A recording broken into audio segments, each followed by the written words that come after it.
A long time ago, when the Earth came into existence, the mana that made up the world was too ponderous to hold its shape, and merely swirled in a muddy mass of chaos. Then the first of the gods appeared and said, "Let there be Earth." The mana solidified, becoming the ground, and the mana overhead thinned and became the sky. Yeah, but Gus, I only asked you how words are related to magic. Just be quiet and listen to me. I'm not even getting paid to teach all this, you know. Yeah, fine. The Creator God made the sun and moon, and separated the land from the sea. Fire, wind, and trees came next, followed by other gods as well as humans. Gus the Ghost is a little eccentric, and he can be overbearing at times. But he's smarter than anyone else, and he teaches me a whole lot.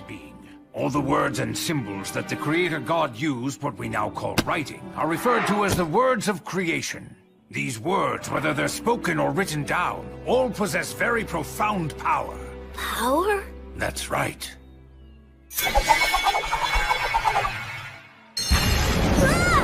If you write the word Ignis, it defines the existence of fire, and then if you speak the word Erasmus, that is, the word which means erasure, the fire will be extinguished. And that's what magic is. The power of words. Magic.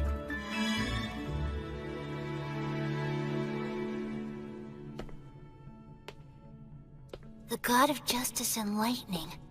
Volt. The Earth Mother. Mater. The god of fire and technology. Blaze. The god of wind and commerce. That's Whirl. The goddess of water and greenery. Rhea Sylvia. The god of knowledge and light. Ancient words of magic offered up to the gods. Words of creation. Oh, I get it. Parts of the inscription are scratched out so the word's powers won't activate. Gracefeel.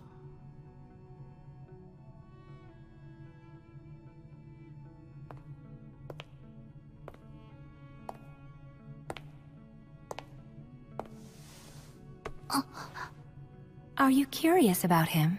Yeah, well, sort of. That's Gracefield, the god of light who governs the cycle of death and rebirth. He's the child of the lightning god Volt and the Earth Mother Mater. You worship the Earth Mother Mater, don't you? Yes, you've got it right. She's the god of child-rearing and the bounties of the earth. Of the 6 principal gods, she's particularly revered by people in rural areas. So when you do your daily prayers, the Earth Mother is the goddess you pray to, right? Mary? What do you say we head back and have dinner now? Sound good? Yeah! Huh? Oh. Blood!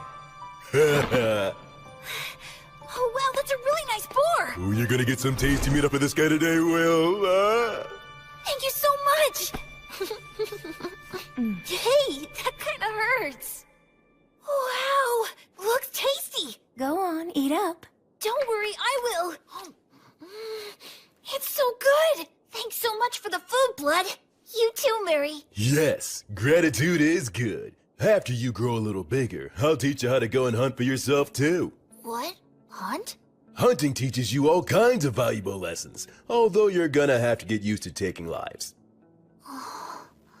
What's wrong? Are you losing your nerve? Stop it, he's still too young for that. She's right. Huh? He needs to learn the basics before that. But I must say I'm impressed. I can't believe he's only 3 and he's already learned to read and write. He just might be as much of a genius as I am.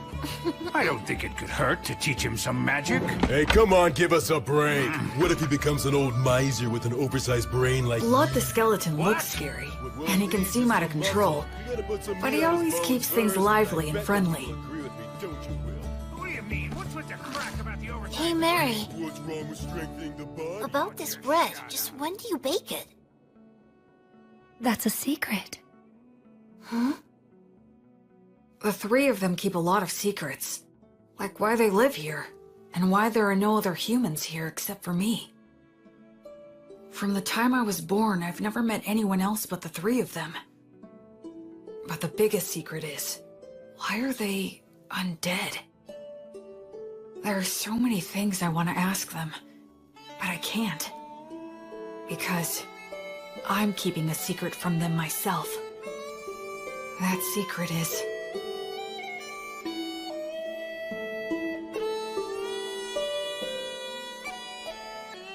Thanks for dinner! that I'm a human who still has memories of my previous life. My memories are vague and murky, and I can't get them into sharp focus.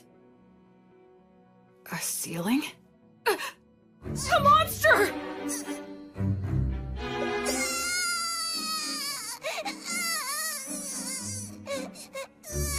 A mummy? A ghost?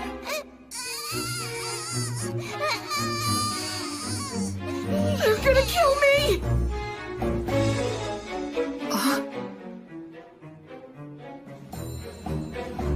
What? This is the 186th morning after that day. Half a year since I started living with these walking corpses. It's time to eat.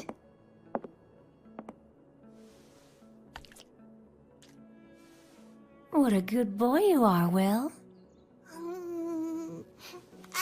Oh, are you feeling full already? I can't speak it very well, but I can generally understand the language that they speak now. Shall we go take a little walk outside today? Outside? I've never been outside before. She smells like incense. I wonder what it's like outside the temple.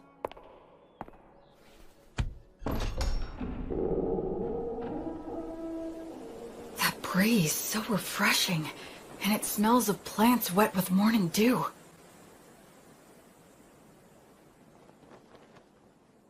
Isn't it beautiful out here, Will? It really is beautiful. There, it's all right. There's nothing to be afraid of. At first, I thought I'd fallen down into hell.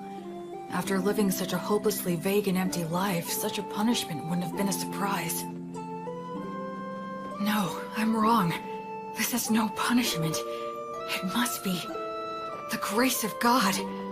I feel like something that I'd wastefully thrown away without a second thought was given back to me once again. Oh, Will, my sweet, tender little boy. This time, I'm truly going to live. I'm going to live in this world.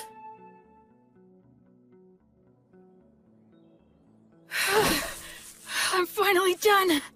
We gotta build your muscle and stamina first. Without the strength to back them up, your skills are useless. But couldn't you say that making up for your lack of strength is a skill? Listen, do you really think you could knock me down? Well, no. With the right skill, you might be able to knock me over, but there will be times when that skill won't work for you. But you can't separate your muscles from your body. The brute force that muscles give you can solve most of your problems in life. Learning skills comes after that. Understand? It seems like muscles are kind of masochistic, huh?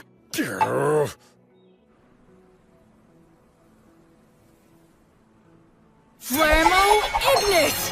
Ah! Erasus!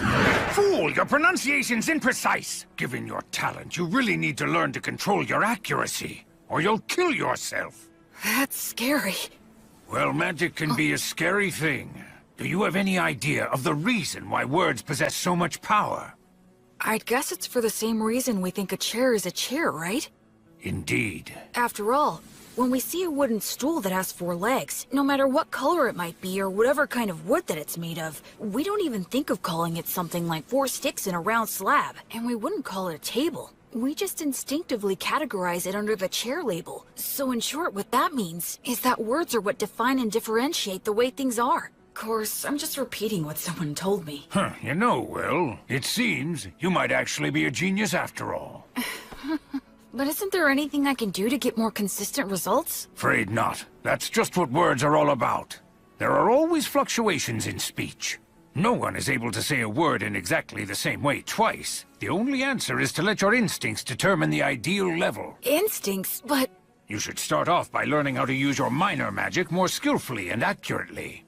but hopefully you'll do your best to get by without even using that. Without using magic? How's that possible? I'm talking about money. That again?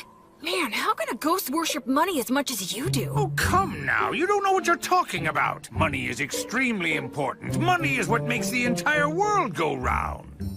With money, you can solve anything without magic. Buy tools, hire help, and the ability to make a profit is just as important as magic. Why, oh why must I have hands that are incapable of holding silver and gold any longer? It isn't fair. I want to feel money and count gold coins with my own hands. Curses! You're not normal. Creatures such as these are beasts. Demon beasts are a particular type that are extremely aggressive. Wow, that's... Old Gus has taught you about the myths, hasn't he? The minions of the god of despotism and tyranny, specters and phantoms, and the demons of the god of dimensions who lurks in hell. And the god Stagnate, who commands the undead. People such as the three of us. We used to be human once too. Really? Is that true? Yes. When we all died, we clung to strong emotions that led us to a pact with the god of the undead. So we're considered traitors to the virtuous gods. Mary... I'm sorry for talking about this. It must seem very strange to you. Hey, Mary, tell me something. Do you think I should get stronger? Well, it would certainly put me more at ease if you did.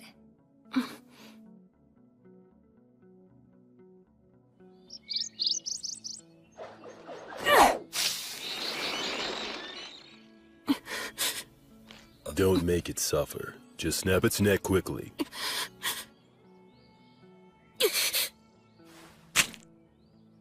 Can't get used to it, huh? I don't like killing. Am I just being naive? Hey, I don't like it either. Huh? I don't like taking lives, whether it's a birds or humans. But these guys provide necessary sustenance to keep you alive. In life or death situations, you need to put your feelings aside and just go for the kill reflexively. That's what it means to be a warrior. In battle, it determines whether you live or die. Okay, now let's bring down a few more. Blood really is a lot like a father to me. You're almost 8 years old now. I think it's time you started some real-life combat training. Huh? It's bad enough when you stop just before hitting me. With your strength, if I take a hit from you, I'll be dead! I'm nothing but bones now. You'll be just fine. Probably. Probably? That's the whole reason why I said you can use the magic you've been learning from the old man. Go on ahead. Simply do as I taught you. That's right. Do it well and you could actually land a hit on me. Hey! Don't cry that I'm playing dirty. The battle has begun! Acceleratio! Polare! Oleum!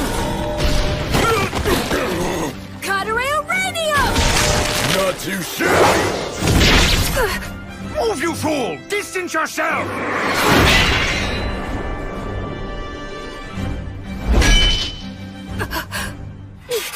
Come on! I told you never to close your eyes during a fight, didn't I? I'd like to say that you've got a long way to go, but frankly, you surprised me. I thought you'd just randomly unload a bunch of crazy magic on me. Gus keeps on telling me that I should learn to use minor magic more skillfully and accurately. Not just relying on sheer firepower. That's exactly the style that was used by the renowned sorcerer who went by the name the Wandering Sage. Are you talking about Gus? Yep. In his time, he exterminated monsters, calmed raging rivers, and rediscovered ancient languages. That was all long ago. You were once known as the War Ogre yourself. And Mary was known as the Daughter of Mater. At one time, the three of us. Yeah? Never mind. That subject runs a little too deep for right now.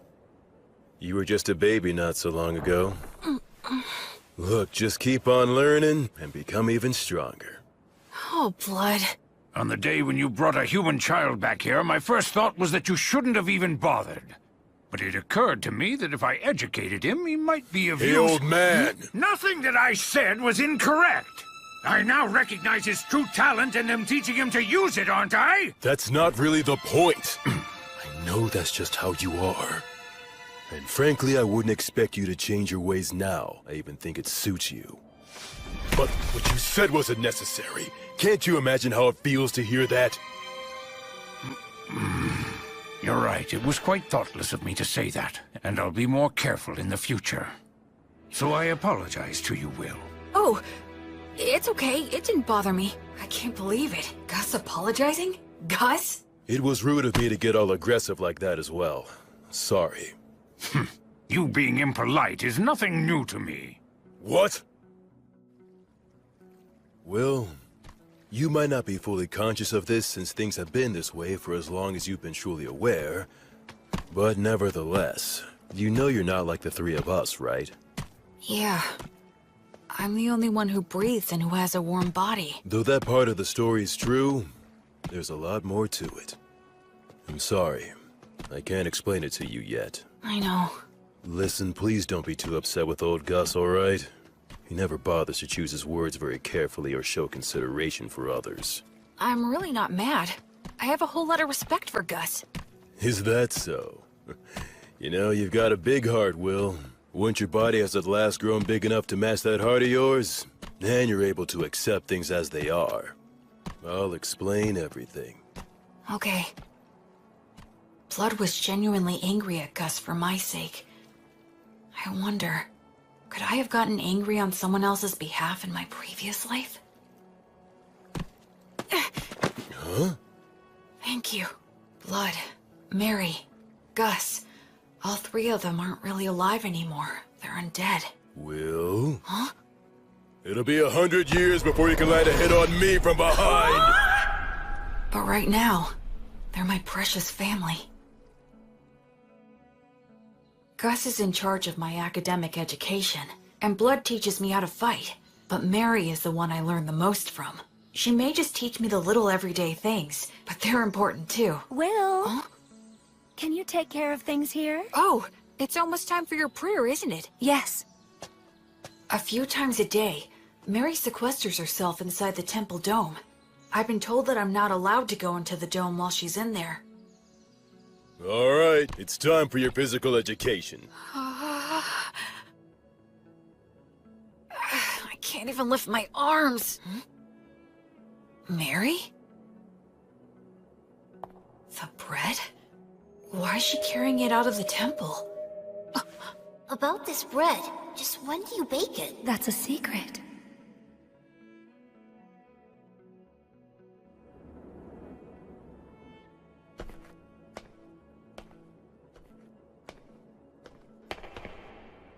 I'm sorry, everyone, but I just have to know.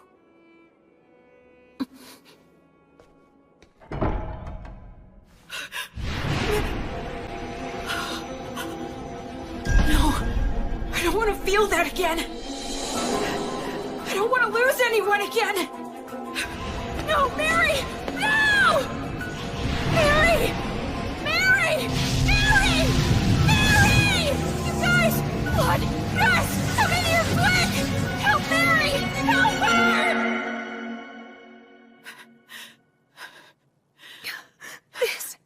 This is entirely my fault. I kept it a secret from him, and... I'm sorry. I was careless. All those times we told him to be careful. Will his arms heal? Thankfully, his fingers didn't adhere to each other, but scarring is likely to be unavoidable. Mary... Will, I'm so sorry. It's my... No, it's not. It's my fault for prying. So don't apologize. I'm just glad that you're all right now. Oh, Will. The smell of incense that surrounds Mary always calms me. Why'd you try to look in on her? I just got curious. I thought that I finally might be able to find some kind of hint about what you guys have been hiding from me. I told you I'd explain someday. Blood! Be quiet, Mary! Well then, Will, anything else to say? No, I'm sorry. From now on, check with me or Mary before you do anything. Okay. That said, the way you jumped in there to help Mary was impressive. Those scars will be your badge of manhood. Well, I am your student. But all that got you was unnecessarily wounded. Still, out of respect for your lack of fear toward the fire, I'll teach you this. That bread is a gift from the Earth Mother, Mater. It's essentially the goddess's divine protection, her blessing. You can call it whatever you like. Then why were you on fire? Because I betrayed her, the fire is simply a consequence that I must suffer. The god of death, Stagnate, with whom I formed a contract, is the enemy of the Earth Mother Mater. In fact, all three of us formed a contract with him, so just coming in contact with her divine presence causes us to burn. That's sad. I don't expect to be forgiven. Why do you still pray to her?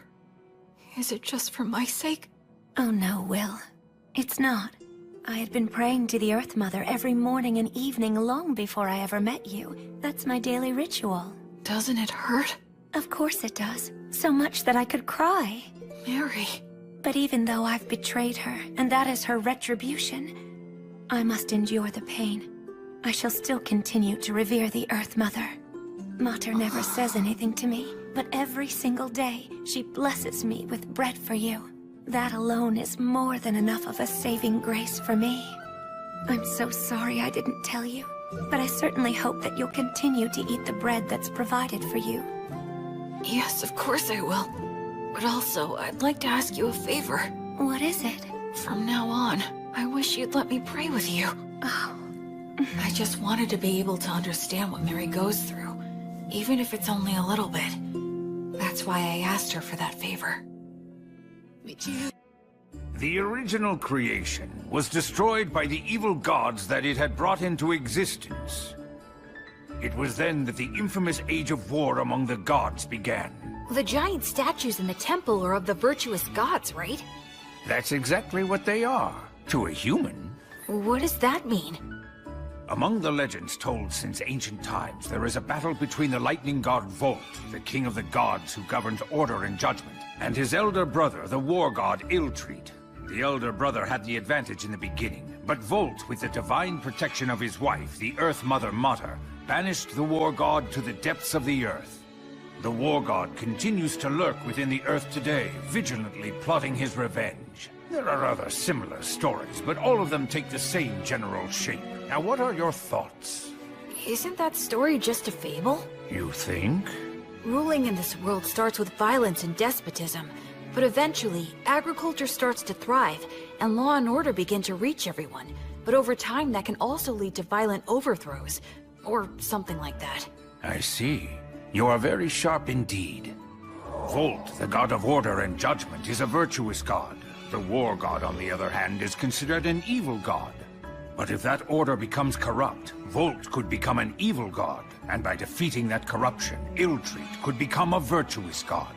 In short, the concept of virtuous gods and evil gods is ultimately a distinction applied by those who place their faith in them. I suppose the priests would not be pleased with me for saying so, however. Naturally, you must not speak of this to Mary. I won't, don't worry. Besides, the gods normally think about things based on different standards than ours. It's impossible for one with a human sense of good and evil to gauge their true intentions. Hey, you know what, Gus? You're pretty rock and roll. What on earth does that mean? Like, you don't fit in any mold, you know? Children truly make up some bizarre words sometimes, but I do like the sound of that. Me too. Becoming free from obstructive thoughts doesn't mean thinking about nothing. You just block out the past and future, and focus only on the present. I need to offer up my current insignificant self to the gods. And then dive in deep, as far as I can.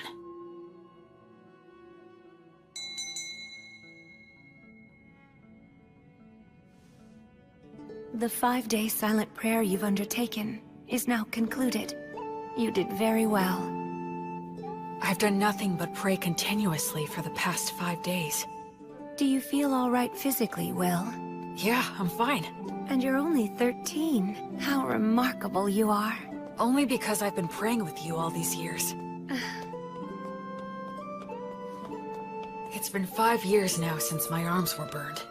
Mary says she has the ability to heal the scars with her blessing, but I chose to keep them, especially because Blood called them my badge of manhood. I'll prepare all of your favorite foods for dinner tonight. All right! Memorize all of this by tomorrow. Huh? Gus's lessons became more difficult. There was a lot more to keep track of, but I persisted and stuck to it for all I was worth. And then his lessons became even more intensive. It was as if he wanted me to get so fed up that I'd quit. Still, Mary and Gus were nothing when compared to... Okay now, let's move on to our main event of the day. What is that? This guy is your opponent. I got him in the woods. That's not what I meant! What's the problem? It's just a low-ranked demon corpse. Demons can become undead too? Okay, go. Wait a...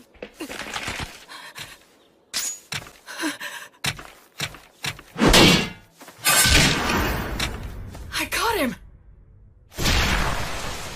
Look, Blood, I beat him! Yeah, good job there. So this is what they mean when they say a trained warrior can kill with mechanical reflexes. Yeah, I guess so. Huh?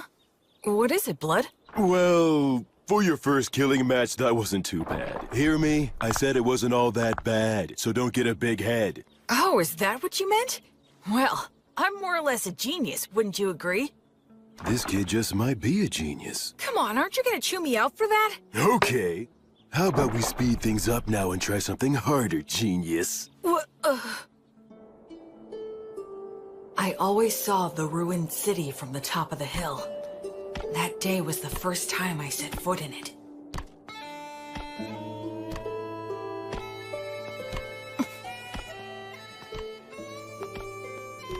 I didn't know there were passages like this underground. Yes, humans and dwarves used to inhabit this place. Their blacksmith helped me out a lot. But now it's solely a danger zone that's filled with mindless wandering undead. That's why we never allowed you to enter here before. This spot should be good. You've got your stuff with you, right? Yeah. The shield, sword, jerky, bread, and water skin. Those things will be everything to you. Okay? Now escape from here. Huh? I'll be waiting for you outside. Don't you die now. Wait a minute, Blood! He can't be serious! Lumen! Blood? The exit is this way, right? But what was it that Blood just said a minute ago? This place is... But of course...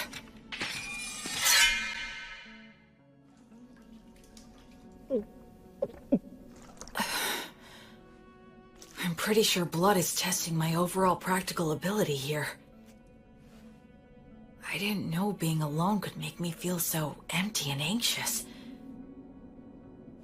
I'd forgotten about that fact, even though I'd spent all of my previous life alone. Ever since I came here, I've had either Blood or Mary always there by my side. In this world, people reach adulthood at 15, so I'll be striking out on my own soon. That's probably part of why all of their lessons have gotten so much harder, if that's the case. I want to give the best results I can! I want them to boast that I was a pupil worth teaching, and that they're proud of me.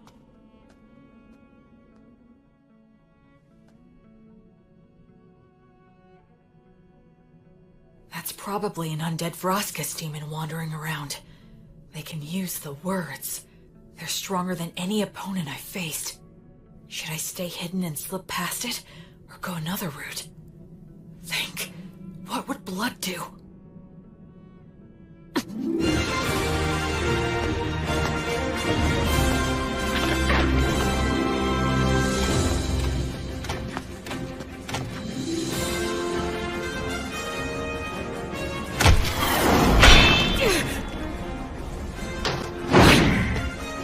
It's strong, but not as strong as Blood.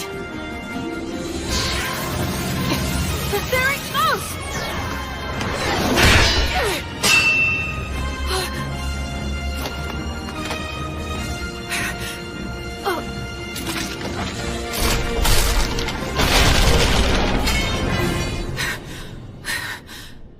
Oh no, this is not the place to be stuck without a weapon.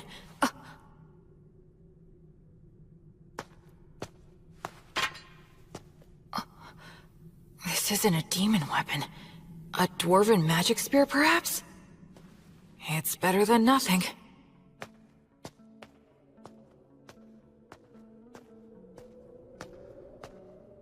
can feel a big draft in here. Maybe I'm near the exit. I wonder how long this place has been deserted. It sounded like Blood knew it while it was populated. Does that mean that the three of them became undead around the same time then? From the level of degradation, it's been more than just a decade or two. I already know there are no humans living anywhere near here. I wonder where my birth parents are, and what they were like. And I wonder, why am I in these ruins? My real parents.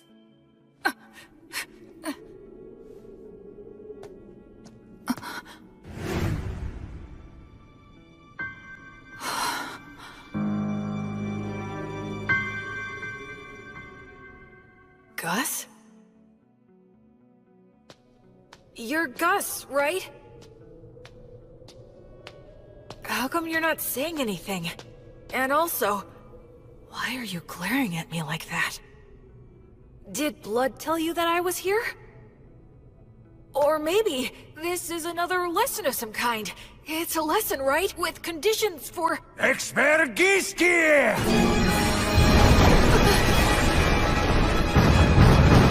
A golem?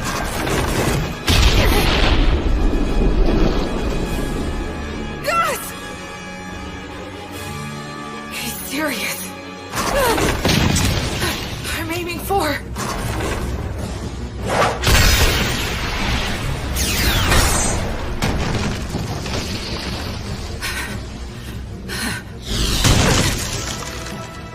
Stone Blast can carry that much force? Paladin! Uranium! Mendakium!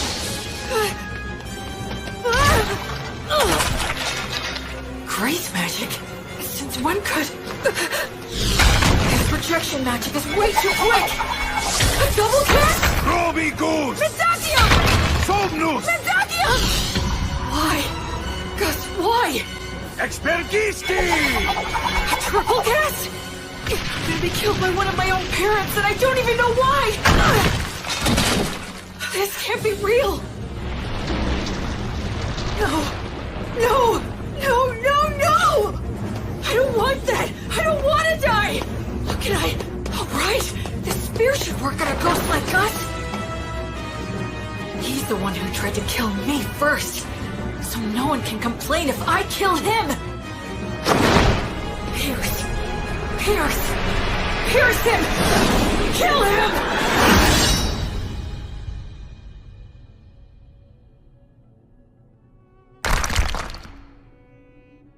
Tell me, Gus. Grandpa. If you really have to kill me, there must be some reason you're being forced to do it, right? I know you wouldn't do this if you didn't have a valid reason. I know that. If Gus really was serious, he wouldn't need to play around like this. If he throws around a lot of fire magic, I'll die of oxygen deficiency and toxicity. If he makes the ceiling collapse, his ghost body won't be hurt, but I will get crushed and die. I know that, but I still don't want to do it. I don't want to fight you to the death. Because hurting you would make me feel worse than dying myself. If it's something that really is important to you, then it's fine with me. You can kill me. I'm not afraid. I'm your pupil after all. But if it's okay, I would really appreciate it if you didn't make it hurt too much. Forgive me. I think I took that lesson a little bit too far. I admit this place did give me an advantage, but even so, I did win. Must have been a shock. What shocks me isn't that this was a lesson. Against a sorcerer, right? Gus. Now don't ask questions. If you manage to defeat Avroskus and take his spear, even Blood will congratulate you heartily. Oh yes, weren't the double and It's triple that Gus is trying to amazing? pass all of this off as a You'll lesson. learn tricks like that soon. So, please don't be upset, okay? Come, Will. The best thing to do in a gloomy place like this is leave. This city, the three of them, my own history. There's something more to it all.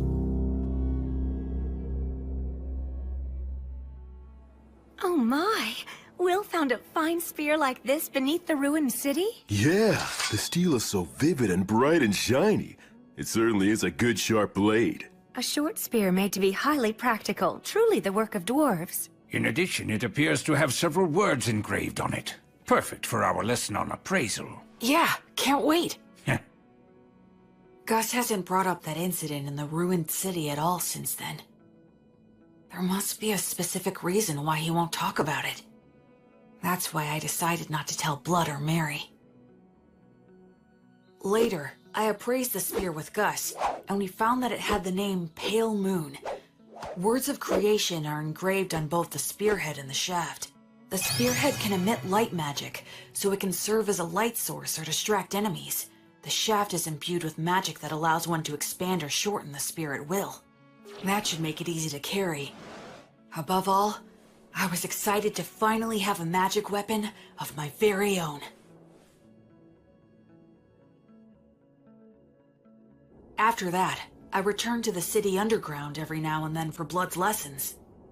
I head down there with only a short sword to collect any weapons and armor that I find. It was tough at first, but I can handle it without any trouble now. Even if I encounter Vroskis or a similarly strong enemy, I don't struggle anymore. Huh? So is this all there is? You have acquired more than enough knowledge right now. I have something new that I would like to teach you. I'm learning something else? You will enter the city underground and collect coins. I am going to teach you something very important. Is this enough? Indeed, it will do. You're finally gonna do that again, old man? Gus? Yes? Isn't this what they call gambling? That's a vulgar description. Think of it as a game of intellect. But it's gambling! Come on, I was all excited when you said you'd teach me something important. Now, there's no need to get angry. Besides, games such as these should not be underestimated. They are most often used in duels between sorcerers. Do I really have to place a bet, though? Where's the fun in it if you don't bet? Oh, I get it. You're scared to play, aren't you? Huh? Oh yes, you should flee at once. You very well should be scared to compete against the one who is hailed as the Wandering Sage. How dare you! 2 6s! Alright, I'm the winner! Your competitive intuition never fails to astound. Okay, one more time. This time I've got it! Huh? What in the world are you two doing, teaching that to Will? Mary, there's a reason for It was really only Gus! All three of you will go and sit down right over there. Mary's lecture was painfully long and downright scathing, but I learned something very important that day. It's not a good idea to get hooked on gambling. Listen, Will. I have been observing the heavens for the past several years to pass the time, so I know when the winter solstice is. That will be the day you turn 15, and your coming-of-age ritual. I believe that shortly before your coming-of-age ritual, Blood will challenge you to a one-on-one sword fight, an earnest and passionate duel. I get that feeling as well. I know it won't be easy, but I'll do my best to win. I can't make the three of you feel at ease if I don't. I'd like you to do something for me. Sure. Do you think you could find a way to lose the duel in such a manner that Blood would never notice it? Why do that? Because I need you to. No, don't make me do it! Please tell me, why are you always leaving me out of the loop? I know you, and you would never trample on somebody else's feelings without a perfectly good reason! Haven't I said time and time again that I trust you? If you just explain your reasons, then I'd be glad to throw away the duel. I'd even risk my life like last time. So why won't you tell me anything? Don't you trust me at all? Or am I just that utterly useless to you? Forgive me. I can't explain. I see. Well then, I guess I can't help you. I'll pretend I didn't hear a word of what you just said.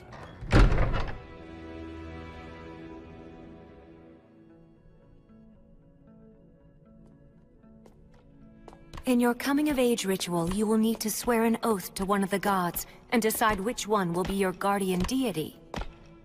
Will? Is something wrong? No, nothing. Anyway, which of the gods do you recommend? The one that is the most widely followed is the god of justice and order, the lightning god, Volt. But you worship the Earth Mother Mater. Blood worships Blaze, the god of fire and smithing. And Gus worships the wind god Whirl, right? That's right, and what you swear to them is very important. I swore to Blaze that I would train every day and try to grow stronger. I swore to Mater that I would live in such a way that would honor and preserve her will. How about Gus? There is a god of knowledge that exists, but he says he swore to the wind god that he would do as he pleased, that he'd just go out and enjoy life. He hates being bound by anything, frankly. I wonder if he really is enjoying his life. Sometimes being very smart can also make you rather transparent. I'd say that goes for both you and Gus. When you swear an oath to a god, that earns you some divine protection, correct? Yeah, the stronger your vow, the easier it is to earn it. But they also say that you will be destined to experience many hardships in exchange. So don't swear your oath hastily in the heat of the moment. As they say, either you become a hero, or you die. An oath, huh?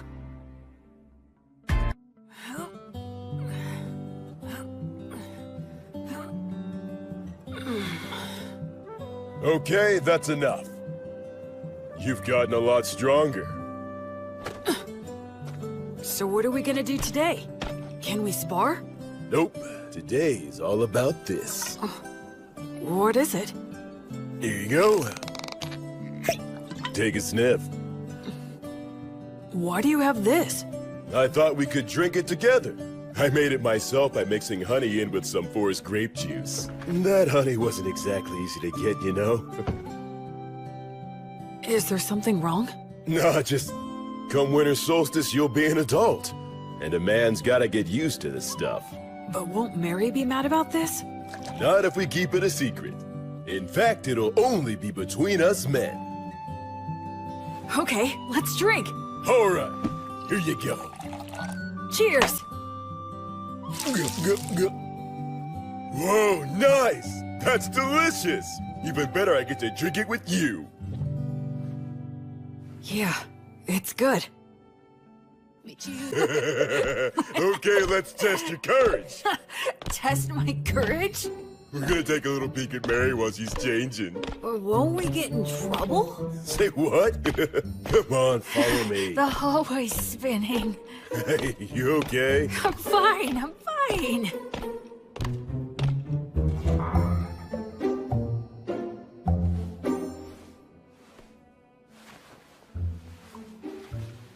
I can erase my presence easily. This'll be a piece of cake. Wait, you idiot! Who goes there? Oh, crap! Blood. What's the meaning of... Oh, you really stink. My goodness, what did you make Will drink? Well, it was just... we were just gonna have a little peek while you changed. What? What do you think you're doing, you idiot?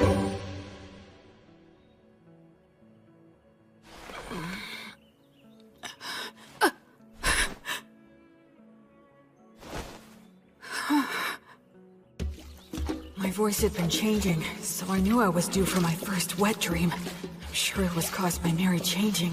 Mary changing. What are you washing there, Will? Is that what I think it is? Stop laughing! I really gotta be careful not to drink too much. Today's the day of my battle with blood. Once this is over, I'll probably be leaving this temple by spring. Do you think you could find a way to lose the jewel in such a manner that Blood would never notice it? Okay. Will? Come on, I'll help you get changed. As of tomorrow, you'll be an adult. So, have you decided which god you're going to swear your oath to yet? Yeah. I've got an idea. Oh, well, that's good. Mary, I'm gonna win today. Okay.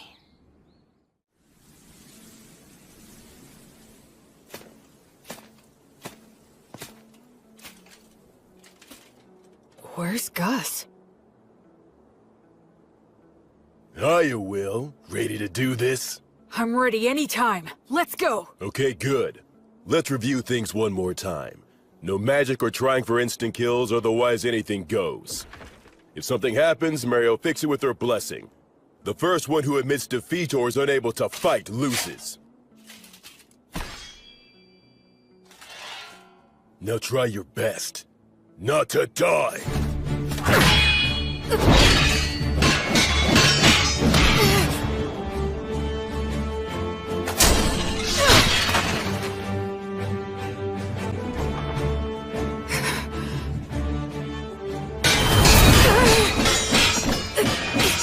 He's like a storm.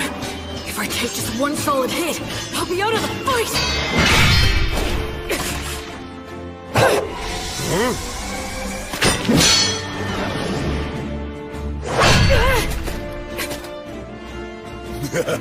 Thought you could get in close, didn't you? Oh man, this is infuriating!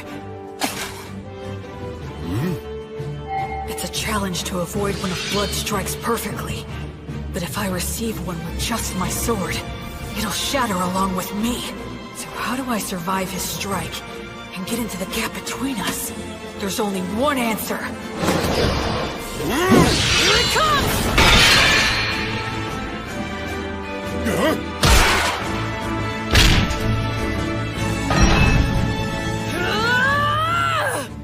Will.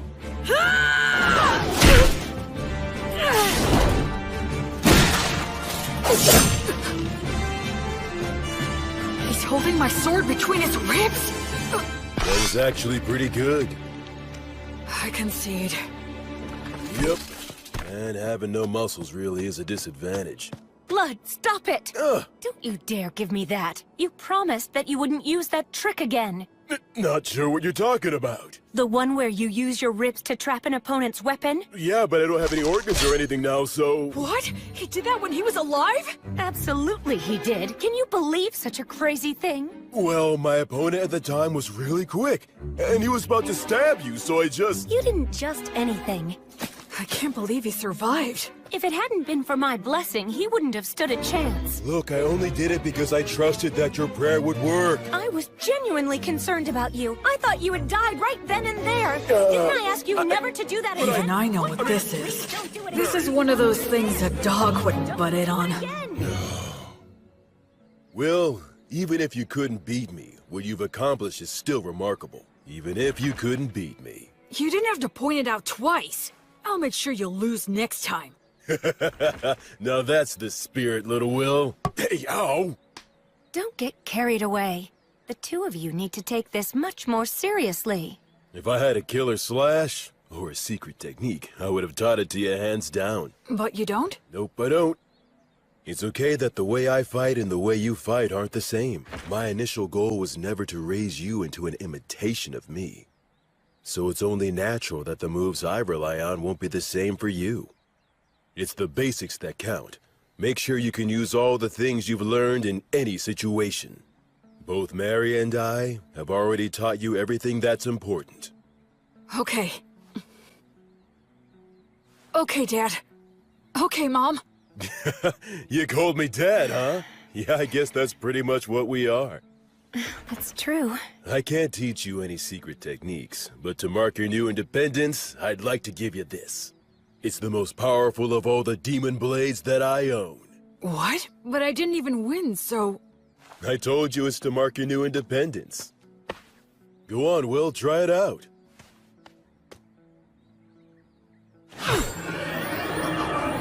It's called Overeater, and it ranks at the very highest level of demon blades. It can even cut down one of the gods' echoes, so long as it can reach them.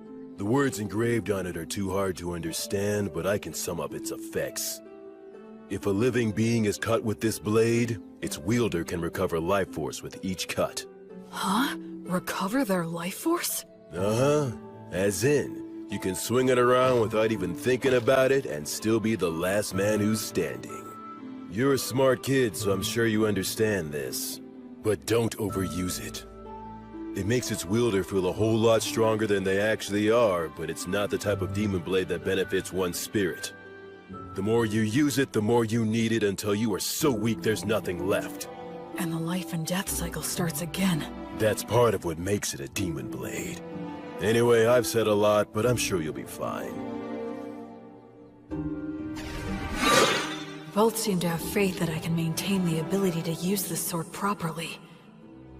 But am I really someone who is worthy of their faith?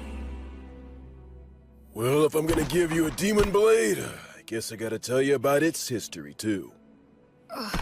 And of course, I'll tell you what you've wanted to know all along. What? He's talking about what I've wondered all these years. You are a grown-up now, after all. I promised I'd tell you once you grew up. Your mind and body have become plenty big enough by now. Listen up. It's the tale of the king among demon kings who tried to conquer this continent. He's the one known as the High King of the Eternals. It's also the tale of the defeat and death of many heroes, including our own. It's the tale that explains the reason that you grew up here. The undying Blade Fiend, the king among kings, the purest evil, the inexhaustible darkness, the rider of war storms, all names for the High King of the Eternals. Approximately 200 years ago, all of the demon kings led a great uprising. An army of countless demons invaded our precious continent of Southmark. All the continents were crawling with demon kings, generals. They were the kinds of demons you really don't want to see showing up anywhere. Demons were here? And these swarms of demons offered up massive amounts of flesh and blood during a number of great rituals to their deity, the God of Dimensions. In response, the minions of the God of Tyranny ill-treat, and those of the God of the Undead stagnate, also became active all over the world. The virtuous gods expended a great deal of strength in a series of battles, intense enough to change the entire map. I know that you learned geography from Gus, but don't think it's the same now as it was then. Because of that, even we don't know much about how the other continents were back then. But what we know for certain is that the High King went on a rampage in Southmark. The High King sure has a lot of scary nicknames. Frankly, they don't even come close to the truth. His abilities were absolutely insane. He could turn any blood he shed into soldiers, and any flesh cut from his body into commanders, in unlimited amounts. In other words, he made demons from his own flesh and blood. That's some serious hacks. What does that mean? It means he's a cheater. Blades are the only thing that could harm him. Using arrows and magic wouldn't even leave a mark. His weapon of choice was Overeater. He was a madman who'd roar with laughter, creating armies by cutting down enemies and getting cut himself. Eventually, he came to be called the High King, meaning the king of all kings. This city was once a vital hub for lake transportation, but it only held out for a matter of days before it fell. The High King made his home in the city and mass-produced demons, who took advantage of the water routes to attack all the surrounding settlements. Nobody could kill the High King. The destruction of the continent of Southmark was assured, and just when everyone had begun to believe that, Gus came. Augustus, the Wandering Sage, suggested that now was the time to strike down the High King. Why would Gus say that now was the time? Was it even possible to kill the High King? An army of demons, a demon blade, the city underground, Blood's combat techniques, Mary's blessing, Gus's tactics. Gus was... I get it. You understand? Really? You do? Yeah, I think so. Gus was hoping to pinpoint the enemy's location, then invade via the underground with a few elite soldiers and steal his demon blade in battle. It was most likely the only way, since the High King couldn't be killed. The premise was probably that he could heal using the demon blade. However, the demon blade is a weapon that can be stolen, so stealing it would change everything. To do it, Gus would use great magic to wipe out all of his minions and face him one-on-one. As long as Mary kept them both healed with her blessing, no new demons would appear. From there, Blood would do what it took to steal the demon blade. This was certain to be successful. How can you be so sure? Because the proof is that you own the demon blade. And that's how the High King died, I guess. After that, then... Not exactly, Will. It's clear you really are a genius, but you came to the wrong conclusion. You see, I, didn't quite succeed in killing him. Wait a minute. You didn't kill him? That's right. Gus made use of every factor visible to him to draw in any possibility of killing the High King. The thing is, the factors he could see were incomplete. The High King revealed his true nature, taking on the appearance of a hideous, grotesque warrior. And then... well... He was a better swordsman than I was. I couldn't touch him. I'd fought opponents bigger than me many times before, but he was the first one where nothing I did could reach. Even you were no match for him? Yes, even my buddies who formed a wall outside after entrusting everything to me were crushed one by one. Thankfully, I had the support of Gus's magic and Mary's blessing, and the High King was wounded. Despite all that, I'm pretty sure he made it one level higher, enough to become something I couldn't kill so long as I lived. To this day, I still wonder what I was lacking. But it's too late now. You know why, don't you? The undead can no longer grow. My sword skills can't improve any further.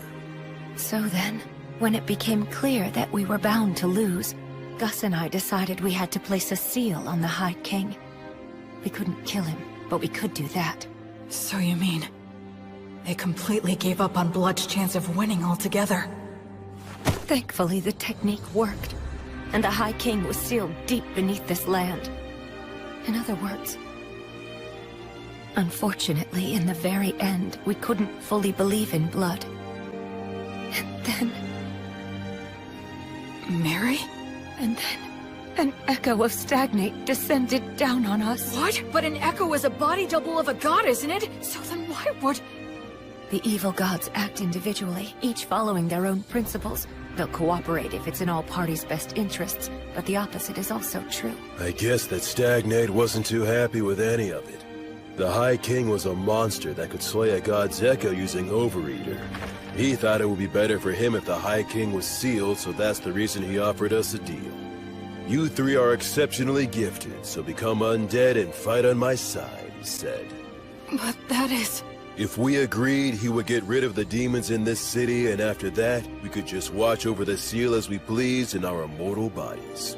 Stagnate couldn't bear to watch the tragedies of life and death, so he hoped to create an eternally stagnant world with no more tragedies by turning as many exceptional souls as he possibly could into the undead.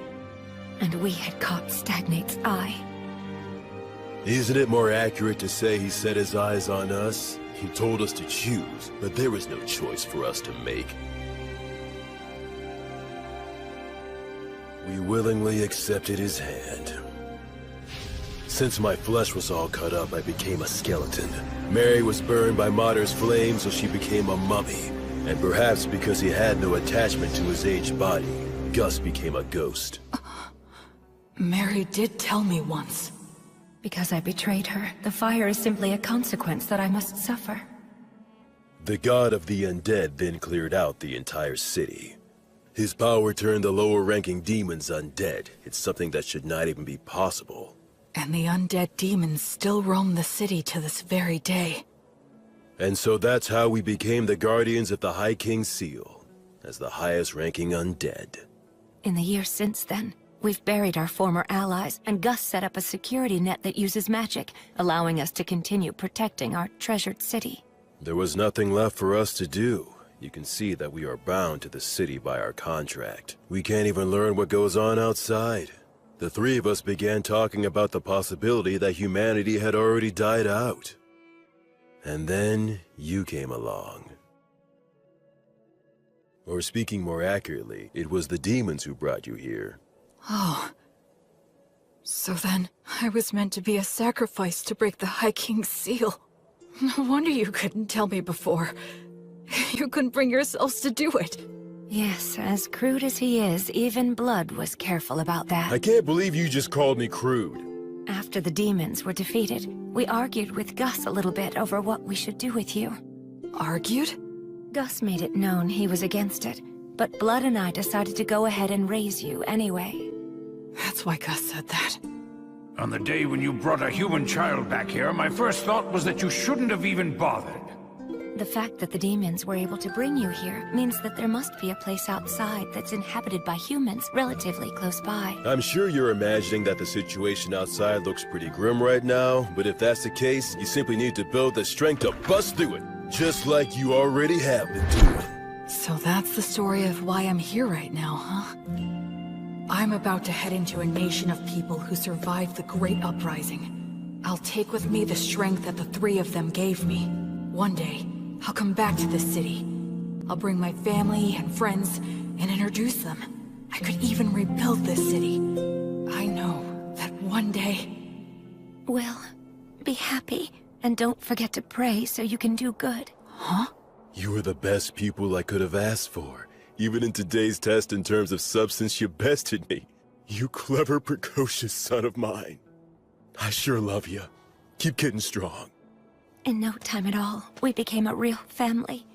You made me so happy. Will, my sweet boy, your mother loves you very much. Wait a minute, why are you talking like this is our last goodbye?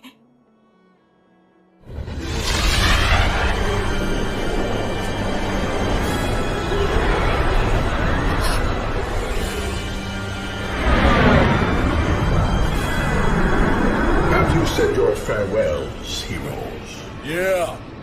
We have. Go ahead. We're ready. At last you have lost your attachment. In accordance with our contract, place your souls in my hands right now. I can't do anything. I can't move. Why? Please, please move. Wastari!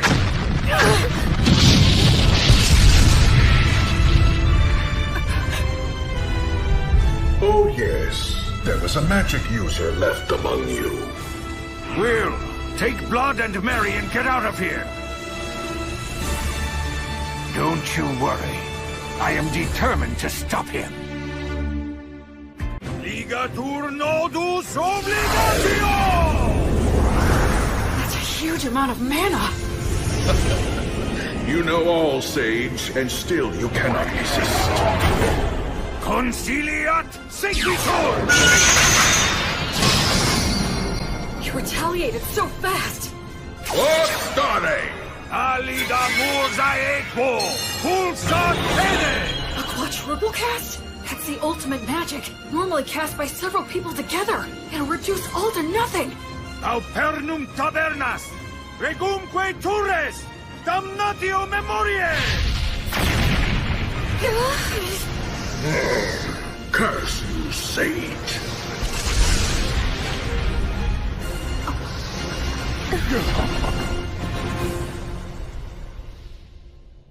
Quaerere, ambulare alle vita, noli fugito! He didn't get a hold of your souls, did he? Nah. It seems not. That must have been terrifying for you.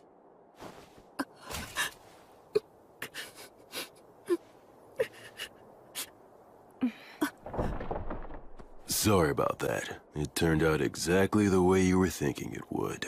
I was hoping that we could hold out until Will was ready to leave. Yes, but the two of you made your decision. Now, I'm not so unreasonable that I would demean the intentions behind your choice. I'm just happy that it all worked out in the end, so...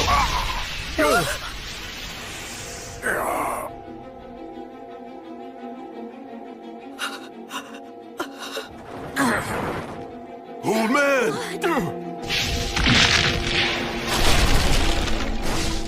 To think you were able to destroy my body all on your own. Had I not initially divided my strength into two bodies, I would have been really hindered for quite some time.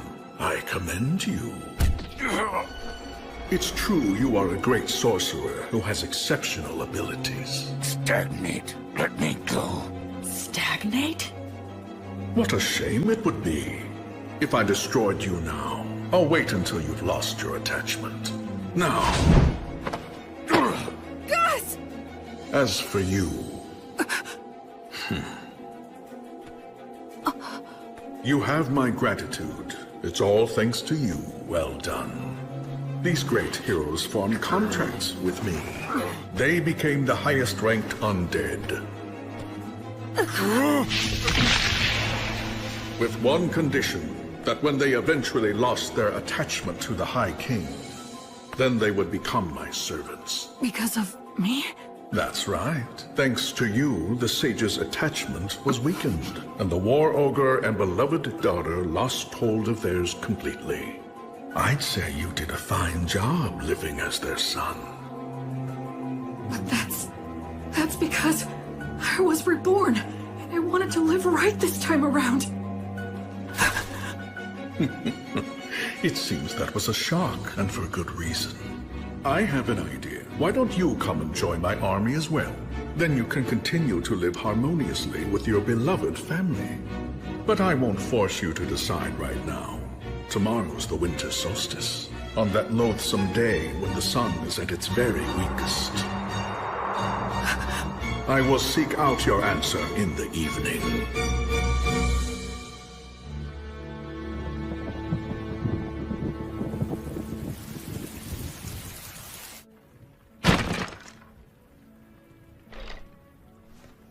It was me. I took Blood and Mary's attachment away from them.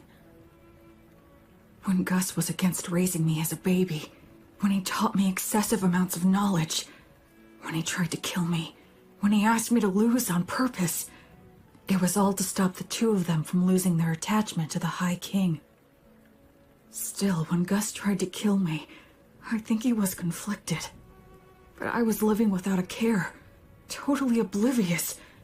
I just sat comfortably on Gus's mental anguish and Blood and Mary's self-sacrifice. I was so excited to be living my life right this time. All I did for my parents was cause trouble. I didn't do anything in return for them, right up until they died. Why would it be different this time? They're gonna die because of me again. I've only caused trouble, and I've done nothing in return. Someone who dies in vain isn't going to be reborn any better. I'm sorry.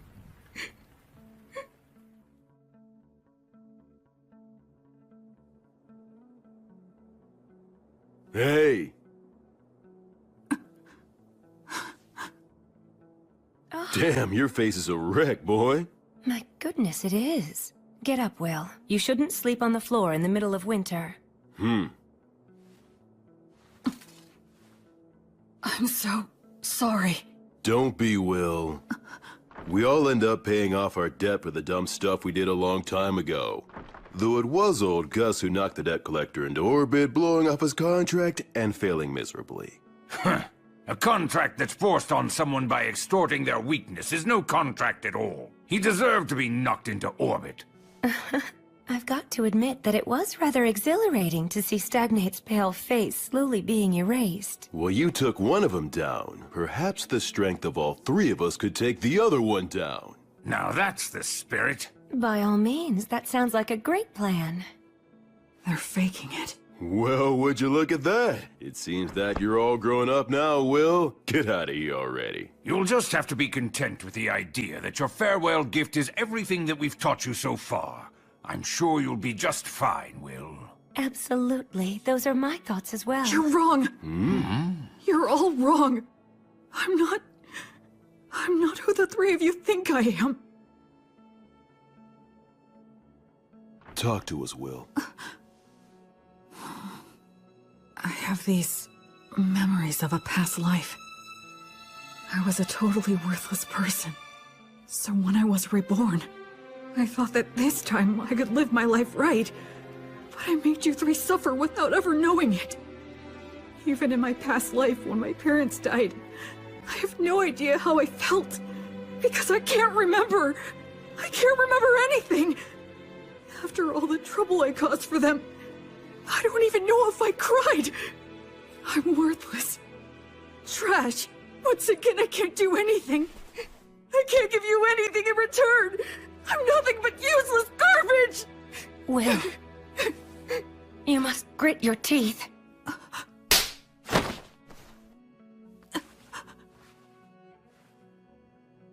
Mary. Speaking as your mother, I will not allow you to go on hurting yourself anymore. You say that you're garbage. You've always been very serious, and one of the most earnest people I know. So what about your past life? For goodness sake, why are you so shaken up? Just because Stagnate upset you a little? You're feeling all of this anguish because the memories of your past life are murky and vague? You're crying so much right now just for our sake? Why would someone in your situation not cry? Will, stand up. Stand up. William! Straighten up now! Stop kicking yourself! What's your response? Yes, ma'am! You get chewed out because you're being all mopey. It looks like the little whiner has just disappeared. I'm fine. I'm perfectly fine now. Mary was here to protect me. So, I have a favor to ask. Please allow me to protect all of you. Virtuous gods, I will soon go and fight an evil god for the sake of my beloved mother, father, and grandfather. If you would see fit to observe my efforts, please grant me a bit of your protection.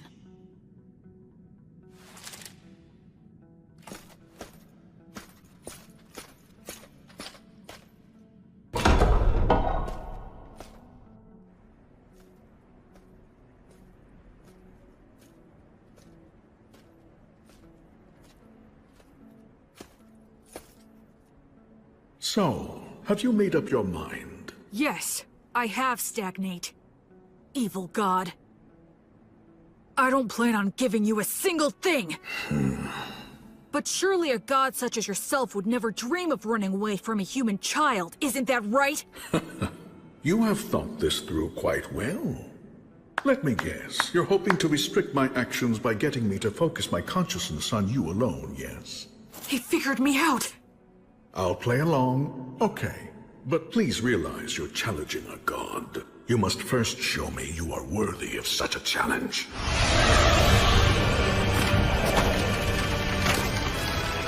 Can this be? Those three said when they became guardians of the seal, they buried all their allies who had been sacrificed. But where? It's obvious. Right here! I am the god of the undead. Undead god Stagnate. I lead an army of undead soldiers. Yeah? So what if you are? Then I'll just take them all on!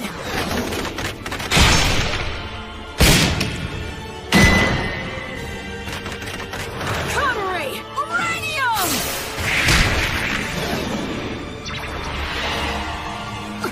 Acceleratio!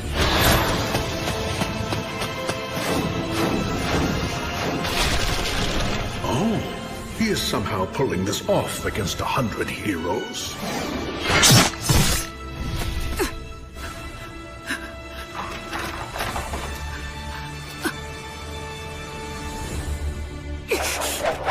Hold! Well, well. I thought I'd be dealing with you and the three heroes. I'm impressed. Tell me, young man, what is your name? I'm Will. I see. I'm asking you again, Will. Won't you join me? I have taken a liking to you.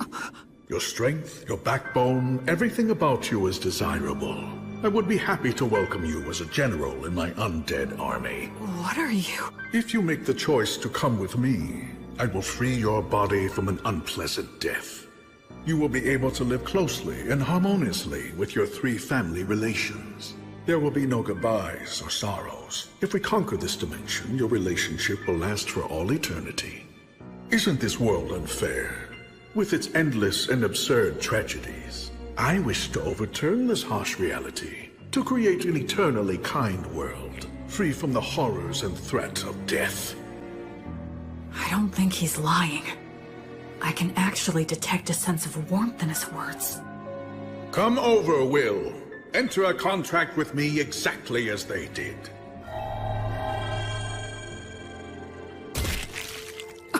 Now, drink my blood. By doing so, you can bid farewell to death.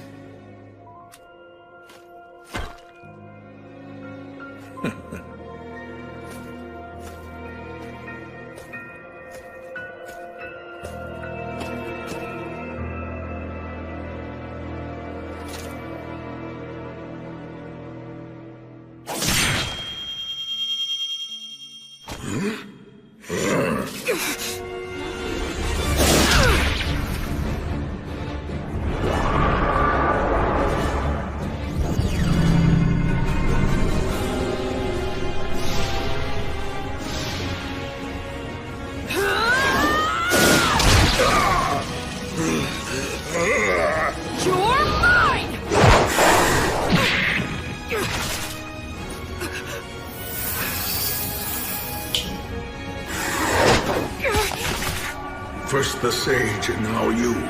I truly cannot let my guard down when you're around.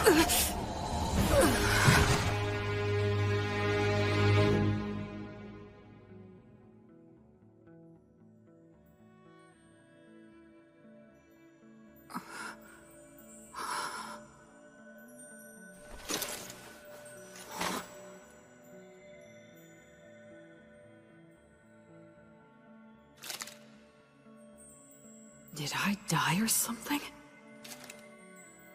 This place feels very familiar, as if I've walked through here before.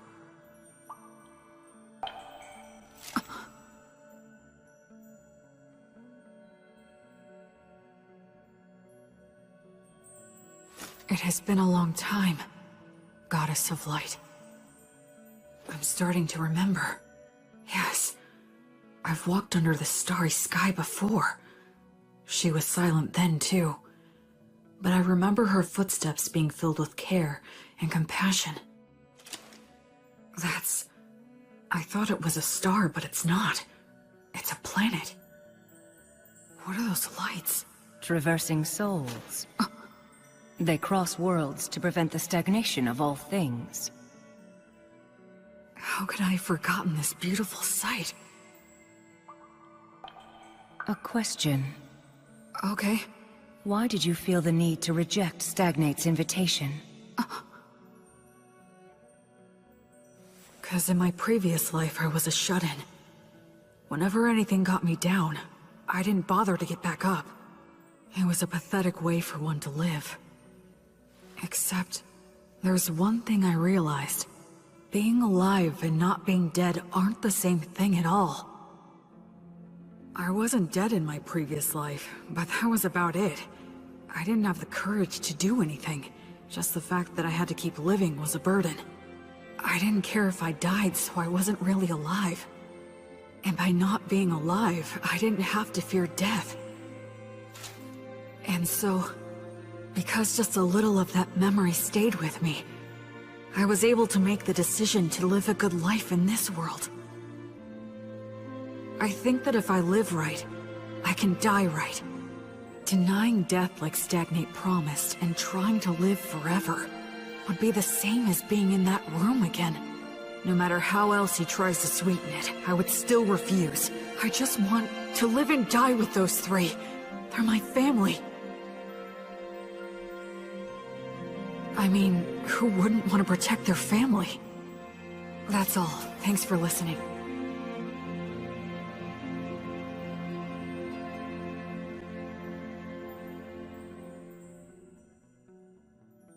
You are William, child of blood and Mary, a soul who has crossed worlds. Yes. You now fully understand the gravity of life? Yes. And you are still prepared to accept death? Yes. You fully understand the despair of death, right? Yes. And you still love all of the lives that will one day burn out? Yes. I finally realized the meaning of it all.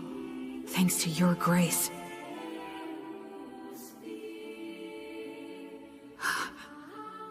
Thank you so much, Gracefield.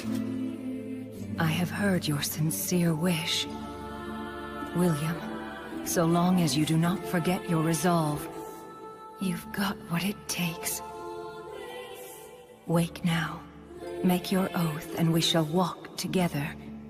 Until your life ends, and I come to guide you once again. I shall be your guardian deity.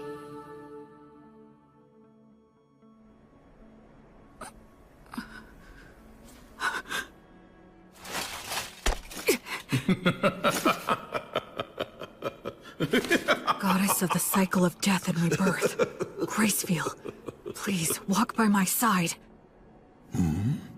Citing a blessing, huh? What do you hope to get done with that? Such a vague technique is no match for my blood coursing through your... He has a stigma. This is the badge I earned when I learned Mary's prayer. My arms burned by divine fire.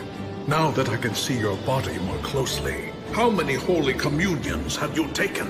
Every day, Mary prayed to Mater for food to sustain me. Mary's daily prayers, her unyielding heart, will not bend to you!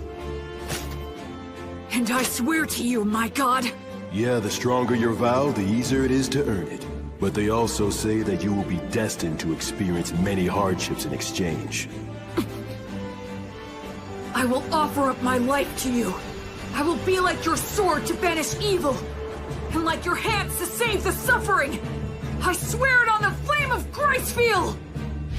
You earned the protection of Gracefield? What a shame. A crying shame. I had so hoped that you would be joining my ranks. But since you have been taken in by her, I have no choice.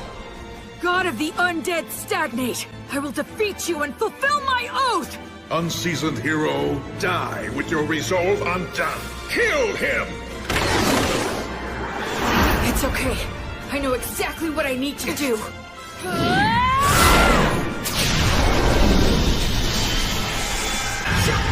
Divine Torch? Gracefield's divine protection grants peace and guidance to the souls of the dead. How dare a fledgling priest put on such airs? Acceleratio! War started!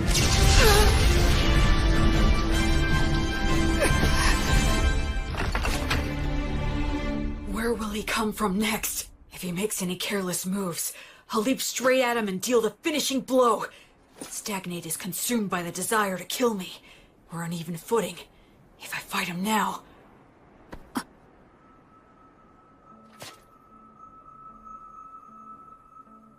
Was that some kind of warning? What about?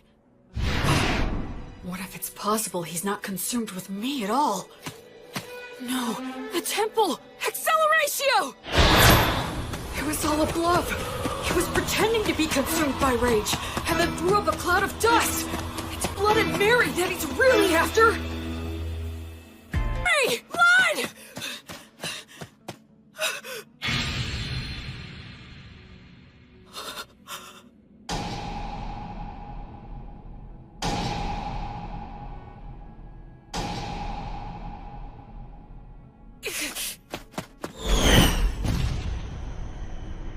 It's no use.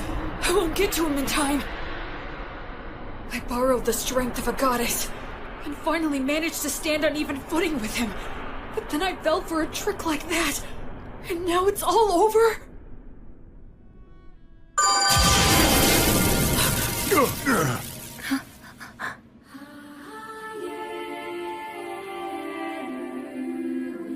I don't remember seeing her before, but I guess...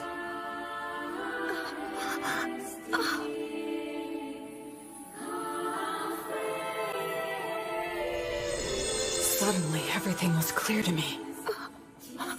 Mary had been forgiven all along. Mater never resented Mary for a second. Mary didn't seek forgiveness even once, nor did she ever expect lenient treatment. That's why Mater continued to watch over her and admonish her as she wished, and she's kept that up for 200 years, never revoking her divine blessing, until Mary could finally forgive herself. What mother wouldn't protect a daughter in danger, who's devoted her life to worshipping her? The Earth Mother Mater that Mary reveres is truly a great goddess. In this moment, Mater has granted me... Gracefield, Goddess of Light! Grant this soul peace and guidance! The Divine Torch guides souls into the cycle of death and rebirth, but it still can't completely defeat Stagnate. So what I need to do is... What? That's right. Since these two aren't resisting, the Divine Torch will guide them back to that cycle, which means... I have to protect them! Delay the cycle! Flummox the guidance! And in the moment when he erases my technique...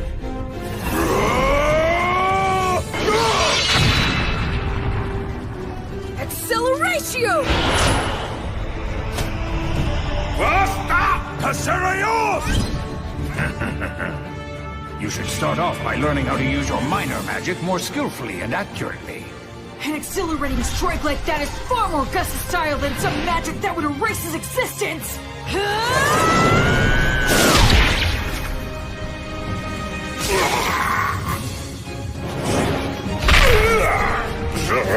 Curse you! Curse you! Will, child of blood and Mary, disciple of Gracefield! I will remember that name. Until you surrender to me, your knights will bring you no rest or repose! That's the kind of thing a third-rate villain would say! God!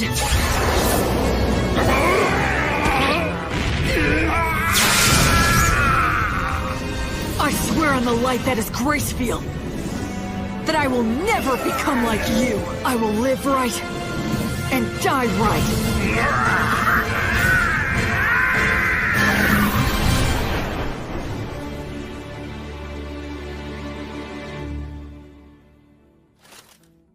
Quaerere, ambulare alivita, noli fugito, etiam sigillum.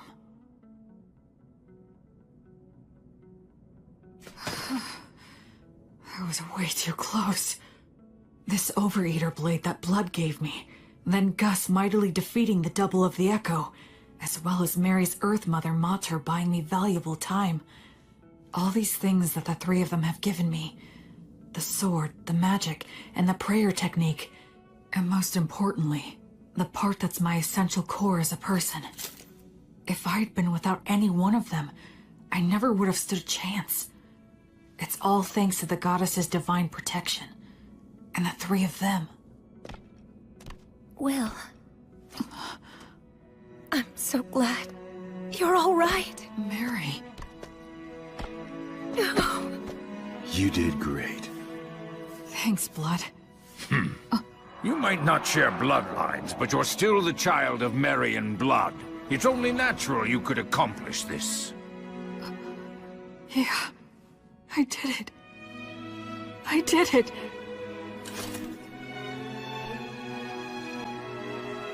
I protected them. I'm here now with the three of them. Alrighty then. Let's have a party. We can celebrate Will's victory and adulthood. Yes, you're right. Cleaning up here can wait until another day. Well then, in that case we'll have to break out the you-know-what from 200 years ago. You mean that good stuff from the dwarves? How long you been hiding that stuff, old Gus? Well, it seemed like a waste to let a child drink it. Is it good? Can I have some? Even I would drink it if I had a corporal body. You can fake it, can't you, old man? We're celebrating. Yeah, drink with us, Gus. Come on. Will. Huh? You must be careful not to drink too much. If you repeat what happened last time, I won't show mercy again. Yes, ma'am. The same for you, Blood. Of course. What on earth are you doing? Anyway, this old man'll go and get it. I guess we should go too. Yeah. Huh? Mary and Blood. I guess we can't after all, huh? It certainly seems that way, but that's how it goes. We lost our attachment, denied selling our souls to the god of the undead, and insisted we wanted to remain undead. We knew this could never last. Yeah, that's for sure.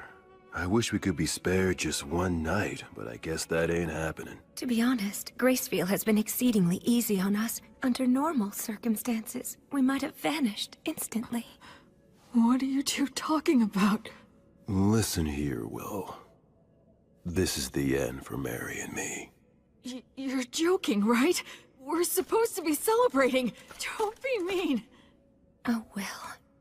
You're a very clever boy, and I'm sure you understand. Sorry about this. We're really sorry. Can't anything be done? I'm afraid not. Even if something could be done, we mustn't do it.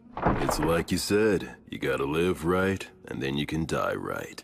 We got lost for a couple of centuries, but one could just call that a detour. Besides, parents should always precede their children in death.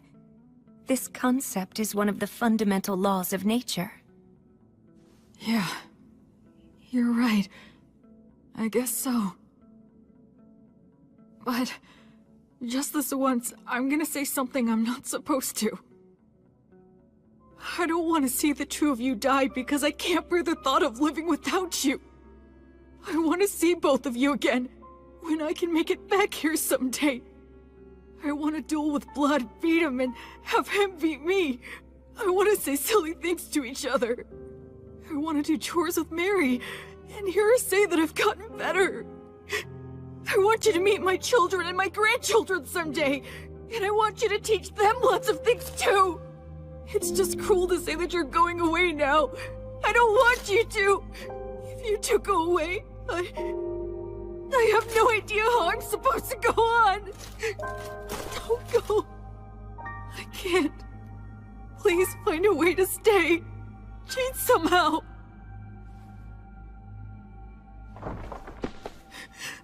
Hey, there's no need to be selfish now. Blood is right, Will. Be reasonable.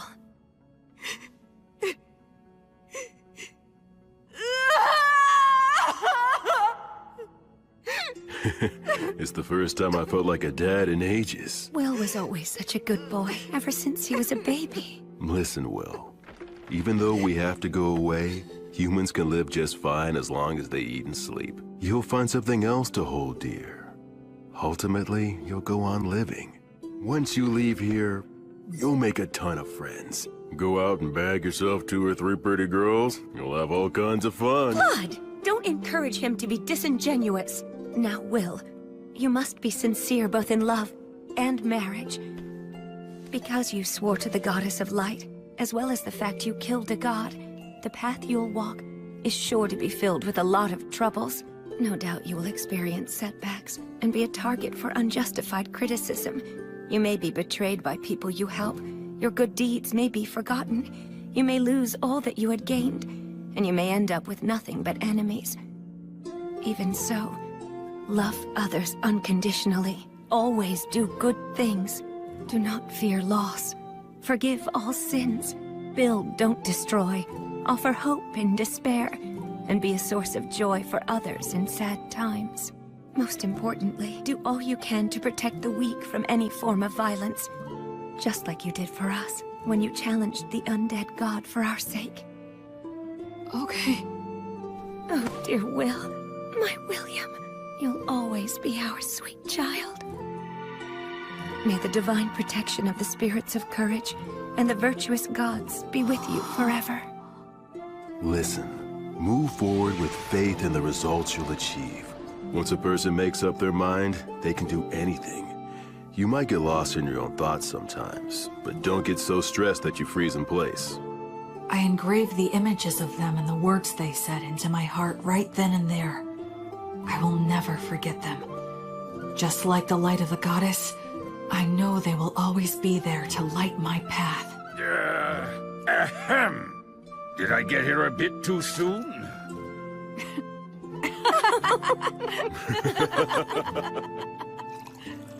After that, we all celebrated my victory and my passage into adulthood. The first drink I had with all 4 of us together left a lasting impression. It had a strong burn and rich aroma.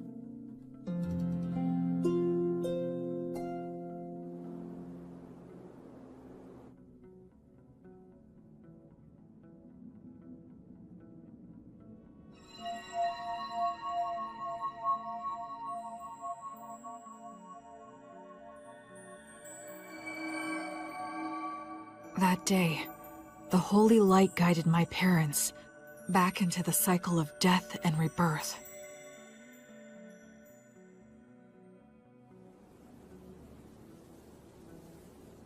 Yep, the view from right here is the very best there is. Mary, Blood, I know you're not here anymore, but I'll still come back. Just to let you know how things are going. If I make friends or start a family, I'll bring them here. I'm determined to become an adult who can tell you with pride that your child is living really well. So for now, I'll be leaving for a while. Are you all done? Yeah, By the way, how come you didn't die as well? That was cruel! Are you aware that you just wished death upon an old man? You're evil! Aw, you're bumming me out. But actually, I was just thinking about how all of your wonderful treasures would be mine if you died. You're an evil grandchild! The evil grandchild just outed himself! Come on, I only meant that all the money you have no use for would finally have a good use. Know what I'm saying, Grandpa? Yes, fair enough. Fine, take it. Huh? What is all this? It's all my treasure. I'll lend it to you interest-free. Make it grow, you hear? But I mean... Stagnant money that never gets spent might as well be dead. I don't like stagnant money lying around, so you had better make good use of it. Gus. So I guess this is my last gift from Gus. Not that I'll be passing on, though, for a good 10 years. Huh? Well, you know, there is still the matter of guarding the High King's seal. I made a little deal last night with your goddess. She granted me permission to continue wandering this city for at least 10 more years, until the god of the undead regains his power. What? You heard me right.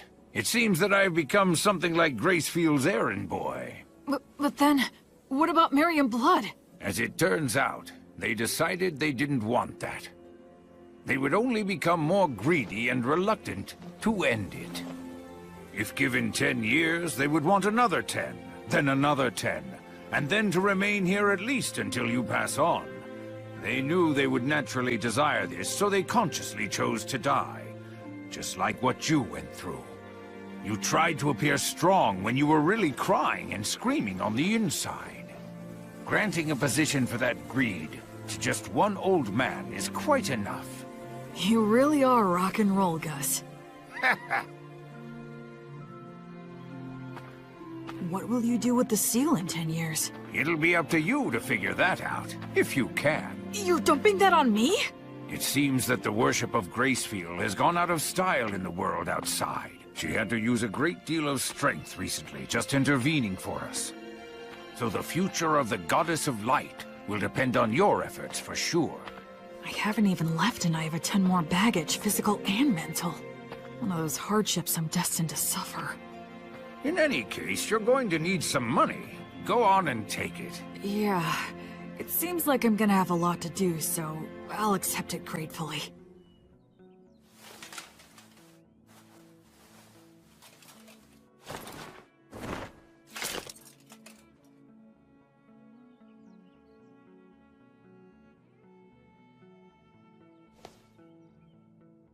This is it. I'm leaving.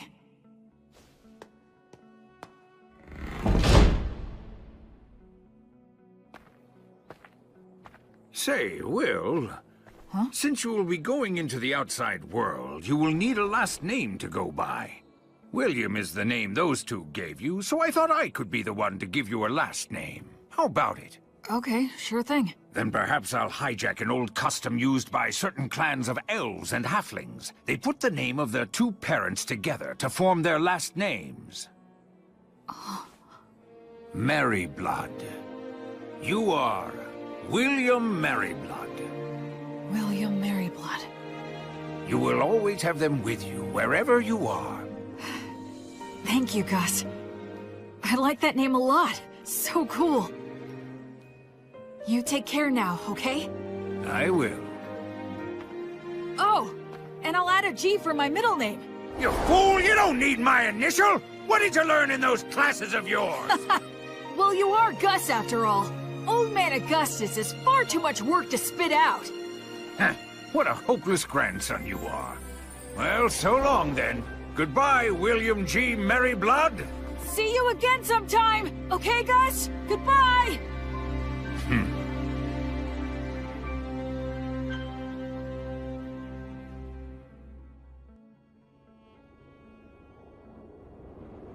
Hey, Fortress General! You doing good?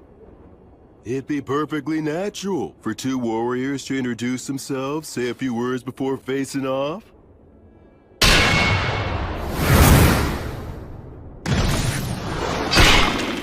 But of course you demons are always so damn rude. Being told that by the likes of you must leave that demon at a real loss. What a mean thing to say. How's it going on your end? I performed the funeral quite easily, and stopped the transformation to the undead. Looks like old Gus's group did just fine. It appears that way. In any case, we've taken down the fortress. It won't hurt anything for old Gus's group to retreat. The fortress general fell at the hands of so few. Any more is just reckless. Don't praise me. I'll blush. I wasn't. How many days will destroying the bridge over the Grand Canyon buy us? A few at the most. We're never gonna get anywhere unless we can take out the High King. Gus seems like he has a plan in mind. Yup, probably still a one-way street, though. There won't be any way back.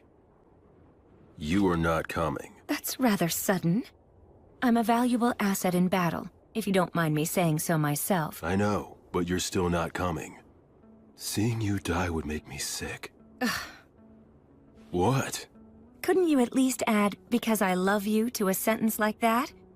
It would be so gratifying for me. Like hell I'm gonna say something that irritating. You really are hopeless, you know that?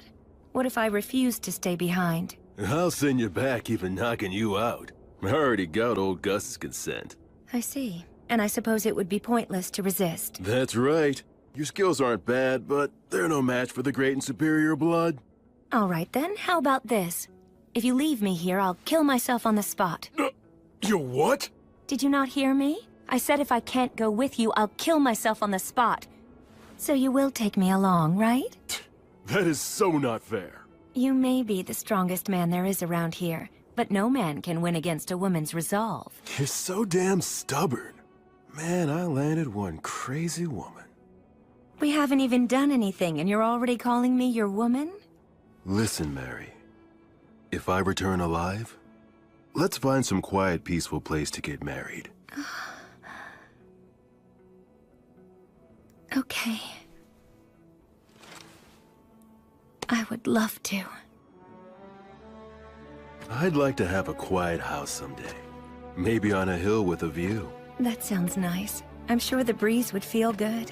And we could start a vegetable garden. And if we end up having a kid, we can ask old Gus if he'd be willing to tutor them. Despite all the resistance he may put up, I believe he would agree. And if our kid turns out to be a boy, I'll teach him how to fight. Between that and old Gus's magic, he can become the strongest man, even stronger than me. What do you think? I would be terrified he'd turn out to be a strong and clever failure. Oh, that's harsh. And I suppose my role will be to teach him all of the smaller things in life. Our kid's gonna be adorable. That's right. What name should we choose? I've got one for a boy. I hope it's not some weird name. It's a perfectly good name. Remember, he'll be our kid, so he'll probably have an unbending will. And there's a name that means helmet of will. William. William. What a fine name. I really like it as well. Will, my little boy.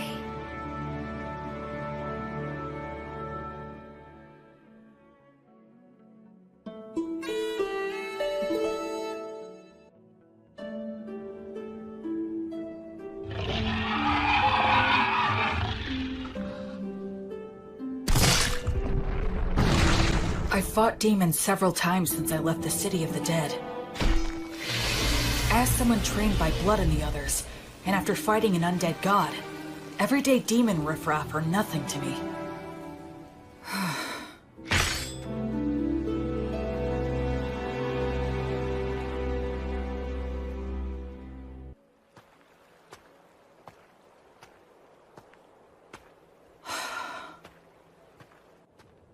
It's been quite a while since I departed, but I still haven't met any humans.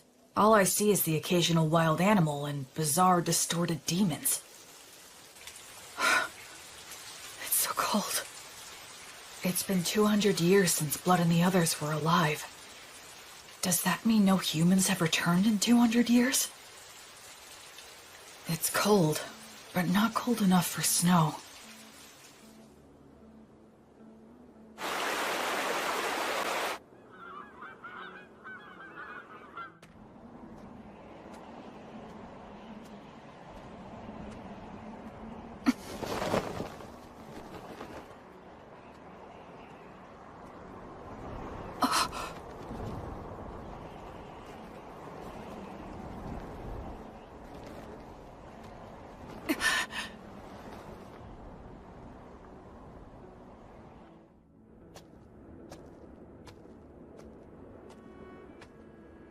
But there aren't any people.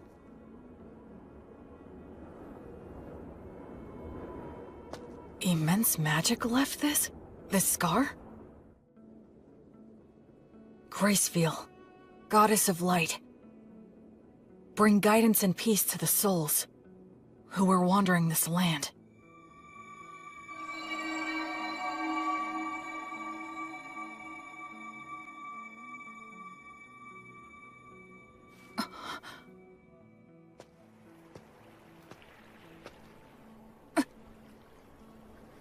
Yes, of course.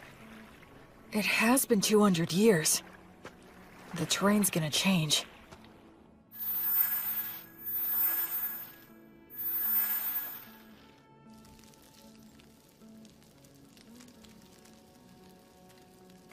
I'm running out of preserved food. But I can get bread by praying for the blessing. And I can purify water so I can survive for a while. I sure hope I reach someplace that's populated soon.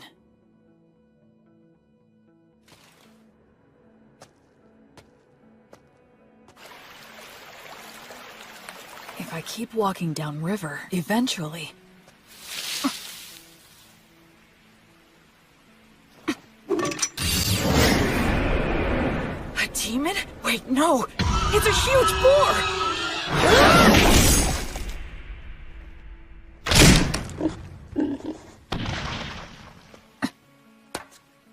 I should finish it. What's this? That's the same white fletching. Is he a hunter? Looks like I'm in a jam here. Both of our weapons are drawn and ready. It all depends on what he does. I finally met another person. I should show him I'm not a threat. Should I drop my weapon? He might attack, though. Should I pray for the blessing and show what a devout follower I am? But that might be mistaken for an attack. I need to choose my words carefully. I'm an outsider with no way to prove my identity. Aranura, Rumen Commentiribo. Ancient Elvish? Are you related to the elves? No, but I can see that you must be related to them. Your bow is elven, is it not? Well, you're not wrong there.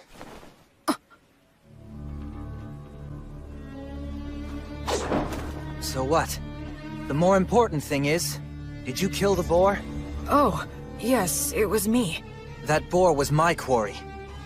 You took the kill from me. So... I almost said sorry out of habit from my previous life. Yes, you're right.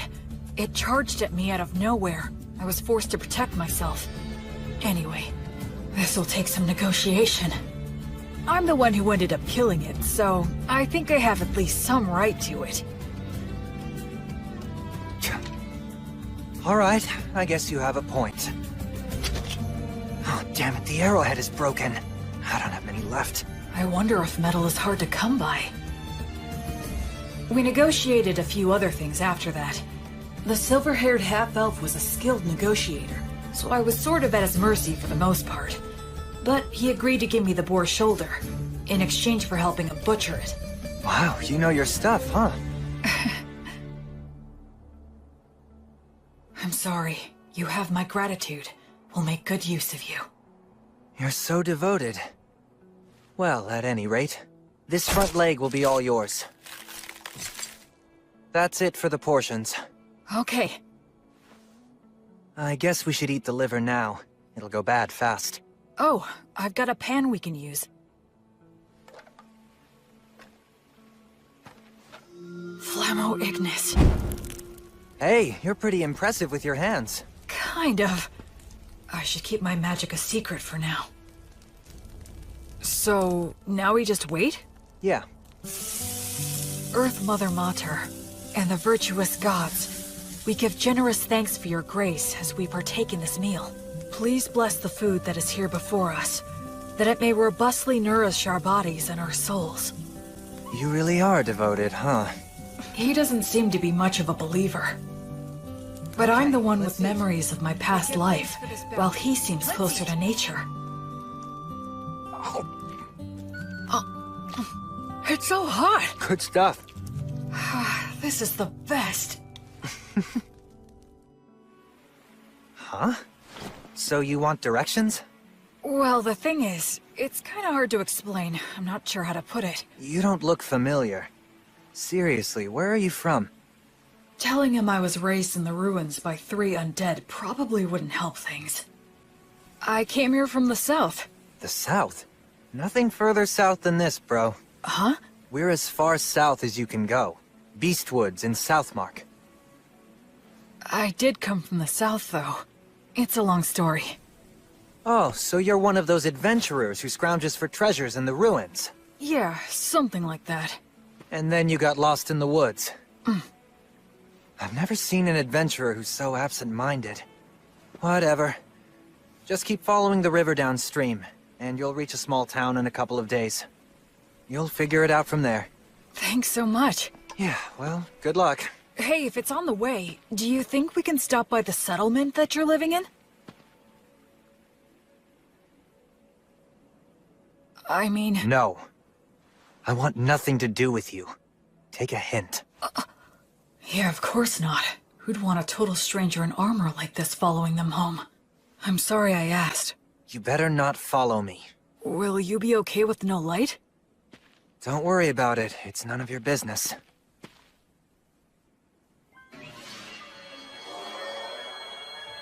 What are those? Fairies. I've never seen them. They say elves, as followers of the goddess of Fae, have a strong affinity with other Fae minions. I guess that goes for him, too. Later. My name's Will. William G. Merryblood. What's your name? Menel. Short for Meneldor.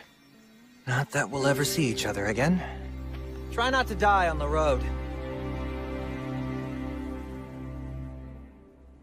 Meneldor.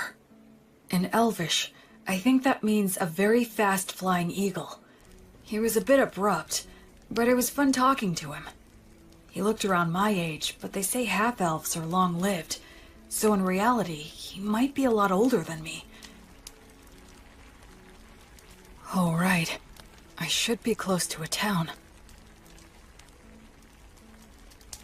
If I'll be getting more soon, I might as well indulge tonight. Tomorrow, I'll start by heading downriver to the town. After that, I'll try to get some information there.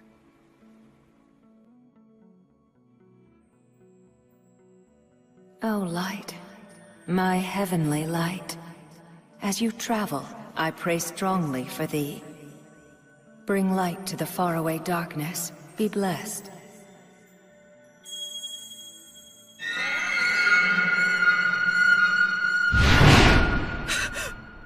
Metal, no! Was that a divine revelation? Lumen! A tragedy is about to befall a nearby village, and Menel is going to be caught up in it. Invenire humanum! That way! There it is! Did I make it in time? Erasus.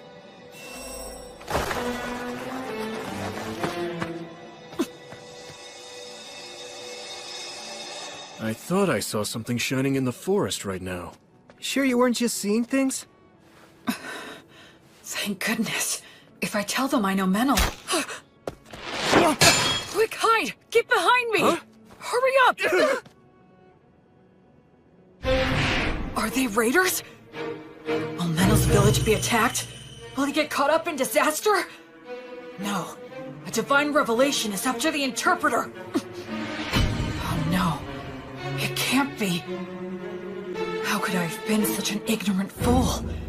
Meneldor isn't the victim of this tragedy. He's the perpetrator. Go. Secure the village. I'll deal with this one. Menel, what are you doing? I thought I told you not to follow me.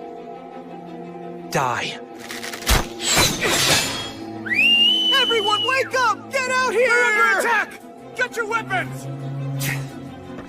Acceleratio! Gnomes, oh gnomes, slip underfoot! I have no strategy against someone who can use fairies. In that case... He doesn't even realize that if your muscles are built up enough, you can solve most any problem by force! Damn it. Salamander, burn him alive!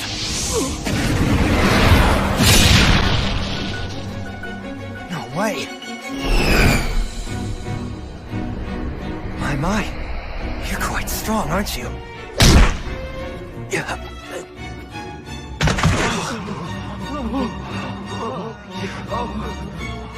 I need to subdue them all, before anyone gets hurt or killed. Uranium obligatio! I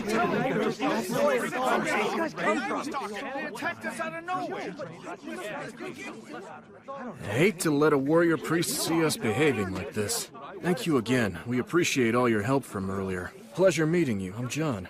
Likewise, my name is William. People from all over with different ideas about the law drift to this village naturally. It's always like this. This village is in an area of Southmark known as Beast Woods. Apparently, it falls under the rule of the Fertile Kingdom, but the law and authority of the kingdom doesn't reach these dangerous remote regions. So the area is dotted with villages populated by criminals, fugitives with no relatives, adventurers who scavenge the ruins, and other outsiders. Of course, I'm one of those people myself. So, what's going to happen to them? I'm not sure. Your guess is as good as mine. They're all from a neighboring village, which is about a day's travel from where we are right now. Neighboring village? Neither of our villages are all that well off, but I thought they at least had enough stored up for the winter. And we have always gotten along well enough. Also, that silver-haired half-elf is a well-known wandering hunter in these parts. He's helped us get rid of dangerous beasts lots of times, but this... Settle down now. Everyone's worn out from all this chatter. Time to take a break and have some water. This is our chief elder, Tom. Good day, warrior priest. John has told me all about you. Please allow this old man to also offer his gratitude. Oh no, all of this is because of the guidance of the Goddess of Light. Oh, well, in that case, I must express my gratitude to the goddess as well. Now, warrior priest. Is it safe for me to assume that if anything more were to happen here, that you would protect us? Yes. I swear on the light that is Gracefield that I will protect everyone here. All right, then we don't need to worry about our safety if those ruffians attack again. Now listen, everyone, I believe we should wake them all up and ask why they've done this. Do you all agree? We should hang all of them. That'll be hard if you care. Prisoners like these guys ought to go quickly! But it's dangerous to do that before we know anything. Maybe the warrior priest here can help us to decide. It seems like he wants to question them before proceeding with a plan. The demons. Our village was destroyed by them. Many died. Half of our village is gone. Our women, children, and wounded were left with no food or any shelter in wintertime. If we're gonna die with just the shirts on our backs, then...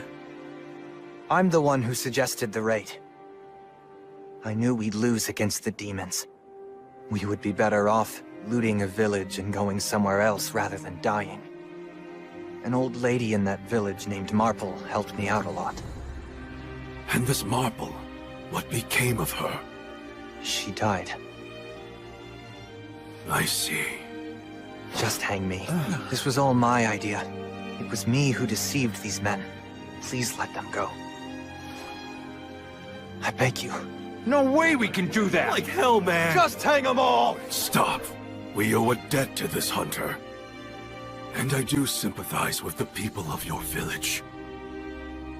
However, we have no choice but to hang you.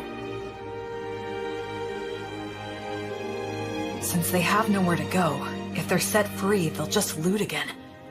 They have to be killed for the safety of the village. That's the smart choice. But my mother told me, love others unconditionally, and always do good things. And my father told me, move forward with faith in the results you'll achieve. And don't get so stressed that you freeze in place. I still carry their words with me, right here in my heart. Excuse me! I will overturn this hopeless situation before me. Can this be resolved with money? Compensation, monetary atonement? Are you familiar with that custom here? Well, of course we are, but Who here would be able to pay for that? These guys are flat broke! I am able to pay the money. Warrior priest, why would you offer this? Because demons are my arch enemies. They're the ones who killed my parents. Besides that, I swore an oath to the Goddess of Light that I would banish evil and save the suffering. We should readily assist those who have suffered at the hands of demons. We can't allow a village occupied by demons to exist. I'll go and fight them. Actually, I'd like to hire this young man to accompany me. He's an excellent hunter and he knows this forest, right? I'm going to need his talents to help me locate and fight the demons. And I can pay handsomely. Are you sure you want to do this? I feel like we're the only ones benefiting. It's a reward for all of your exemplary day-to-day conduct. Gracefield, the goddess of light who governs souls in the cycle of death and rebirth, is always looking upon your daily lives with her compassionate eyes.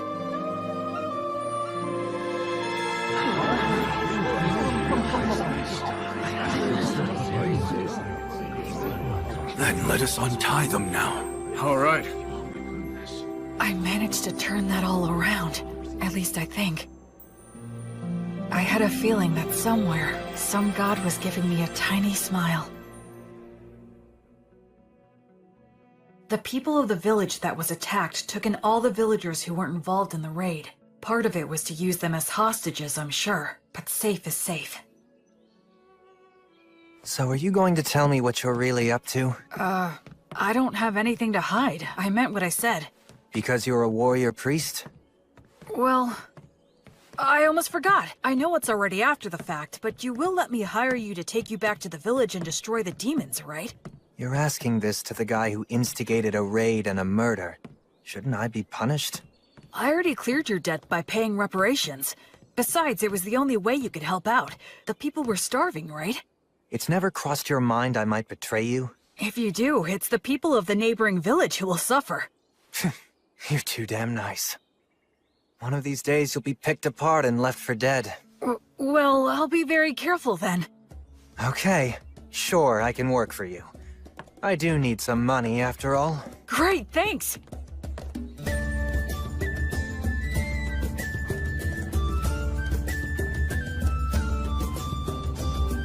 So, what are you gonna do for the time being? Huh, Mr. Bossman?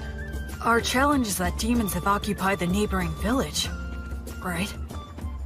I guess we'll just charge in. We don't have much time. Oh, what, are you insane?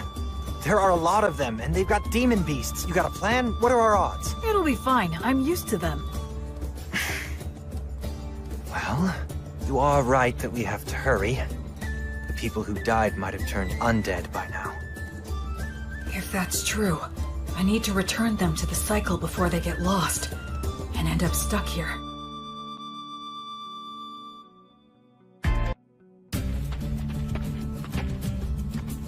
Come this way. Can we get through here?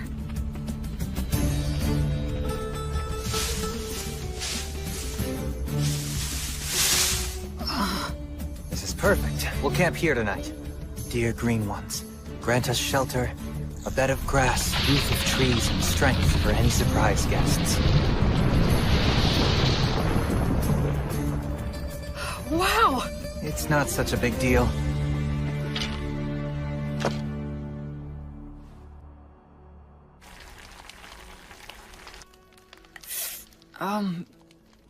You're awfully quiet. Did I do something wrong?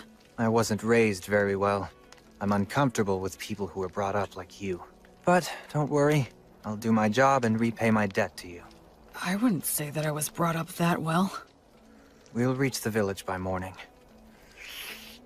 Remember, I'm only dropping you off. I won't be fighting any demons by your side. I know. That's fine. Shouldn't we keep watch? The fairies will do it. They'll wake us if anything happens. Hey, why don't we stay up and chat for a bit? I'm tired. If you want to stay up, do so on your own. I wonder how long it's been since I began my travels. One thing's for certain. It's my first night spent with someone else since my departure. Ruins, huh? Used to be. The stones and stuff are pretty useful for building new things. The village is just ahead.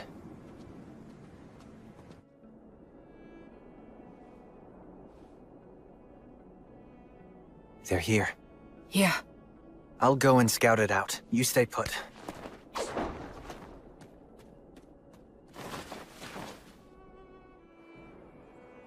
A ritual? Yeah, at the ruins of the village temple. Those damn demons. How's the temple laid out and how are they organized? About like this. There's no ceiling, and some of the walls have collapsed. They formed a ring in the center to perform their ritual. There are 2 commanders. They have faces like lizards. I forget the name. Vroskis? Yeah, maybe. It's something like that. And what else? They have several soldiers patrolling outside the temple. I know there's at least 1 demon beast inside. What's the demon beast like? Well, it's got a human-like head, the body of a lion, and wings like a bat's. It's a manticore. You already know these guys? I've studied them a fair bit, but still. I'm glad there's not more. Excuse me? Let's just go and head on and crush them.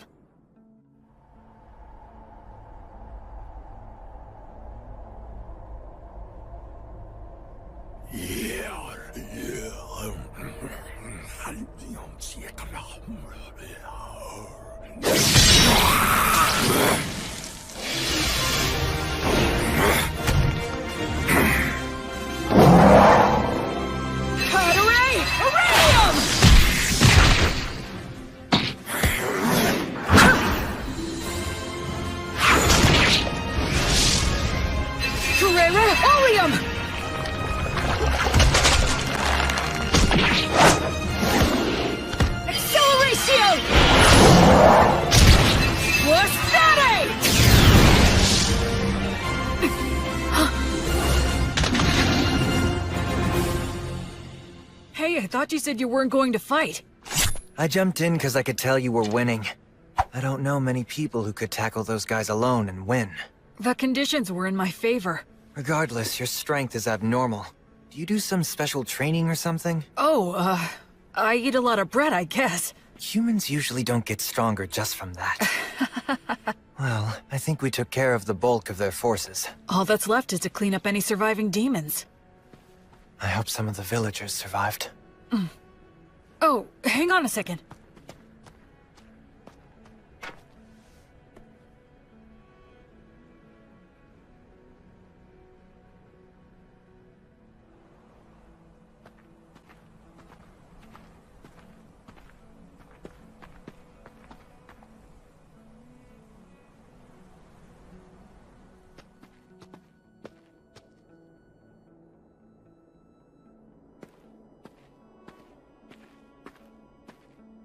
Brother!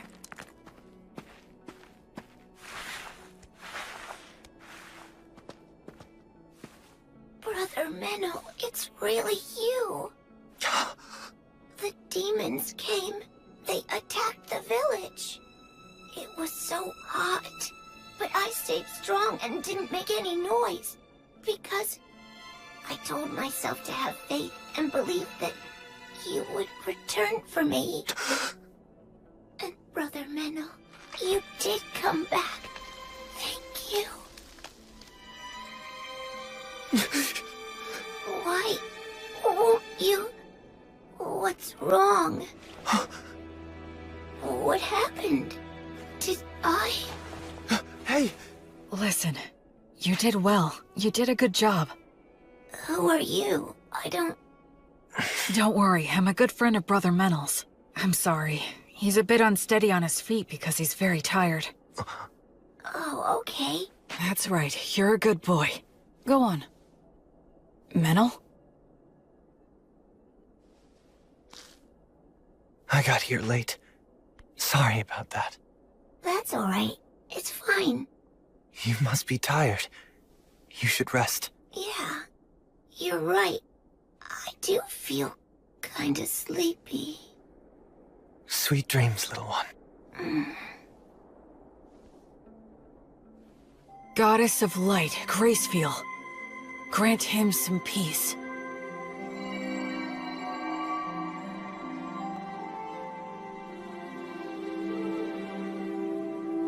Hey, What's wrong?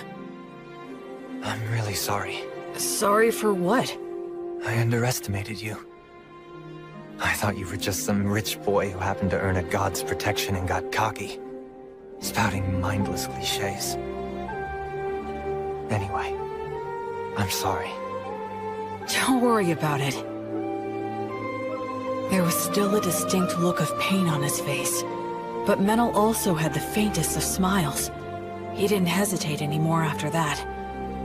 He held the hands of the undead and exchanged farewells with them.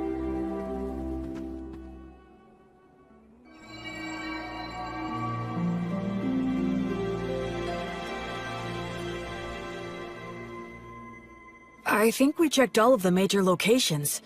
I don't sense any more demons. One more. Huh?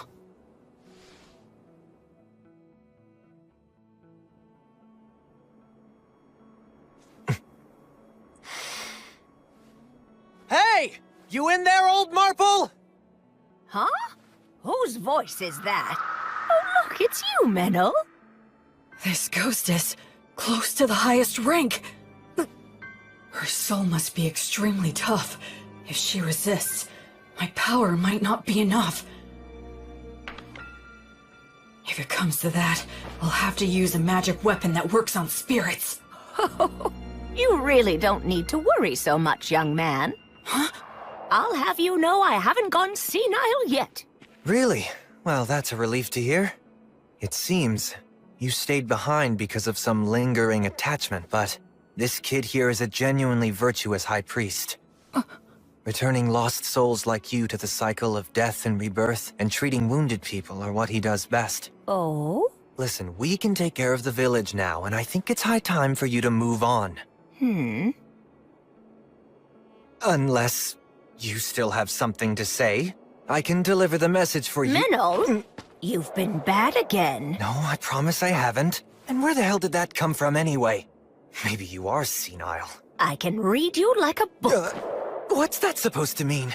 You're lying, that's what. I can always tell when you're lying. You're a little hooligan, but at your core, you're honest and smart.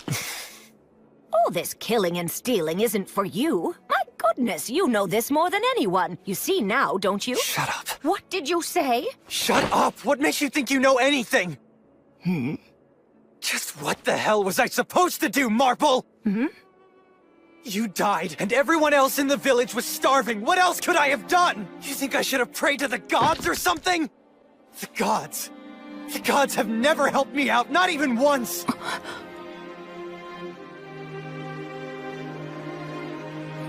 Damn it! Damn it! Damn it! Damn it! Damn it!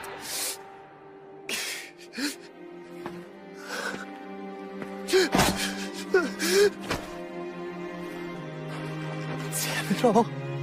I've had enough. Just let me die with you. The life of a half-elf is too long for me. Those with elven blood live for hundreds of years. Even after they lose the people and places they love, it still doesn't end. They can't leave. Listen to me, Menel. Now, Meneldor. Despite all that, the gods have given you a second chance. It's your last chance. Stop living like some useless bum. You may hate the gods, but remember that the gods will never stop loving you, even if you don't notice it. They will always shine their light, never growing bored or tired of you. So now, You just need to realize that light is there. Okay, priest, I'm ready. But if you wouldn't mind... Yes? Can I entrust you to look after this poor fool? He's not really such a bad boy at heart. So please, treat him well, won't you? I will. And as for those darn demons and demon beasts that attacked the village, I'm certain that they weren't just strays. The stronghold where their boss dwells is deep in the forest, and he sends his demon minions all over the place from there. He commands the demon beasts to attack people. It seems like they're putting all their effort into one big evil plan. If I may, your lingering attachment... Well, I couldn't pass on without making sure someone knew this. Anyway, I appreciate the offer, but I won't be needing your help. You see, someone's already waiting for me. Oh, she has someone. So it's about time for me to be on my way. Menel, dear, do take care of yourself. So many things happen in this world that can never be taken back again. So stand up and put your best foot forward. There are things you need to do. Damn it. You old woman. You're so selfish. Oh, well, so are you. Oh my goodness. What are we going to do with you?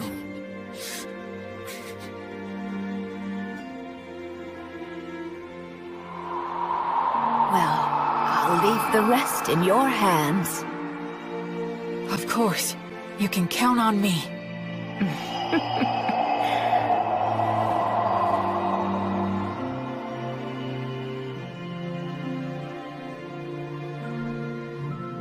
The present state of this world is dark. At the very least, in this area known as Beast Woods, demons and demon beasts still run rampant, never fully exterminated. No nation's laws reach here. So even among humans, robbing and mugging are widespread. Certainly, as an outsider just passing through, I'm not obligated to do anything. I could just walk right by it. But... As you travel, I pray strongly for thee. Bring light to the faraway darkness. Be blessed.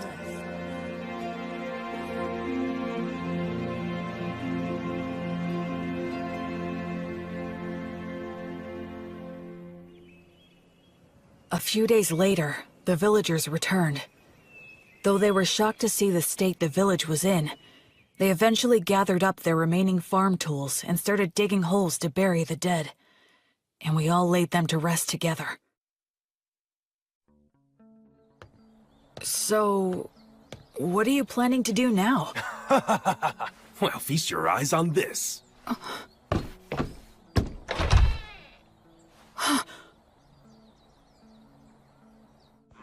Just for tonight, we're throwing a bit of a party to mark our return to our village and honor our fallen. And since you're the savior who got our village back for us, we would be honored if you could join us this evening.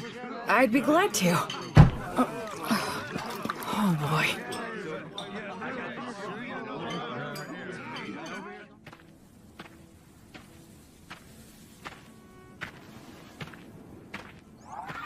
Menel.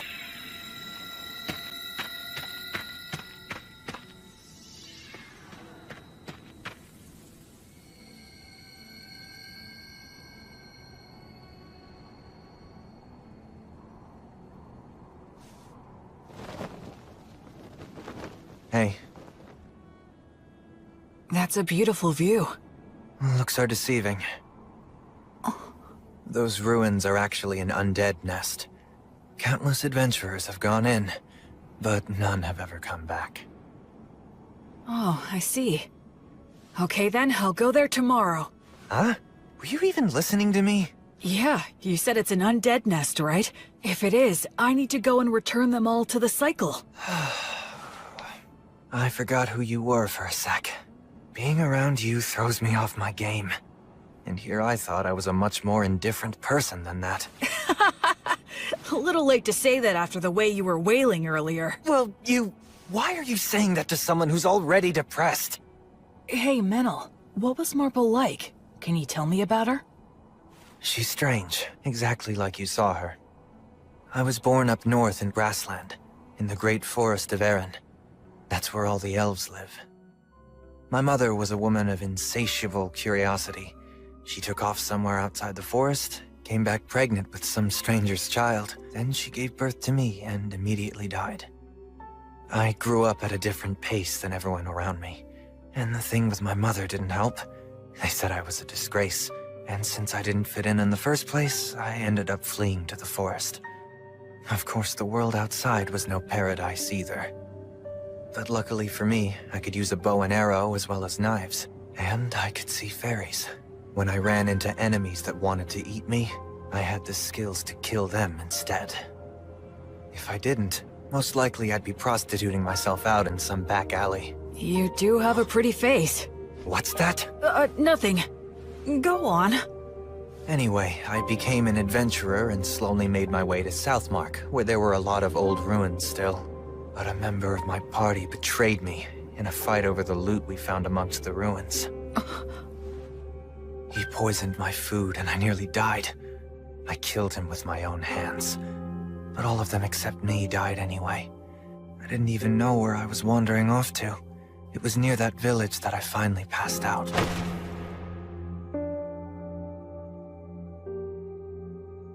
Marple was the one who found me and took me in. At the time, she wasn't that old yet, but she was still such a weird woman. She lent her bed to the antisocial kids she'd found lying on the ground. She let me eat her food, and even lectured me about trying to live a decent life. A lot of people ended up at that village after being found by her. What was she exactly? I have no idea, really. Of course, she's dead now, so we'll never know.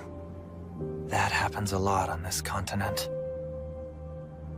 She did take me in and looked after me well. That's when I started pretending I was a hunter.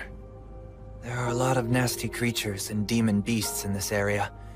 I was relatively useful, and I had a place to belong. But I lost it all without any warning. I got all the survivors together so we could be the ones doing the stealing. But thanks to you, we failed miserably. It sucks having a longer life than anyone else in a place like that, so... it's depressing.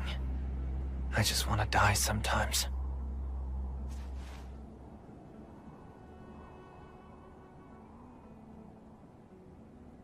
Well, I suppose I'll get back on my own 2 feet soon enough. Huh? What? Stop making faces at me. Huh? Just saying that there's a huge difference between your priest self and your normal self, huh? What? So Will, priest of the goddess of divine light, I'm grateful to you. You stopped me before I could do something irreversible, and you saved the people of the village. Hence, I'm asking to receive the light of the goddess through you. Do you accept what I ask?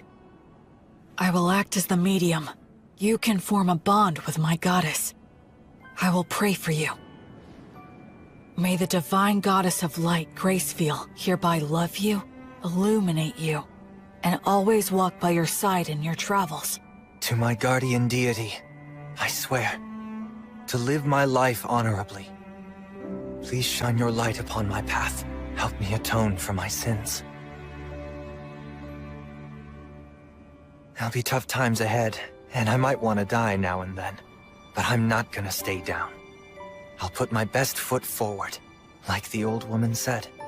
Menel, you're really strong. It's amazing. I admire you. Come on, stop being gross. Between the two of us, you're the strong one. Where exactly does your power come from? I'm not strong. I just lucked out and happened to get amazing teachers in my life, that's all. Well, I'm not going to meddle. Anyway, ready to head back? Mm-hmm.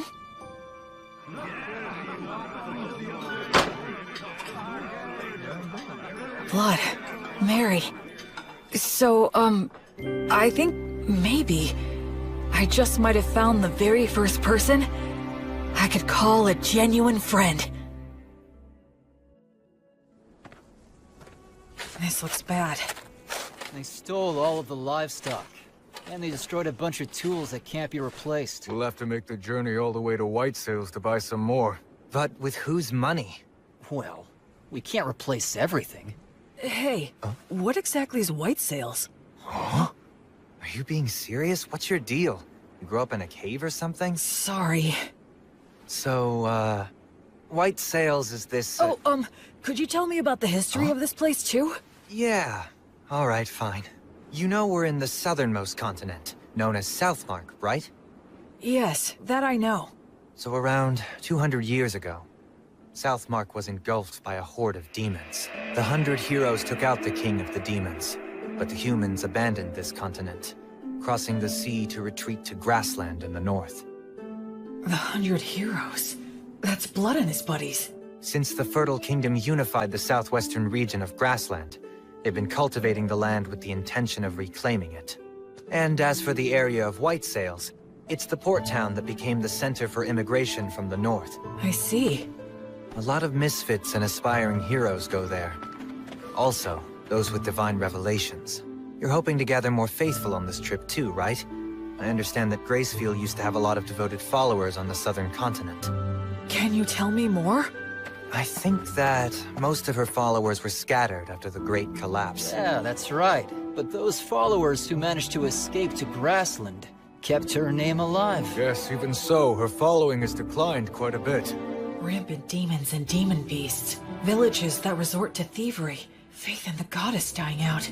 Perhaps this was the mission that the goddess had in mind for me all along? Well, enough of old history lessons. We need to help the villagers now. Yeah, with regard to that, these villagers don't have a lot to spare. Hey, Metal, wanna explore some ruins? We'll divide the loot. What? I didn't expect looting ruins to be another one of your specialties. I'm used to them. Seriously, who are you anyway? But we do have enough money to rebuild now. We can buy new tools and livestock. Plus, I made up for my personal expenses. Can't wait to get to the city. First thing we're gonna do is eat there. Seafood's in season, so... Someone! Help us! A giant ape! The two running from it are a halfling and a hawker?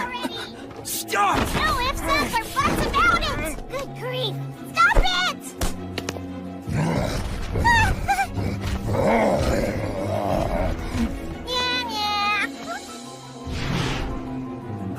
Who are you? What is this dangerous? Blood told me that when facing a wild animal, the moment you break eye contact, you lose. Well then, come at me if you're going to. We can do a little wrestling.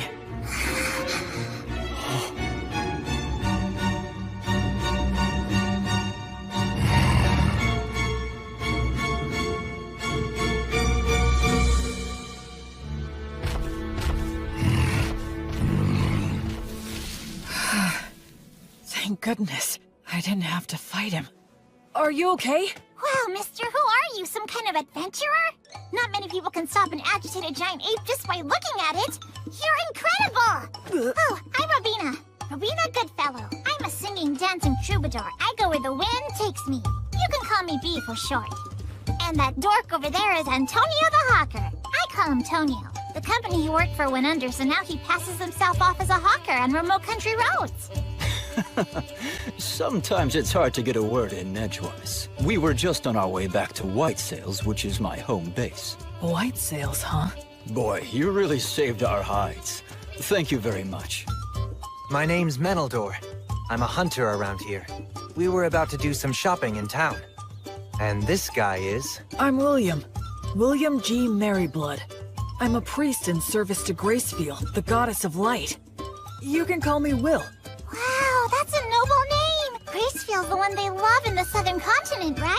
Oh, wow! I didn't know she still had priests. And not just any priest, a warrior priest. Am I right? Am I right? It's true. He may look spacey, but he's got mad skills. I mean, I hardly ever get attacked when I'm walking with him. Are you saying that the beasts know how strong he is and avoid him? What the heck? How cool is that? What? You usually see more of them? Yes, of course. That's why it's called Beastwoods. It feels like their eyes are piercing me. Anyway, Is it just the two of you? No guide? Or were they killed? Well, actually, when we came across that giant ape in the forest, I'm embarrassed to say that they ran away. Some guys conned you out of their upfront pay and then bailed? You need to get way more savvy about people, Mr. Peddler Guy. I'm rather ashamed. And they made a big old racket when they ran too. It was really nuts. Giant apes don't even normally attack. They just look scary. They both lost their guides? So now what are you two gonna do? We'd be more than happy to take you with us if you want. We'll just say you owe us one. I'll do the deal making, not you. So, we'll owe you one of what? We want to buy livestock, and some other stuff in White Sails. Ah, I get it. If that's what you want, then I'd be glad to help. I can introduce you to a dealer that I know. We appreciate it. And sorry for butting in. This guy has no idea how the world works. So were you really born as a true noble? He has that air about him, like he's pure and untainted. Nah. If I told you about my origins, I suspect you'd have a hard time even believing me. You mean you're of such noble birth that you can't talk about your family? And a priest to an unsung god too! Wow, that's fantastic! My poetic heart is bursting with inspiration! Wait. No matter what I say next, it'll probably only make it worse. Now what? Okay, it's settled. Let's get moving. Yup, time's a-wasting!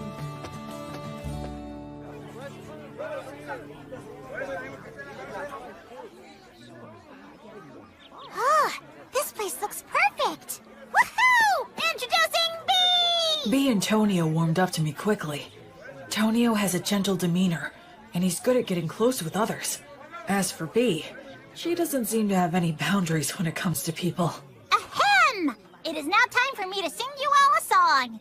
I'm counting on you to clap along for me, and you collect the donations, Will. Sure! You got it, B!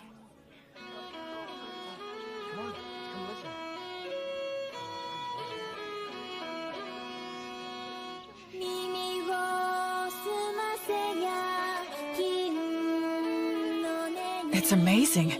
Every time we walk into a village, she lures everyone in. It's really impressive. She never gets tired. Very well. Right here. They make a good combo for doing business. Huh? A lot of hawkers use high-pressure tactics or even petty thievery to make their cut. I see. I guess it's true about him working for a company. Hey, Will. Oh? Excuse me, I'd like to ask you something. Sure, what is it? Well, this is my question. Can the blessing you invoke heal sickness and injury? Yes, it can. I see. Then I have a proposal for you. Huh? Goddess of Light. You're as good as new. Oh, wow. Thank you. I'm so grateful. How much do I owe you? Oh, don't worry about that. Offer your thanks to Gracefield. And if Tonio has anything you like, please purchase something from him. I'm a priest who is still just in training. Yes, okay. Thank you so much. Let's get something to celebrate your recovery. How about this hairband? So B attracts the people, Will offers his healing, and both bring him some business. Smart guy. Tonio's pretty cool. Yeah, I think this will help with the return of the Goddess of Light. Your power is damn impressive, though. Well, the blessing is a rewrite of reality through the sublime power of a god.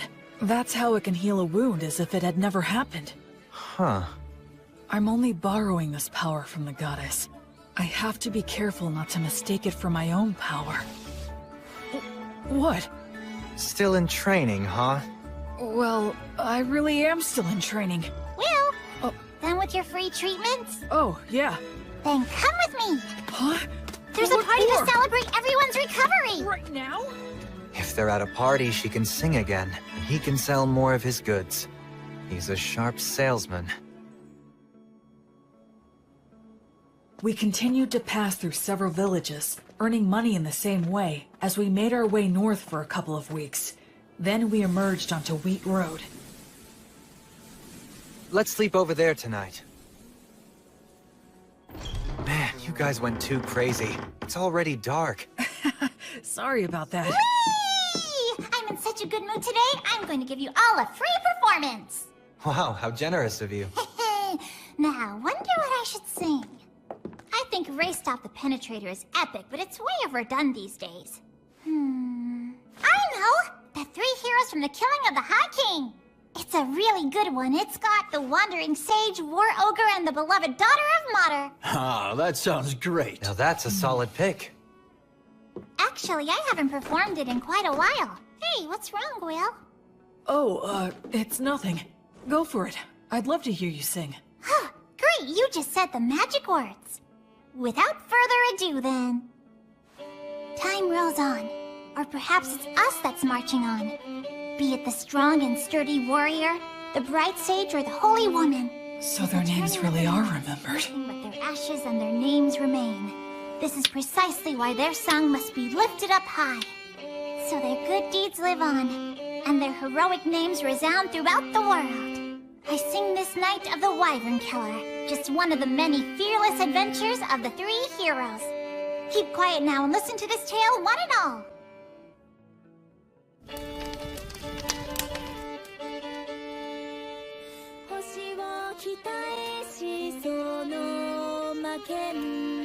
Jeez, Blood. You never talked about yourself at all. So this is what your past was like.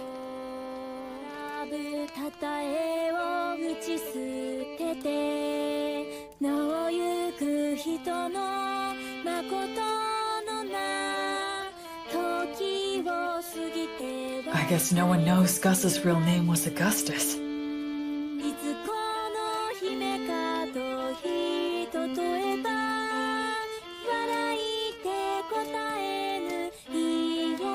Mary's refined manner definitely gave the impression of noble origins, but I'd believe it if someone told me she came from a poor village too. These are bygone days, now far away in the past. Oh, countless wishes now left with no way home.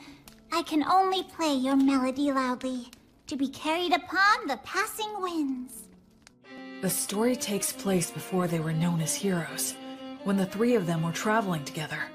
A certain remote village that they visited was attacked by a wyvern, and a beautiful half-elf was chosen as a sacrifice to appease it.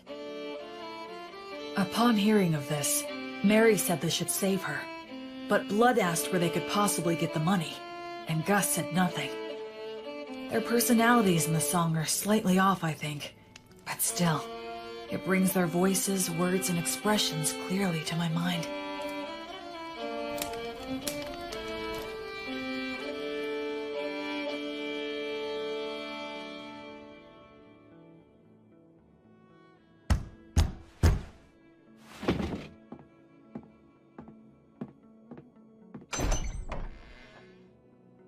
Who might you be?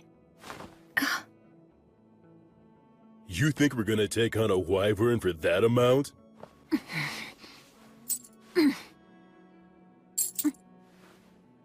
Ah, what fine money. Look how it sparkles and shines. If this will be the payment we're given, then... We have no choice but to do the job. Oh, damn, you're such pushovers. There's no profit here. I'll pay more if it's not enough. You can sell me to a slave trader if you want! You think even that's enough?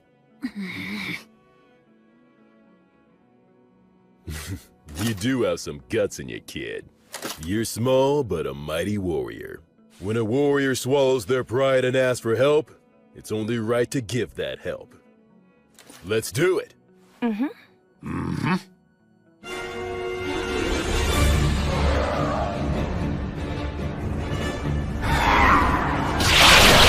Ligatur! Nodus! Obligatio!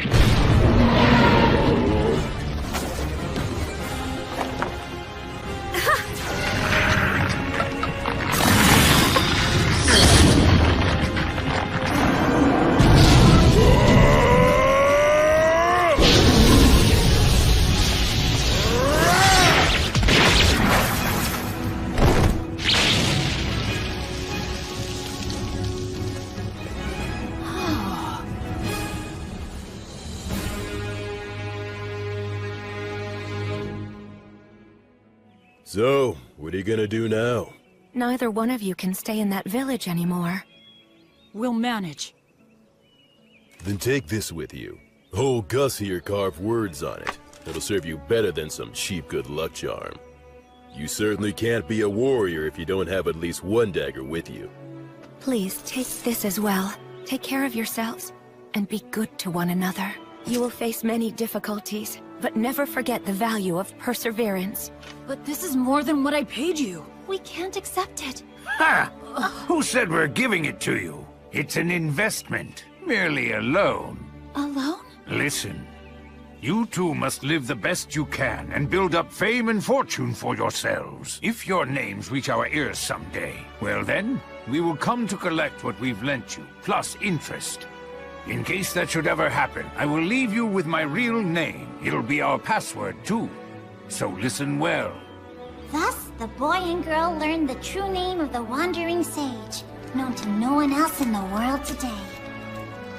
Hand in hand, the boy and girl began to make their way to the city, while the three heroes walked back down the road in search of bold and thrilling new adventures. That's the end of this sweet song. But there's a follow-up to the story. Count Dagger of the Fertile Kingdom, his actual surname was Wizard's Dagger. To this day, an elderly half-elf woman still waits at his mansion. Does that mean? She believes someone who knows the sage's true name will hopefully come to her one day, so that she can return what he lent to her, along with what he lent to her husband. She plans to offer her thanks to him when that day comes. That's what this story's about. A story of three great heroes that still echoes to this day. What's wrong? Will, are you crying? No, I'm not. I'm not crying. Aw, come on now. It must have been Bee's great storytelling that moved you to tears, huh? No, it's not that. I promise you. Aw, don't be shy. There are still so many people in this world who fondly remember the three of you. There always were. That makes me happy beyond words.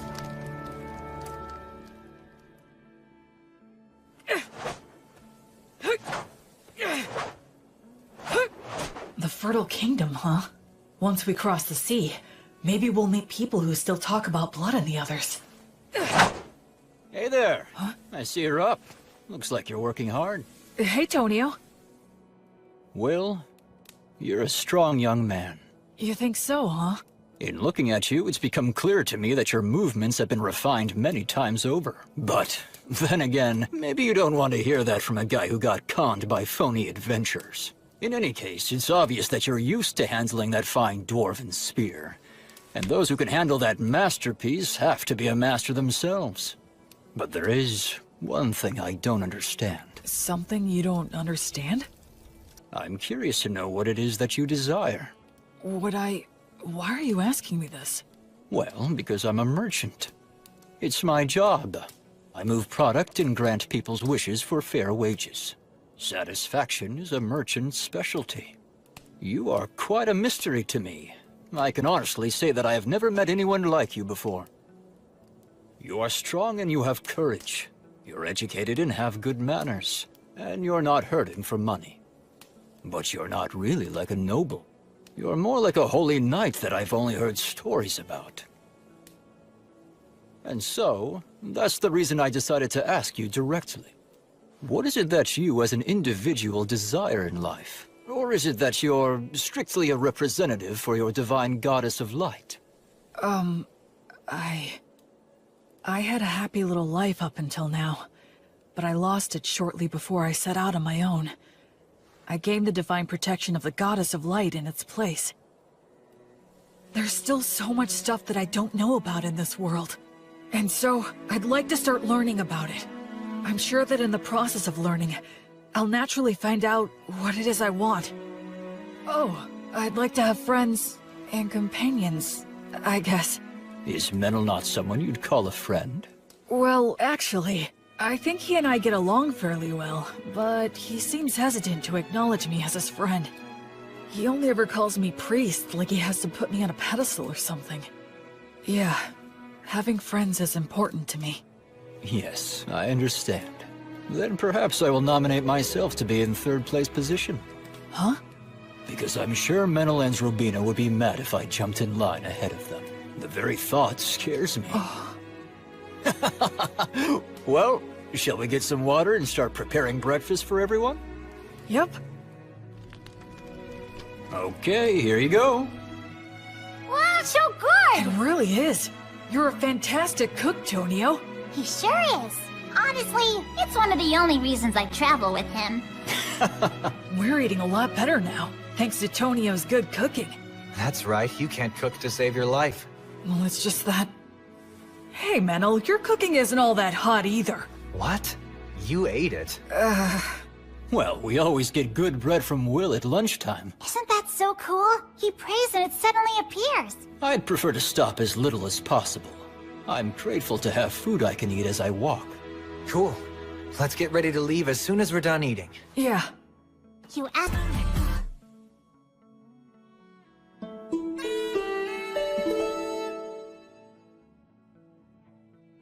All right! We finally made it to White Sails! Haven't been here in a while. What do you think? It's amazing. So there's no entry inspection or toll? That's right. It's the policy of the city's ruler, His Highness Ethel. Goods enter the city by boat in tremendous amounts, and then they're distributed throughout Southmark by land and water. Wouldn't that mean a massive amount of goods pass through here then? Yes, and if all of them are checked at the gate, it would be a hotbed for the smuggling of both goods and people. Oh, I see. So, Ethel imposed docking fees for ships and rental fees for companies setting up shop here to make money for the city, keeping the movement of people and goods as unrestricted as possible. Oh. It seems like the economy is their top priority. It's a very advanced city with a real sense of freedom. Quit talking about all that boring stuff. It's Will's first time here. Let's have fun. Come on, this way. Will, this is the city's biggest market. Wow, real people. That surprises you? Oh, look! So beautiful. All this jewelry is in style right now. In style? Yeah, you betcha. They have the latest styles here? That means these people are doing well enough to contemplate things like fashion. It's just one shock after another in this city. Is that... Yeah, that's a street light. Street light? You don't know what those are? Gosh, you're behind the times. Every evening, the apprentices come out. They're from the Academy of Sages, and they light up all the posts which have the words of light engraved on them. So the people here have light even at night. This assignment serves as training for apprentice sorcerers, and they can earn a little pocket money as well. That operation over there is also a large source of income for apprentice sorcerers. What is it? Oh, come on, Will. Even you have to know what that is. It's the public bathhouse, Balnea. Balnea? Huh? What's wrong? A public bathhouse? They have baths here? The water's so clean, you can see right through it. Oh yes, so that's an effect of the words of purification. Instead of the massive amounts of fuel it would take to heat the baths, they can use words of heat. That's amazing. So it's less like a bath, and more like a sauna and a cold water pool. But still, it's incredible. The breeze feels so nice. I used words of purification to keep up good hygiene on the road, but it's great to have an actual bath. La, la, la, la. Boy, it feels good to have a bath after so long. That's for sure. I just hope things don't get all messy again now. What are we gonna do next? One of the best things ever! I'm always so hungry after a bath. You two must have been super starving, huh? The food is quite good here. Agreed. I think we all could have used a little more broth, though. It's absorbed the flavor of the fish so well, and the saltiness is just right. I haven't eaten anything like this since I left the temple. It tastes like civilization. All these dishes are so delicious, I can't remember what we were talking about. This is also delicious. Excuse me, could I get a refill? For me too. Coming right up. When we're done eating here, we can head over to the temple. Will, since you're a priest, you need to pay your respects, right? Oh, yes, you're right. Wow, that must have cost a fortune. Don't be like that, Menel. I'll be back as soon as I'm done. Please wait here for just a bit. Are temples in cities always this big? It looks like a beautiful work of art. It feels more like a tourist destination. Excuse me. Yes. Can I help you? I was wondering if you could tell me if there's a high-ranking priest here. I've received divine protection and become a priest, so I wanted to pay my respects. Pardon my asking, but which deity do you serve? I serve the goddess of light named Gracefeel. Oh, the goddess of light. That's a problem. Why's that? Priests of the goddess of light are quite uncommon, so our rules compel me to use the prayer of faith detection. Okay, that's fine. I guess that makes sense. It's inevitable that people would be skeptical of a priest to a minor god. I could be a priest to an evil god in disguise. The thing is, all those individuals with the divine protection that qualifies them to determine another's faith are out at the moment. They're all out? Yes. It's because attacks by demon beasts have been on the rise everywhere recently. All but the vice bishop are extremely busy right now. Vice? What are you doing in the middle of the aisle? Bishop Bagley! Answer me. I asked you what you're doing. Well, I just... It's an honor to meet you. My name is William G. Merryblood. I have earned the divine protection of Gracefeel, the goddess of light, and I have come to the Temple of White Sails to pay my respects. I see. I am Bart Bagley. I am in charge of this temple. Gracefield, huh? The deity who has been completely lost as of late? And what if you're a suspicious person using her name, planning a very dangerous plot? You have every right to be suspicious. Is there anything I can bless to prove myself? Ha! You novices are so quick to rely on your divine protection.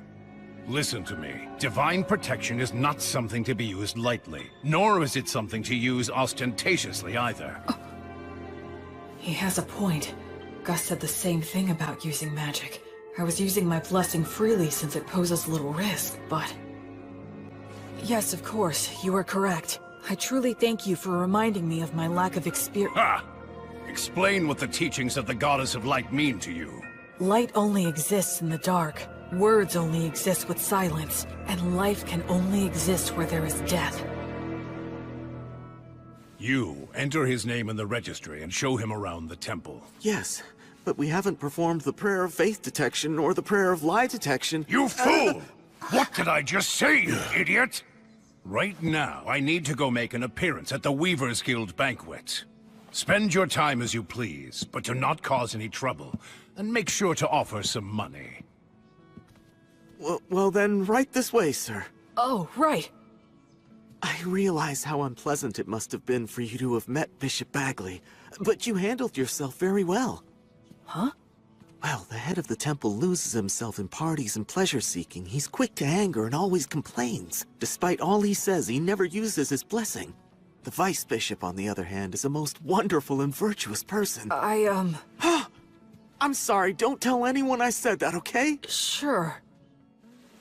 Hey, what do you know about the head of the temple?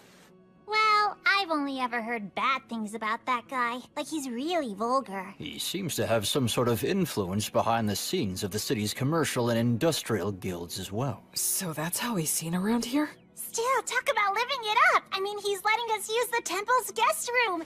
2 of them, even. Anyway, what should we plan to do next? We could take in sights, or visit some guilds nearby. Oh, if we do that, then I'd recommend going to the... Wait a second. What was that? Those don't sound like clock tower bells. Is there a fire? That sounds like an emergency alert. It's a wyvern! Everybody run! Huh? What the...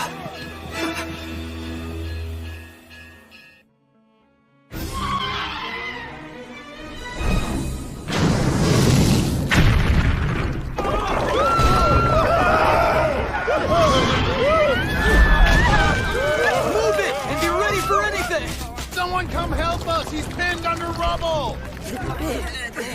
What's going on? Stop pushing! Where is my child?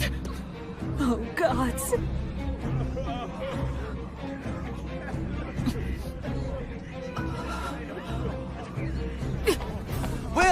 Will, wait!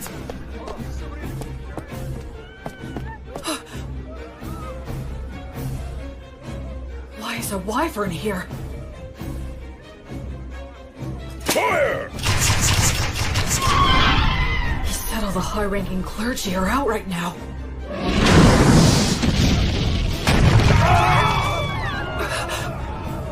Their civilization, their city, everything the three of them protected. The place where people can live freely. Verba! Volanto! Tony Truce! It missed! But among the words I can use, these have the furthest range. I'll just have to keep firing until I hit it! What are you doing, you idiot? Why are you shooting off high magic like that in a blind fury? You'll get yourself killed! But nothing! You're fighting a wyvern. You have to be more efficient than that. You've got smarts. I suggest using them, you moron. Don't just rush in. You should start off by learning how to use your minor magic more skillfully and accurately. I got it. All right, then. Think. What can I do about this wyvern using all that I know? Menel, would you help me? I need you and your fairy magic. Right. B, Tonio! Huh? Please work with the people nearby to get everyone clear of the temple's front garden. I'm going to bring the wyvern there. Your Excellency, you must take shelter below, quickly! How could this happen? Dozens of people, if not hundreds, will die. Now then. Sylphs, sylphs, maidens of wind. Your steps are the wind's steps. Your song is the wind's song. Sing in chorus, sing in rounds, cheer and applaud. Your sweet harmony shall spread the words of origin in the 10 directions. Verba, Volanto, Conciliat, Sequitur, Tony Truce, Aurania.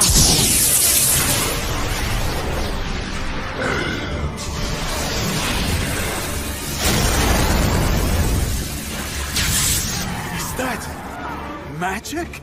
There's a fairy user too? Oh man, are we lucky. We've got this. We can do it. Hurry!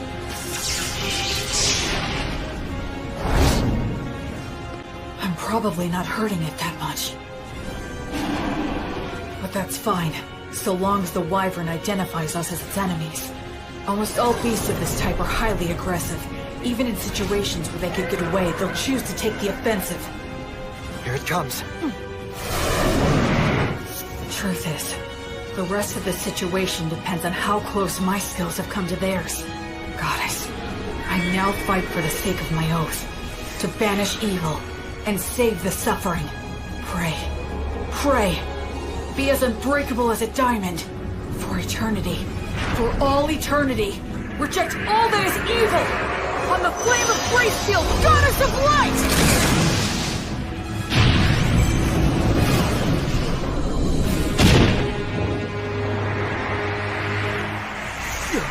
What the heck is that stuff?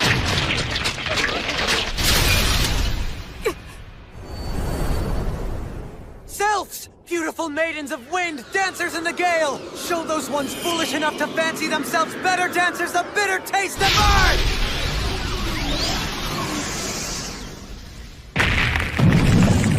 Ligator! Notice! Obligatio! It's bound up. No, it's trying to tear them off! Damn, it's strong! Acceleratio!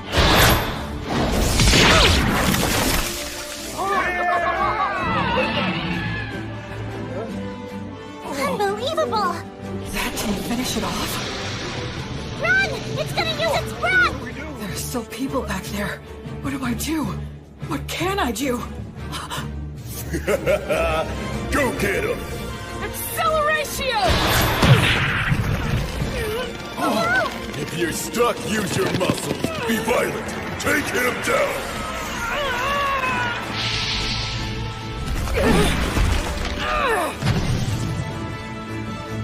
A neck throw? You're not getting away! Oh! I won't let your fangs or claws hurt one single person!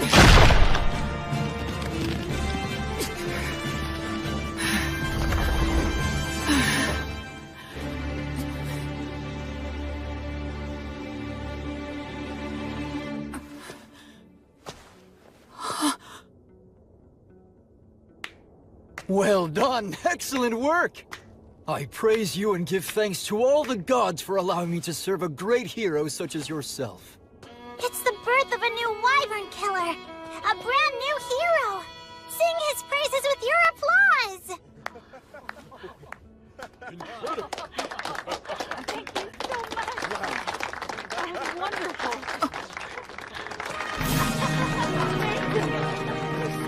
Guess we were too late, huh? I had no idea so many magic users and a warrior strong enough to kill a wyvern were staying here. It is truly divine providence.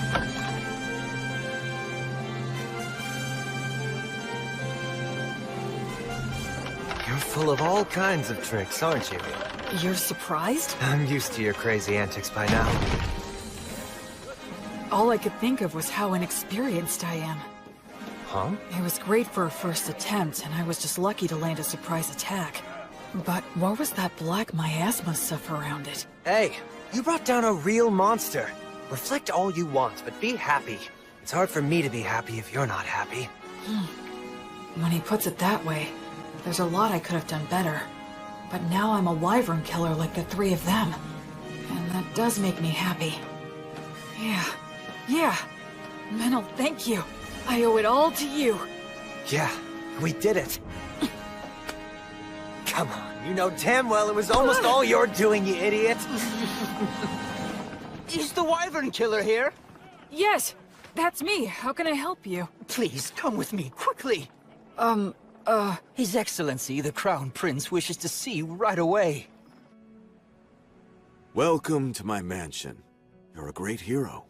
So, this is the Crown Prince of the Fertile Kingdom, the Lord of White Sails, and the ruler of Southmark. It's more than I deserve to stand here in front of you, Your Highness. I came immediately when I heard your request. My name is William G. Merryblood. Oh, you are well versed in the old etiquette.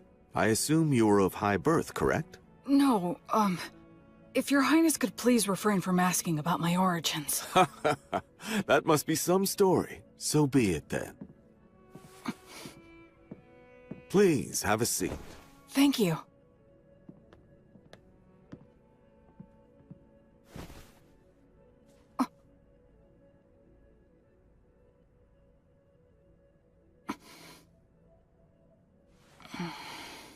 William, there are 4 or 5 individuals in your group, are there not? Yes, 4 of us. Which makes you a magic user, a priest, a fairy user, and a warrior.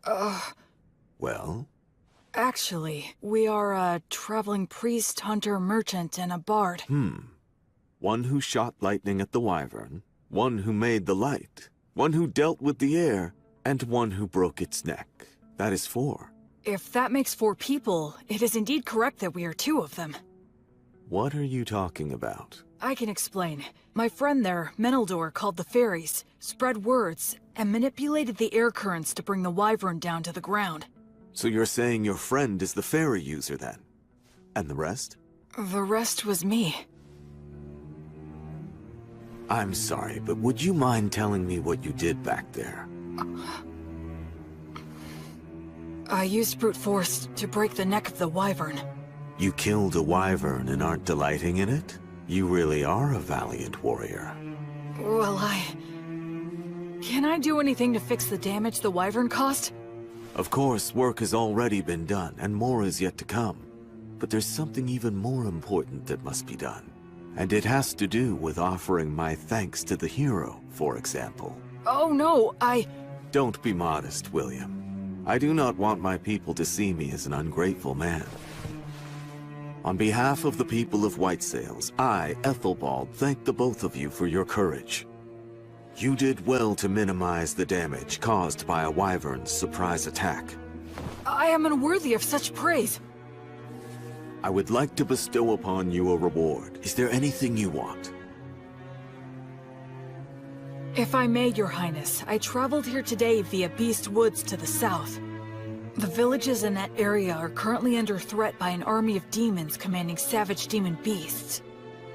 I see. So if I may ask you, would it be possible for Your Highness to send his soldiers over there to help hunt down the demons? It's not impossible, but it would be difficult. You saw that wyvern. Within parts of Southmark that I govern, demon beasts like it have caused frequent incidents. You mean... Of course, it's that toxic miasma. Any being it touches is corrupted and turns savage. Are you certain you are well yourself, William? I am naturally resistant to poisons. Oh, that is good to hear. Under the previous king's policies, we expanded our domain too much. We cannot even sufficiently protect the villages we directly govern at the moment. Do you understand what I'm saying? Then, would you give me permission to hire adventurers and mercenaries with my own money and organize an army to drive out the demons? William, are you certain you recognize the full extent of what that could potentially mean? Yes, I understand that I am asking a considerable thing of you, Your Excellency. Yet you stand by your request. Yes. Because if I don't, then how many more tragedies would we be forced to simply overlook? Except to save everyone here is a task not even gods can achieve.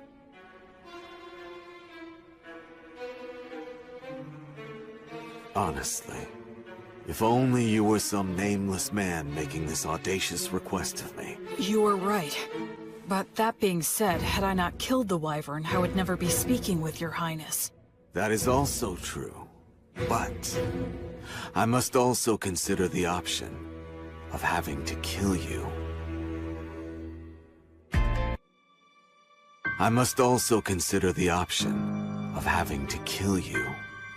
That's unnerving. And how will you explain my death to everyone? I'd simply say that you were poisoned in a battle with the Wyvern, and you started to spit up blood since the treatment was too late. I understand what his disposition is. A hero who can't even prove his identity is asking him for forces to operate in a region he doesn't even govern. Of course he'd see it as dangerous. I can handle those two, but there's still the risk of projectile weapons, and the prince is pretty skilled himself. No, it's pointless to think about that. In any case, I have to get through this somehow. I need to speak from the heart and plead my case as earnestly as I can. Your Highness. Go ahead. If all the saltiness were to disappear from the world, then what would give salt its distinctive salty flavoring? And if all those who carry a flame were to live entirely in the sunlight, upon what would they shine their flame? For my part, I'm fortunate to have received a part of that flame from Gracefiel, the divine goddess of light. I firmly believe that the ones who carry that flame are the ones who should march first into the darkness. They must shine the light upon those who lament in darkness and light the path for those who follow behind.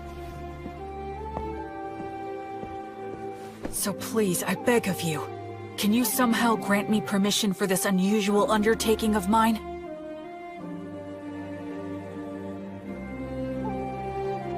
Young William, this path will only lead to despair. It won't work, and even if it does, you will pay the price. But I have some business with that despair you're speaking about. Oh really? And what is that? I don't like how its face looks, so I want to go and kick it in as hard as I can.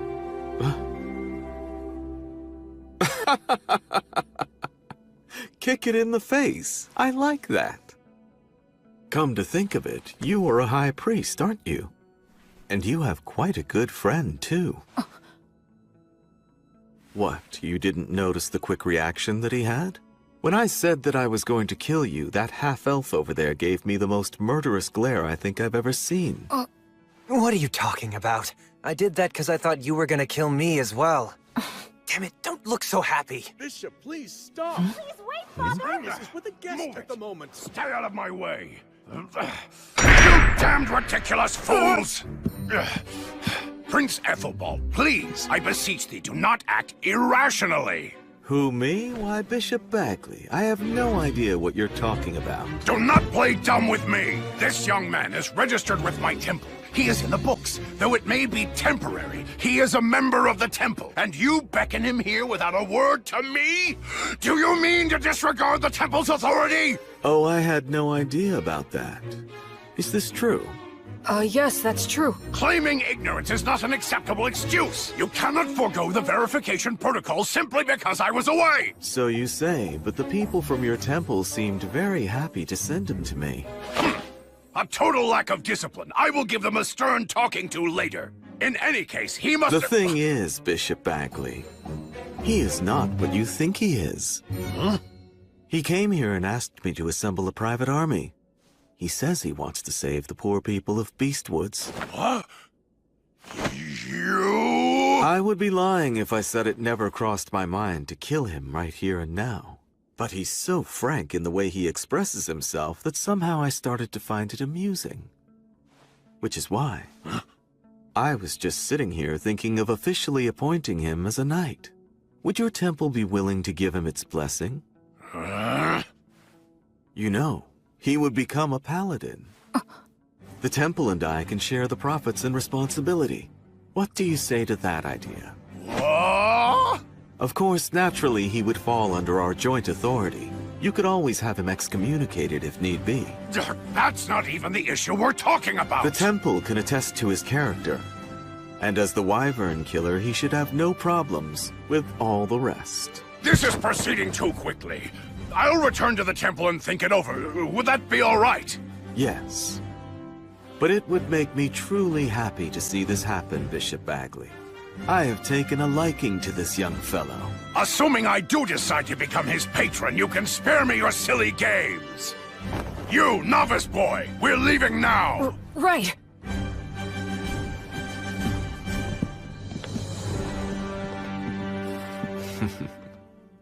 Honestly, what a troublemaker you are. Demanding a private army. What's the old geezer's deal? Menel, actually he's... Especially you. You're a novice! How dare you take matters into your own hands? So what if we did? It's not like you're our boss or something, mister. Excuse me? I'm the head of the temple, in case you forgot. So what? You want to fight over it? How dare you speak to me that I'm sorry. My father's on edge because he's had unresolved issues lately. No, I apologize for my friend's behavior. Anyway, so you're Bishop Bagley's daughter then? Yes, I am, though we're not related through bloodlines. At one time, the bishop was in charge of a temple in the capital city that accommodated a large orphanage. Ah, yes, I got it. When His Highness Ethelbald asked my father to relocate here, I came to this continent along with a dozen or so other families. So that's what happened. He's in a position where he can throw his weight around. He has connections everywhere, and he has loyal subordinates, too. Bishop Bagley! Hmm? Thank you for all your help. Your intervention with the Crown Prince saved us. Thank you.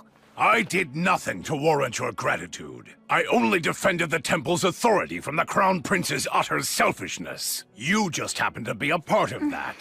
Besides, when he's amused by something, he has a habit of doing absurd things. It's a real problem.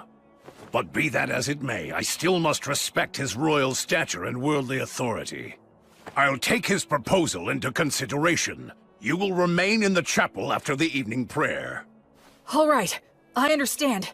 The thing is, What? What's the evening prayer? You unbelievable fool! You know the prayers that are called Vespers and Compline? Those holy practices were revised 200 years ago. Did you serve your apprenticeship with one of such a long-lived race? Sure. I guess that would be a good way to put it. So it seems that you are not entirely ignorant then. Anna, go fetch some books on the revisions to the liturgy, and while you're at it, find a suitable teacher for him as well. Yes, Father. This boy is a novice, and on top of that, an ancient who's come here from 200 years in the past. He'll take a lot of work.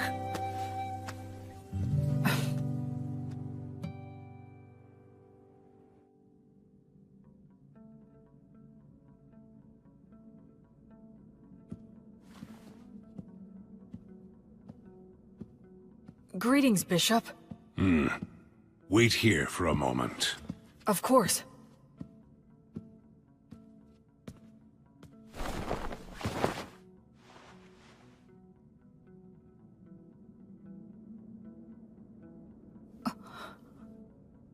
His praying form looks frighteningly masterful. Other than Mary, I've I've never seen such an expert.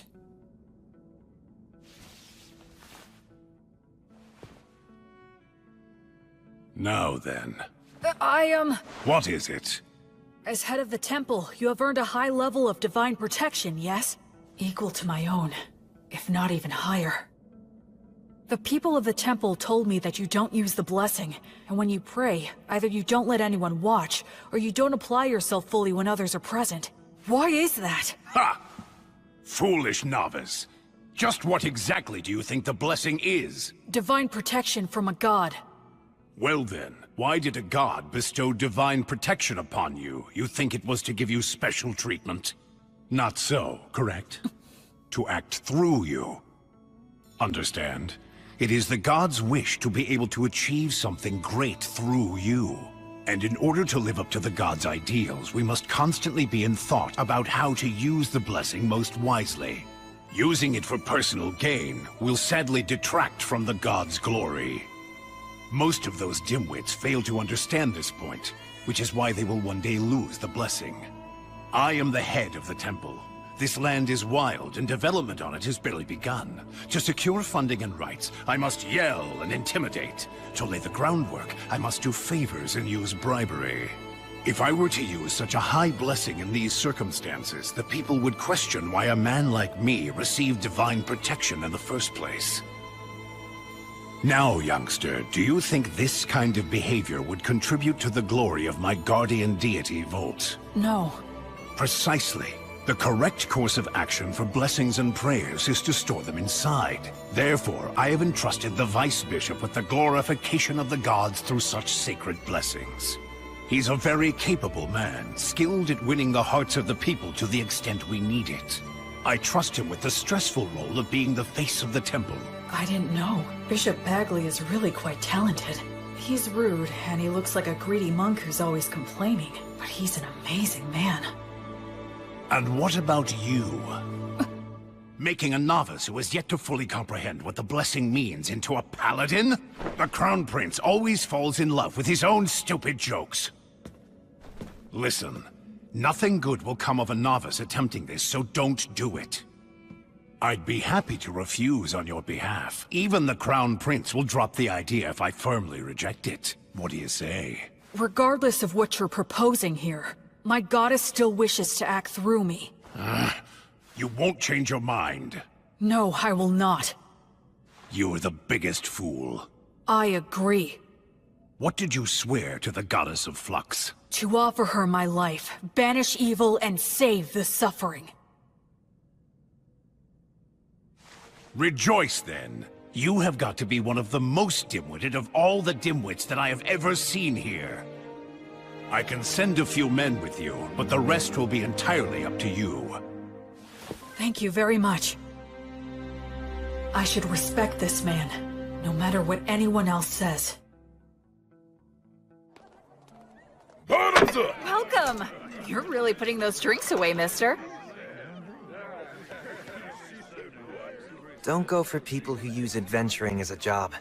You have to find those who are in it for the glory and prestige.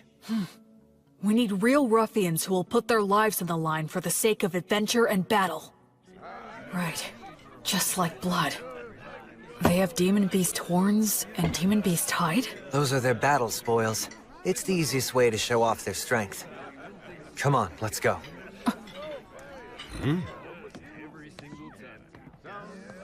A red-headed boy with a friend who looks to be half-elf? There's no doubt.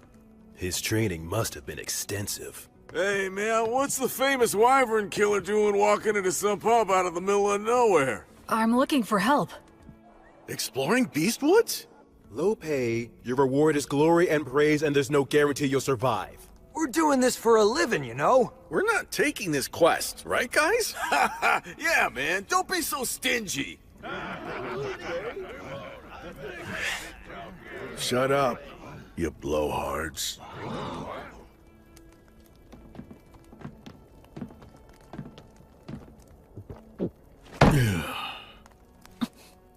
Look at the fingers of a swordsman. You can tell a lot by looking at his hands and whether or not he'll allow any wandering thoughts that prevent him from drawing his weapon.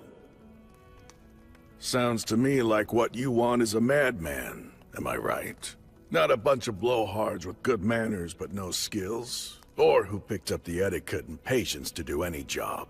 But who are just a bunch of shitheads who have no fear. The worst kind of scumball adventurers who'll risk their lives for the dumbest ideals, right? Yes, that's the reason we've come here. Hey, you hear that? I called it from the start. Bunch of damn lunatics! You ought to buy our drinks for a change! Yeah, that's right!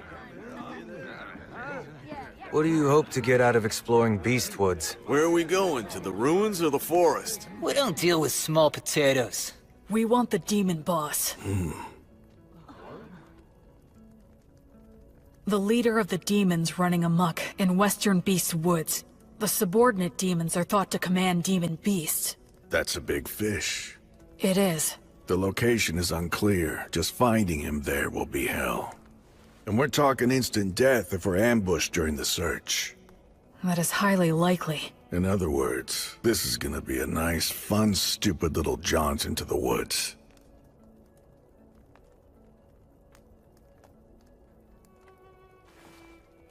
Count me in on it. All I need is food and a bed. And a little pocket change will be nice. Yeah, me too. And me. Count on us Great, too. I'll provide everything. I'm William G. Merryblood. I'm Raystov.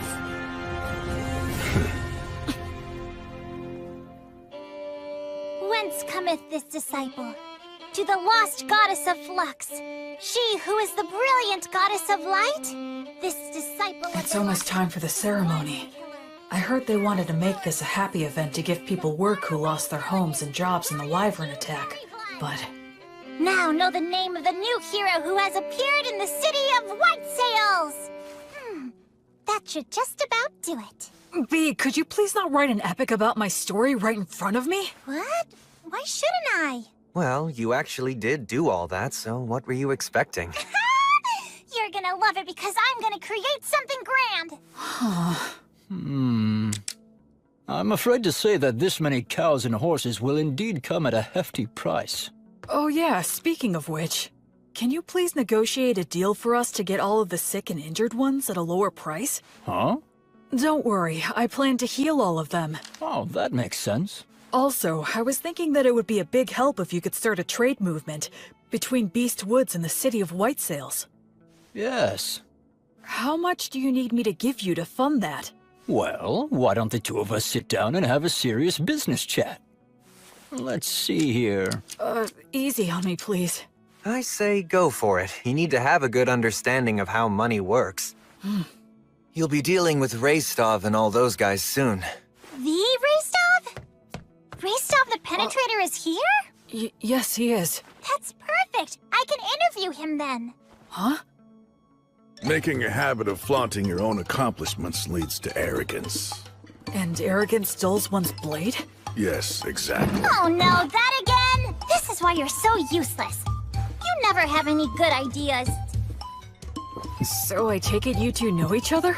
We've talked a few times in the past. It doesn't matter how many interviews. You always say the same thing. You're such a stubborn and broody guy. My answers are never going to change.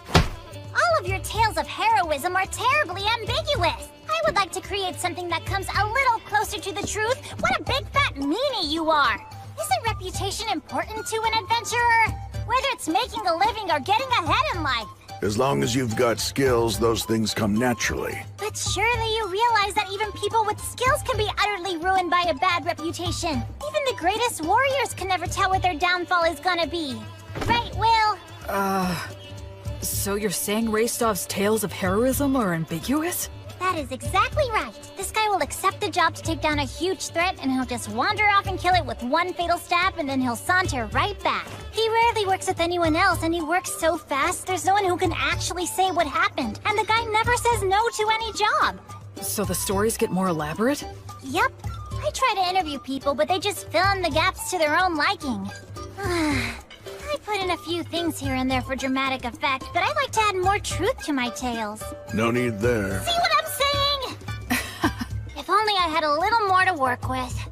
For heaven's sake. Hey, I know! How about the Penetrator Trader versus the Paladin! Huh? That sort of came out of nowhere. You're putting Raystov on the spot too, right?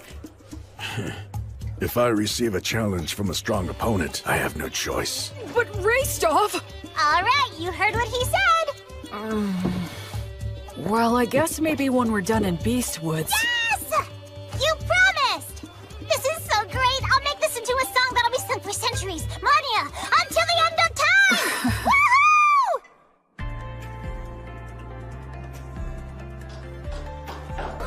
Long live the Paladin!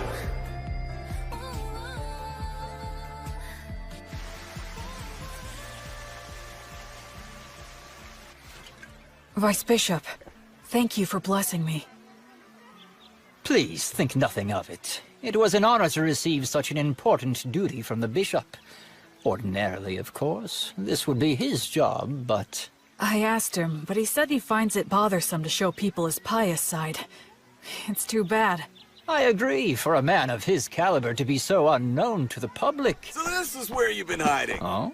We're having a few grappling matches over there. Come on and join us for a round. Okay. Come with us, Middle. No way, man. Hey, it's the Paladin's servant. Huh? He's not my servant. He's my friend. I'm not your friend. Huh? Will! We're making a fortune now, and guess what? It's all thanks to your song! Goddess of Light, are you watching? I'm getting by somehow, and I'll continue to. And that's how I became the Faraway Paladin.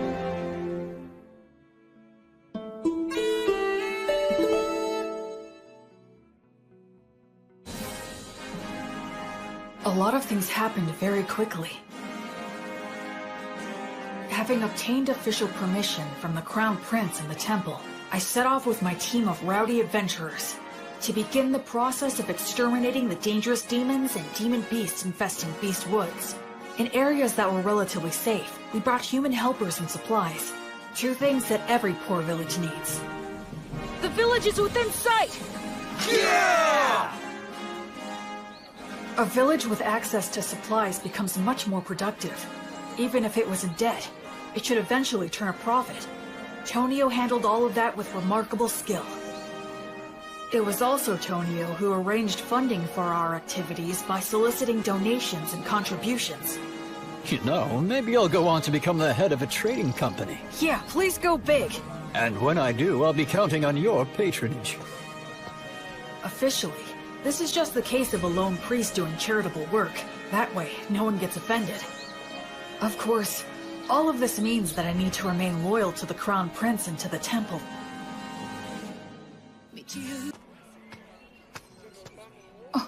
Oh, Will. I see that you've come back now. I appreciate the work all of you have done here. Bishop Bagley agreed to assign a few priests to me, and Anna is included among them. They're all experienced and are able to use the blessing. They're also capable of leading ceremonies such as festivals and funerals. I'm pretty sure that Raystov's party ought to be returning soon as well. Whenever we received reports about demons or demon beasts appearing, Raystov and the other adventurers would head out in a hunting party to pursue them. Incredible! They were all killed with a single fatal blow. No wonder they call him the Penetrator. Can you do this to wyverns too?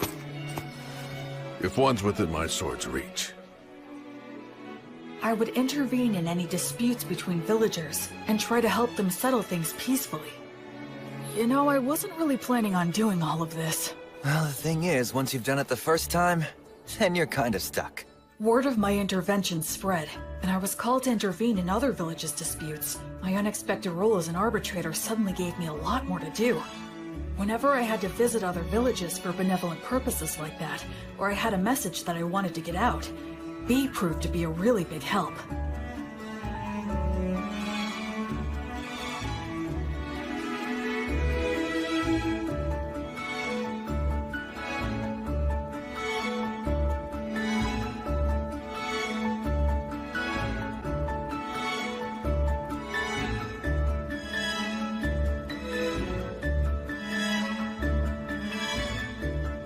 So, we traveled back and forth across Beast Woods, time and time again.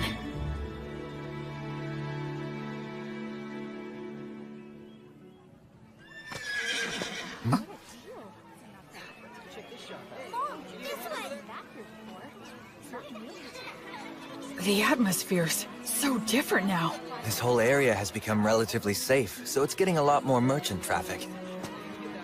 A village that once had a dark cloud hanging over it, now full of life and smiles. Gus, I finally understand now. Money is extremely important. Money is what makes the entire world go round. With money, you can solve anything without magic. Buy tools, hire help, and the ability to make a profit is just as important as magic.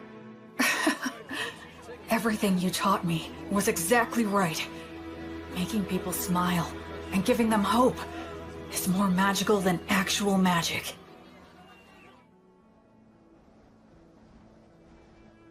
And then, just as we were noticing the first signs of summer approaching... Hey, Will. What is it? Pip's party went west to do some recon, and they haven't come back yet. So how long... They were planning to spend no more than 10 days investigating, but it's 2 days past that. Pip and his party. They're very talented hunters. All right then. We'll go and search for them. You, Menel, and I are definitely going to go. And... do you think you could put together 2 parties? They need to excel in forest exploration skills. I'll gather them right away. There's a chance they didn't get lost, but instead wound up in the demon's base. And if that's the case... there will be a battle.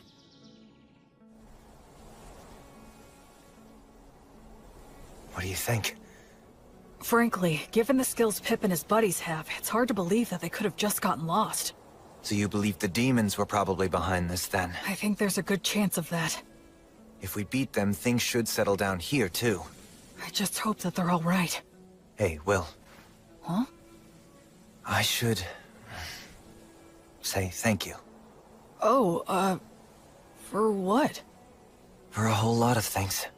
I just have a feeling that I would have hit rock bottom if it hadn't been for you. It's thanks to you that I'm here now, and that I actually have a respectable reason for living my life. So, well... I owe you my thanks. Oh no. I should thank you. I knew nothing of the world, and you saved me. But you know... What is it? You could look at me when you say it. Shut up!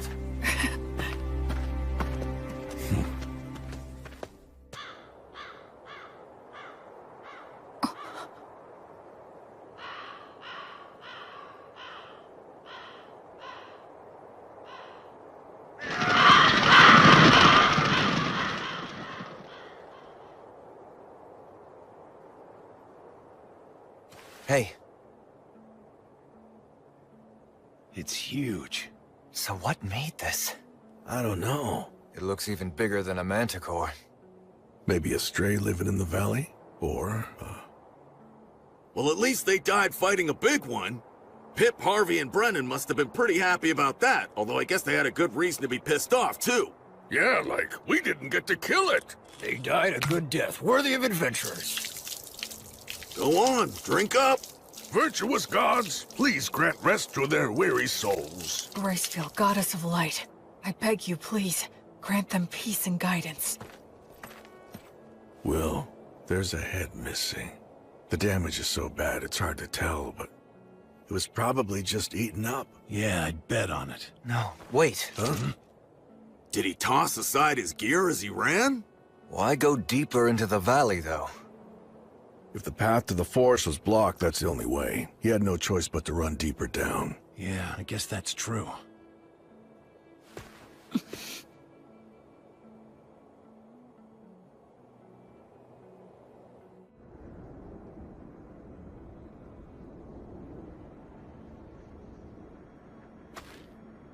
How strange. Yeah. Feels off. What do you mean? What's wrong? The footing here. It's very poor in this valley. Even if they fled, getting this far would be... It's a trap! Retreat!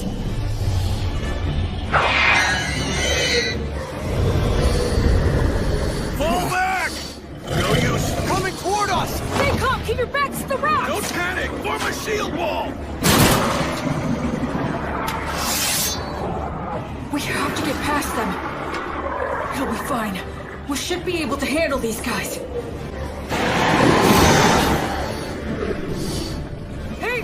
Yeah, what? I'll help us with magic of the blessing! Goddess of Flux, repel the poisons that rain down upon us. Fortis, Vita, Ut, Omnis. Appreciate it. Yeah, thank you. Gnomes, oh gnomes, guardians of treasure, guard us against our foes. Sylphs, maidens of the winds, send a gale of protection for these warriors. Nice! All right. These beasts may think they've trapped us, but now let's show them which one of us is truly the prey that's going to be hunted down.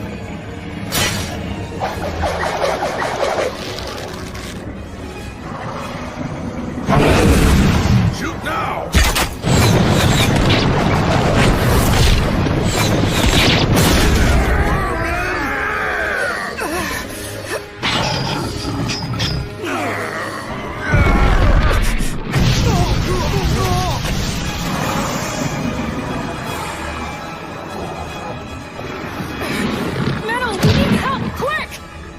Gnomes, gather to us! Build a fortress! Surround us with fences! If you can just buy me some time!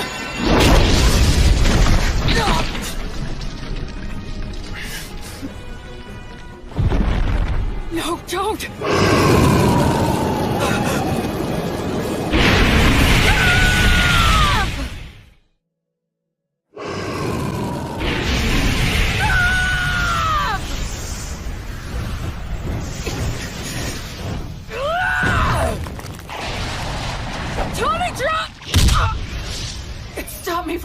My words!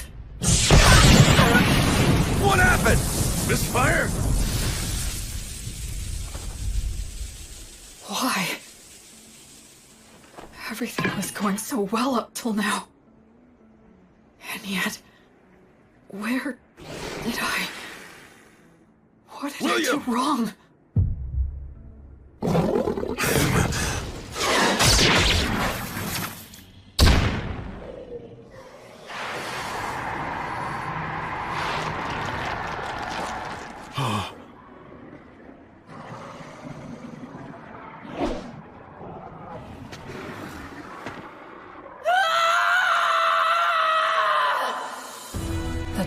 That I'd honed, the spirit that I'd refined, the tactics that I'd learned.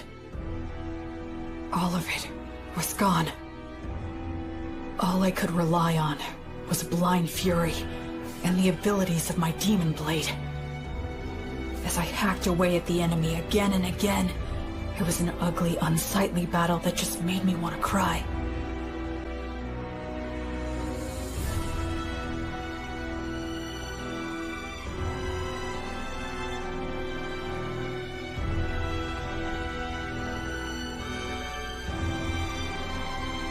It felt like I'd wronged the three of them. I felt pathetic. That's enough! Stop it!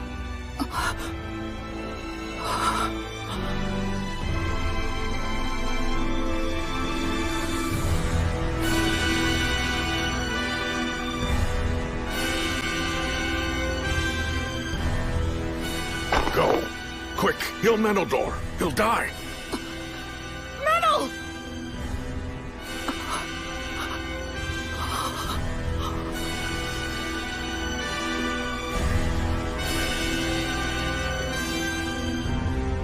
Gracefield, Goddess of Light, I entreat you, please shine this healthy soul's light down upon these wicked wounds and banish these shadows.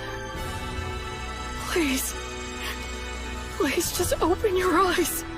No, don't go. No, please don't leave me.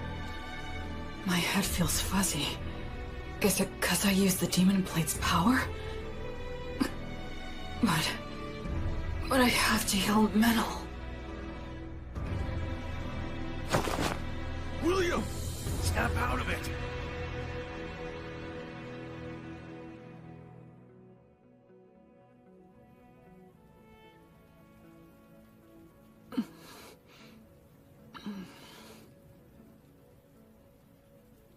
So you're awake, huh? Where am I? A village not far from the valley. After that battle ended, we retreated, bearing you and Menildor here upon our backs. The Chimera fled. I see. Where's Menel? He remains alive. Between the magic and protection you put on him before the fight, and Meneldore's own quick reaction, it seems your blessing came just in time. Thank goodness. Although he still hasn't woken up yet. Then I have to go to him. You still need to rest a bit longer. But if I... Meneldore's condition is stable now. He's already had all the care that he needs. You burned up far too much of your strength. So rest.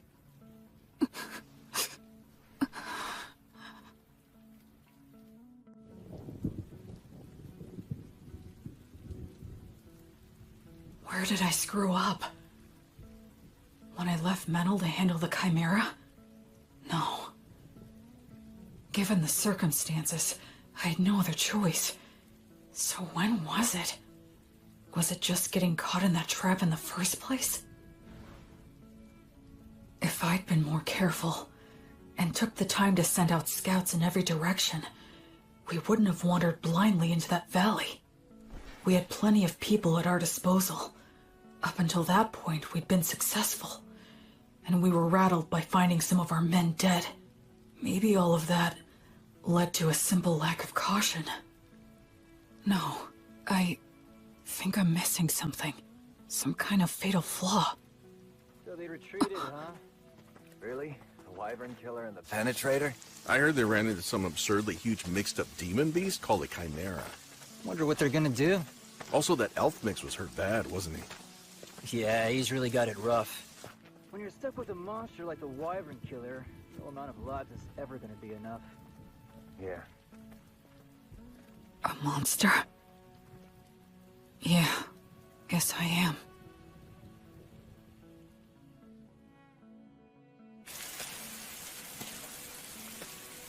It wasn't my battle tactics that were wrong. It was my estimation of our strength. I put my trust in Menel. I just believed that he'd always have my back. That he could keep any enemy in check for me, no matter what. I thought he could handle that much, but... I ended up coming extremely close to getting Menel killed out there. I just decided on my own that he was my friend. And in my innocent naivete, without even thinking, I set him up to face dangers that he wasn't ready for. Hey, Will, over here! B. Antonio. We got your message and rushed right over. And also, Anna will be coming and is due to arrive here with the priests later on. I see. Hey, Will, know what? We heard you save Menel's life earlier. I can't believe it! You ran into a beast as impossibly tough as a Chimera, but you still beat an insane number of magic beasts and even saved Menel's life! You really are absolutely incredible! I doubt that Menel and the others who have been stuck with me would agree with that opinion. Huh? I'm going to see him. But Will... Wait, Will, shouldn't you keep resting at least a bit longer? I'm fine. I'm very strong after all.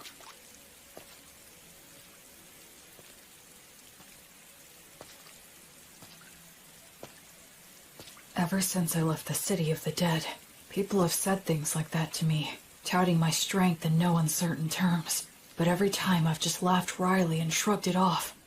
I believe that subconsciously, I was trying not to think about it. But the fact is, I can't avoid it anymore.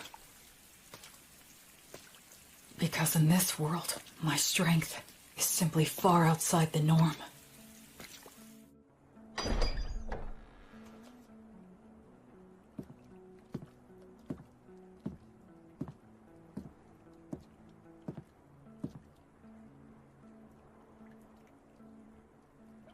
This is my sin.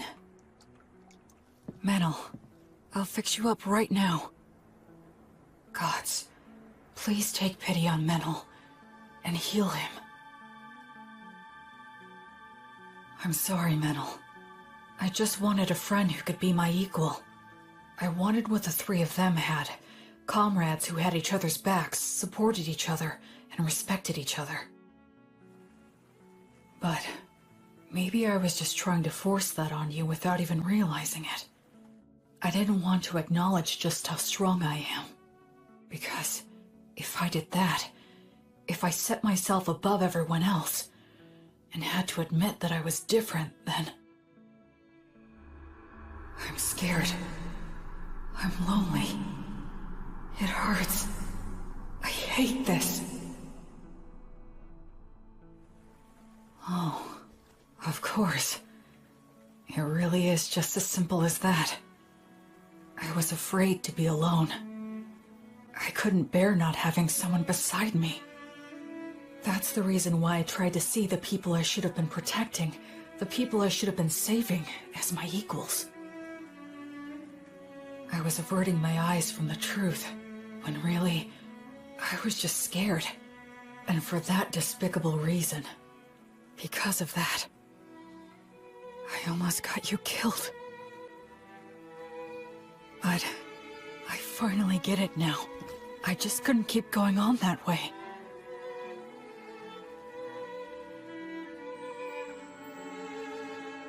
Oh, Goddess. Are you here because you're worried about me?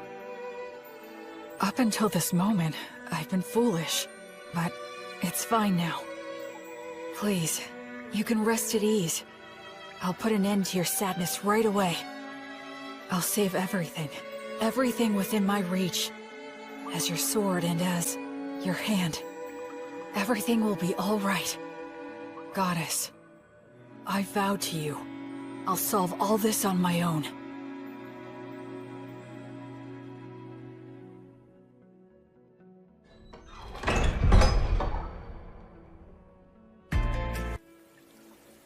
Where do you think you're going, huh? Where am I? To kill the demon beasts, of course. Alone? Yeah, that's right. I doubt you can keep up with me. Which is exactly why I need to protect him. Look, don't worry. It's okay. I'll take care of everything. I'll kill the Chimera and the whole herd of demon beasts. And if there are demons controlling them, I'll kill them too. You see, that's just the kind of monster I am, apparently. Look, Will. Stop screwing around! Wake the hell up, idiot! Oh, so this is how it's gonna have to be, huh? Is that all you've got, Menaldor?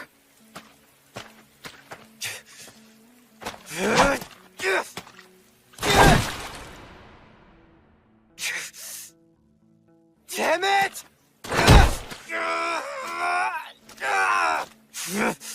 I can't have him following me. Damn it! Damn it! Damn it! Damn it! Damn it! I guess I could just break one of his arms.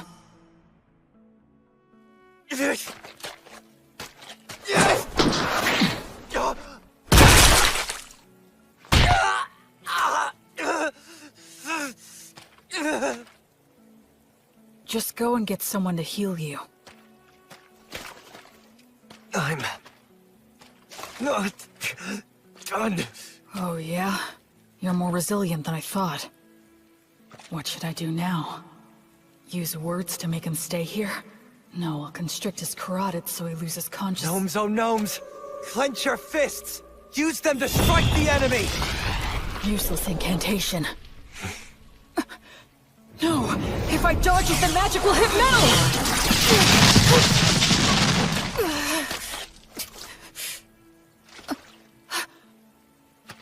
What's this crap about fixing everything alone? You're only being a coward!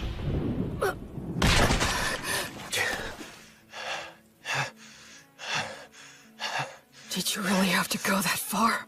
Huh? We were only together because of pure chance. There was no reason for you to do that. Yeah, that is true. I have no reason at all to go out of my way to stop an emotionally unstable coward who's completely lost it just because he got his ass handed to him one time. So then... Still, you're my friend. And friends stick together. If my friend goes nuts, I want to do something to help. Mantle... You don't know much about your own origins, and you're clueless about the world overall. At times I've thought you seemed suspicious, but still, you're a nice person. I know you're trying to do things right and do your best.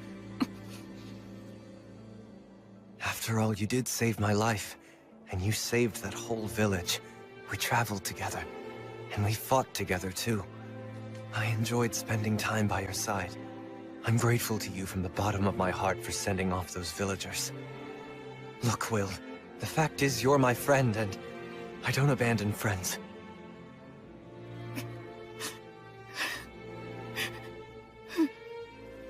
Well, you still want to fight? I surrender. I know that I'm still weaker than you now, but just you wait. I'll catch up before you know it. Mantle... And soon enough, I'm going to prove that you are no monster.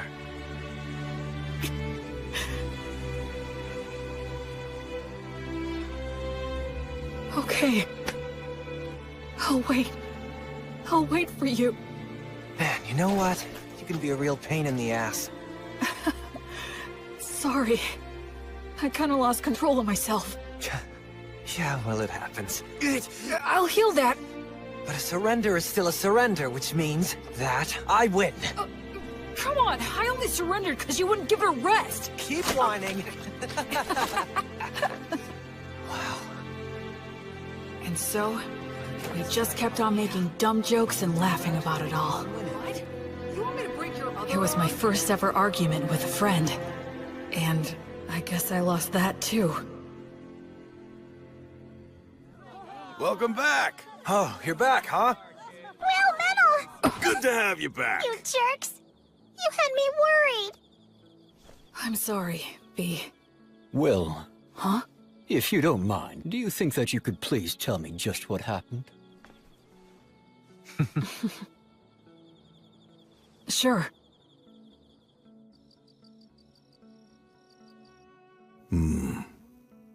That's an illness of the strong. And the stronger that you are, the harder that it can hit you. Depending on the severity of the case, it can even kill you. I'm so sorry. I really didn't mean to make all of you worry.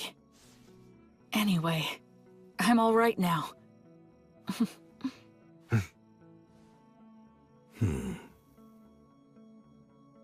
You two were stuck in bed not long ago, and you were off slugging it out? We even set a trap for a surprise attack. That Chimera's got no chance. I've got a debt to repay to that bastard. I won't be shown up like that. You mean you're gonna go fight that thing again? That's right.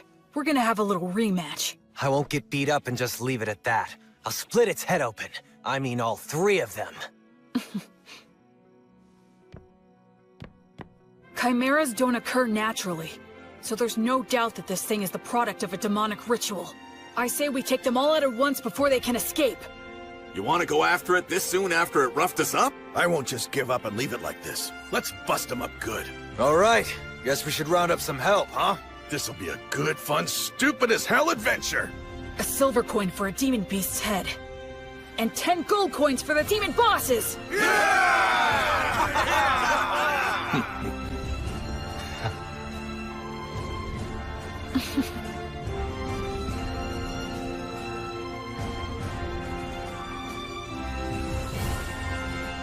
After that, we spent a few days putting a force together, sent out several rounds of scouts, and made our preparations. We didn't arrange any special tricks. We decided just to get enough people together, make preparations beforehand, and face our enemy head-on.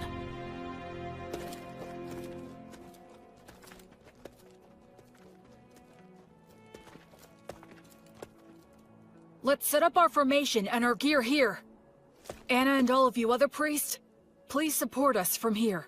Yes, sir! When we're all ready, we'll send our front line to the battle zone!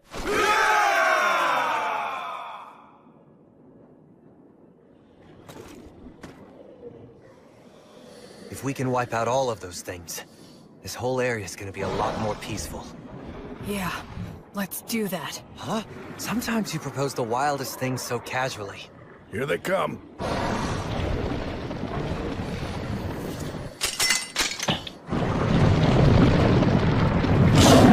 I've got your back. Thanks. I'm counting on you, Menel. We'll break through head-on! By Volt's blade of lightning, let us triumph! Burn bright! Blazes flames of courage! World, send us a tailwind of good fortune! Virtuous gods, righteous protection! Shoot! Sagita Flamium!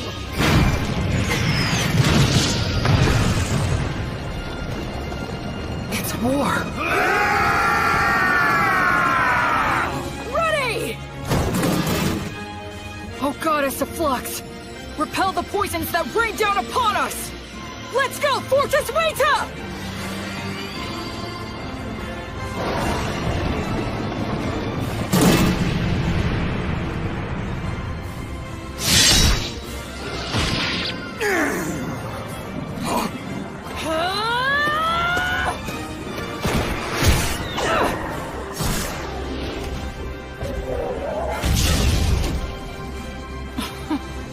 How could I ever think that I'd fix this all alone?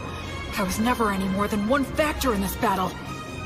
The battlefield's not so easy that only one person is enough, no matter how strong they are. By the flame of Gracefield!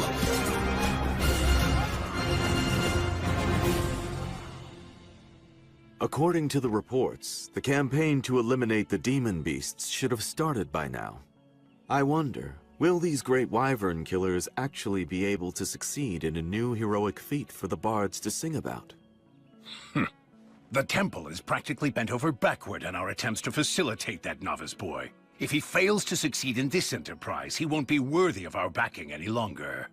Oh, by the way, Bishop, I understand that you entrusted your daughter Anna and many other brilliant priests to the Paladin to support him on this endeavor, or so I've heard. Losing valuable talent to the philanthropic exploits of a novice has been causing nothing but trouble for me.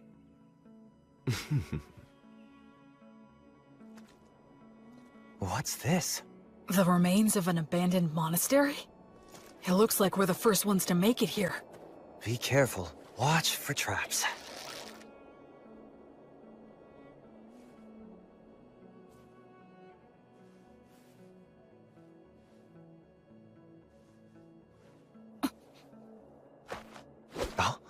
Omnia, Vanitas, Erasus.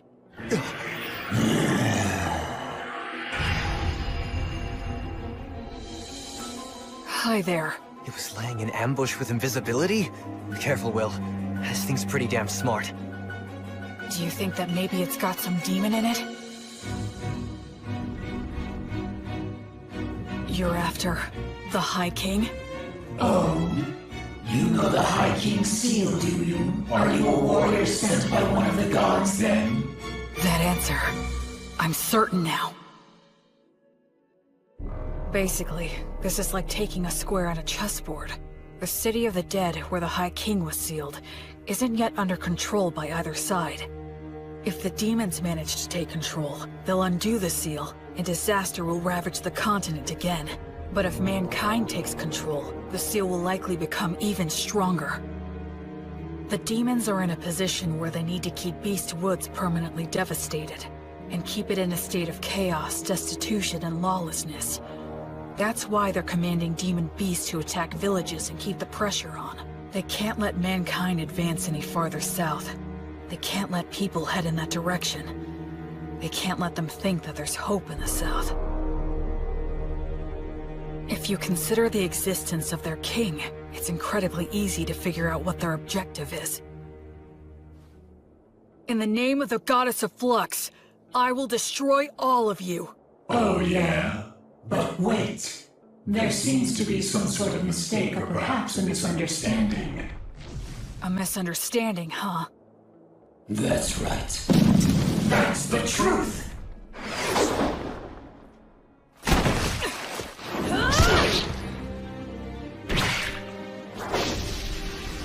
And their surprise attacks. Demons like to stick to the classics, huh? Metal! On it! Sagita Flameo! No, you don't! Sylph's Maidens of Wind! Grace Field, grant us your protection! Don't stop it! Just divert it! Gnomes, oh gnomes, slip underfoot! Tighten, bind, and tie it down!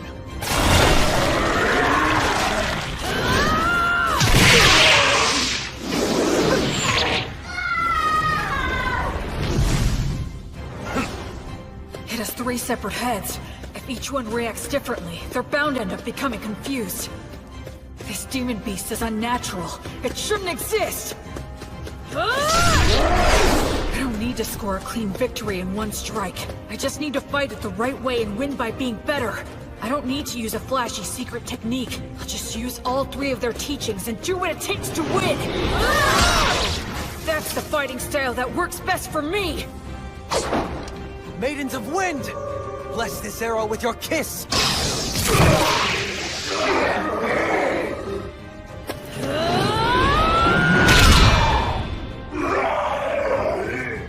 That's one down!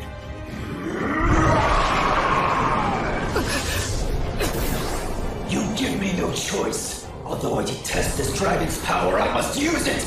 Dragon? This one too?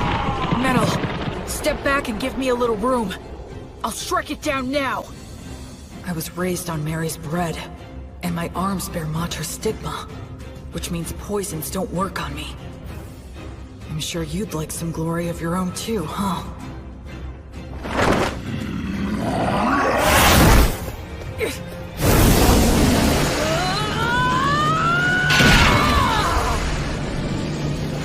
Gnomes, oh gnomes, clench your fists! Use them to strike the enemy!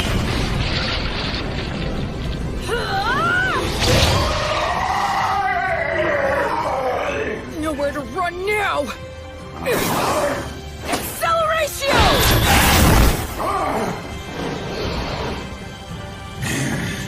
Now gnomes, oh gnomes, slip underfoot, tighten, bind, and tie it down!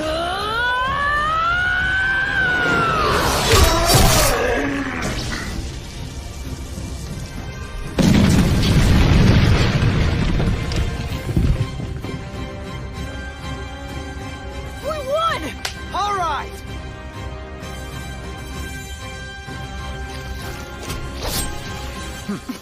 On to the next one. Yep.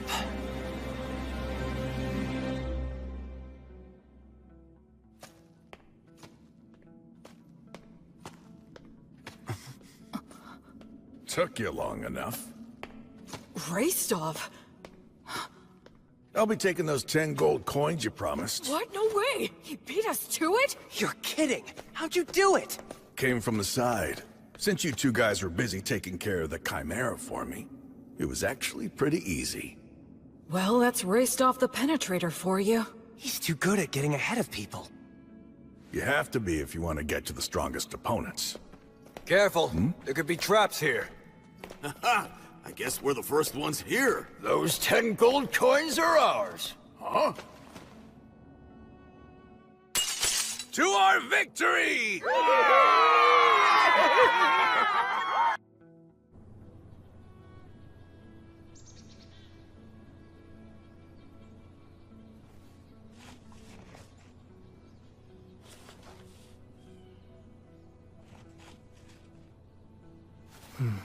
You're awfully cheery about a little stack of papers, Will. You could tell, huh? Yeah. You're grinning and caressing that paper the same way that someone might touch a woman's body. Is that the stuff those craftsmen gave you? They said they were the best of the trial sheets they made. You really are happy, huh?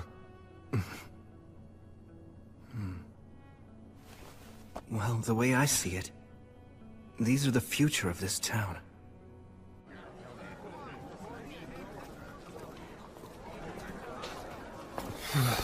So cold. It's nearly the winter solstice. It's so busy here now. Yeah. 2 years ago, I left the city of the dead and followed the river north, until I found a deserted, half-sunken city. Now, 2 years after rebuilding began, people have given this place the name Torchport, the Port of Light. Hey, Will, what did you mean when you said that paper was this town's future? We have to do more than cut down the local trees and sell the lumber to white sales. Eventually, we'll run out of trees. So, we need to diversify the trade in this town. It'll pay off later on. And that paper of yours will do that? It's the first step, and one worth celebrating. You know, you think like an elf sometimes. Oh. And you're the type that just lives in the moment. This is basically the end of the Earth. I could very well die here tomorrow. So I should do what I want today. And I'm pretty confident that most of the people who are living here feel exactly the same way as I do. I know. I want to change that. Well, maybe that's the exact reason why the Goddess of Light chose you. Huh? Here you are on the front lines, where you could die at any time. And yet you're talking about planting the seeds that'll grow fruit years from now. By the way, we heard from the Crown Prince of Whitesail's brother. We're invited to the New Year's ceremony. You gonna go? Oh, that's right.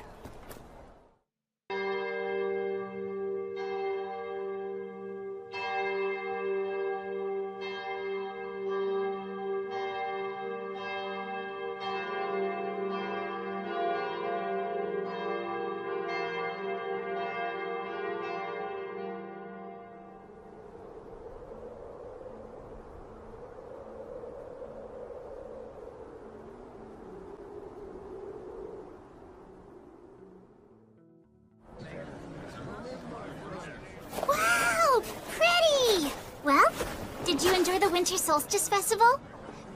Yeah, it was fun. Although I'm worn out. All that going around, greeting important people with a smile. It isn't as easy as it looks, huh? Luckily, Menel put my outfit together. With that and the help that I got from Bishop Bagley, I managed to pull it off. I wish I got to see Menel in formal clothes. Actually, why didn't he come with you? No, I invited him. But he said, shut up, at least let me sleep in today. What about you? Make a little money? Of course! This is the Troubadour's most profitable time of the year!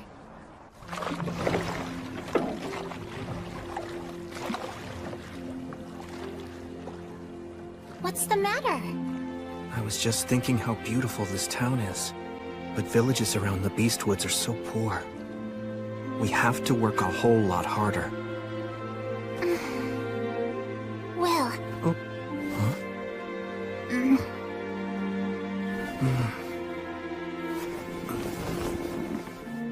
Huh? You worry too much. B. You know it's true. You can't help yourself. Well, I made a promise. I swore that I'd act as the goddess's sword to banish evil, and act as her hand to save those who are suffering. Oh. Listen, of course it's very noble of you to pursue kind-hearted goals such as those.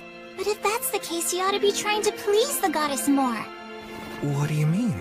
Just think about it. What would you do if a villager brought you food to show his gratitude, but was so thin he could barely stand upright on his own 2 feet? I'd tell him that he should eat it himself. Don't you think the goddess would feel the same about you?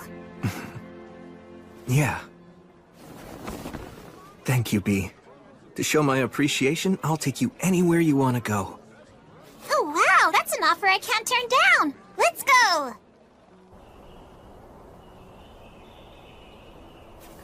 B, you sure about this? Yeah, absolutely! There's something I want to see. But unfortunately, it isn't the kind of place a lowly troubadour can get into just by asking nicely. You could sneak in though, right? Because on top of being a warrior priest, you're a great sorcerer. A school tucked away in the woods of a forbidden land where sorcerers study the words of creation. The Academy. Well, let's go then! Wait. Oh! Hold on a sec.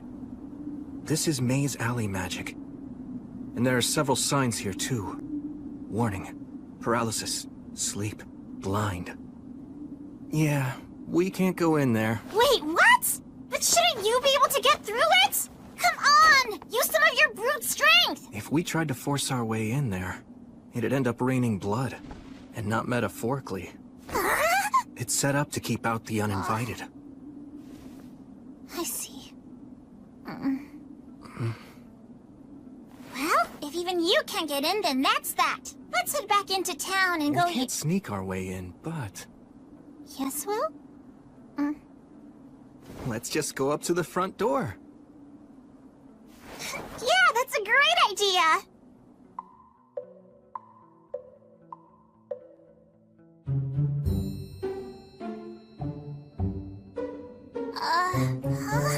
Do you remember how we got to this spot in the first place? I mean, I know in my head where it came from, but... It's okay. Just keep holding my hand.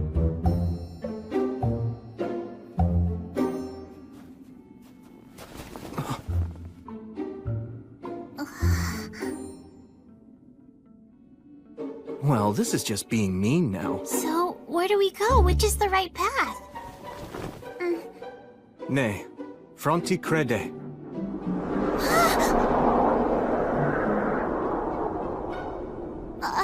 This is the right one. Either learn or leave. So, does that mean if you won't learn, you have to leave? Will, Huh? don't push it, okay? Even the wandering sage in his youth couldn't pass through this route. Or at least he wasn't able to make it all on his own. What?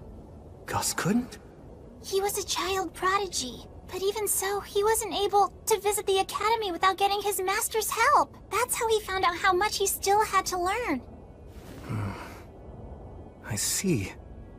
So even Gus couldn't get through here when he was young. What is this? A curse?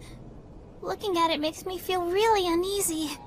I can't sense any mana at work here. But doesn't that make it even more suspicious? Setting a trap in something that's obviously questionable is a classic move! You're right. There's a sign carved in it that makes you feel uneasy. Man, talk about super twisted. I could write a song about this alone!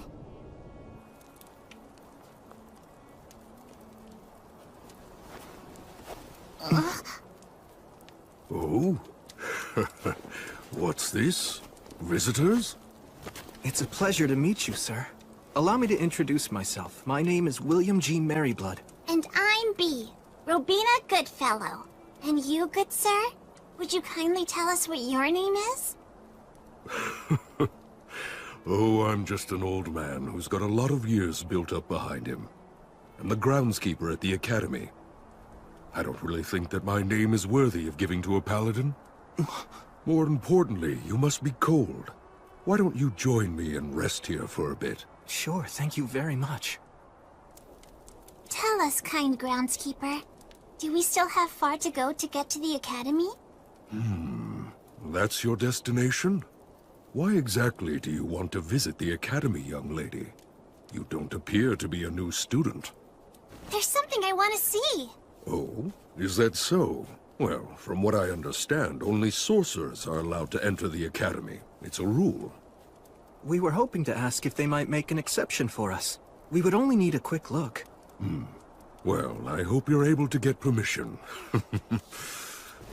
For now, toast and eat these. They'll warm you up.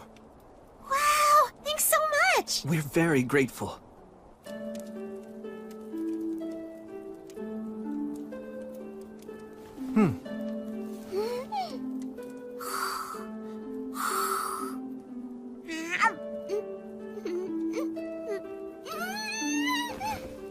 It's just so tasty!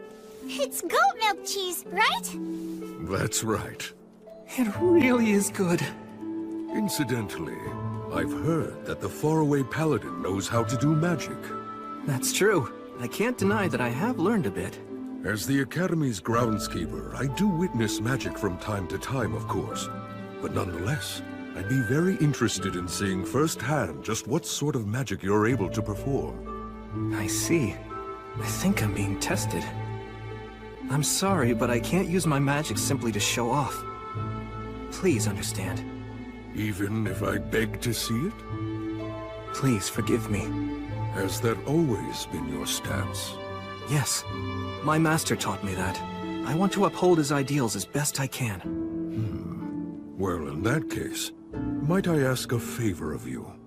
Yes, of course. Last night's snow has left all the trees quite damp, so my fire just keeps on smoldering today. It's rather tough on these old bones of mine. I'd really like to have some dry firewood if I could. Do you think you could prepare some for me? I could have solved this problem easily if I simply spoke the words of drying. But you can just use a fire to dry out the damp wood. That's common enough knowledge. I really appreciate this. It's so nice and warm. Now then, I have a question I'd like to ask the two of you so I can get your opinions on something. If great magic were to exist in this world, what do you think it would be like? Maybe it'd be magic that brings people happiness. Oh? Whether it's the simplest words used to raise a smokescreen, or a highly elaborate and intricate artistic sign. If it was woven with the prayer that's intended to bring someone happiness, I think that's plenty great. What an intriguing opinion. And just why is it that you feel that way?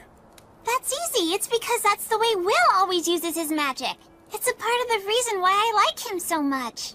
Although I will say he also tends to set aside his own happiness. I'm not too crazy about that part. B. Yes, I see. Splendid.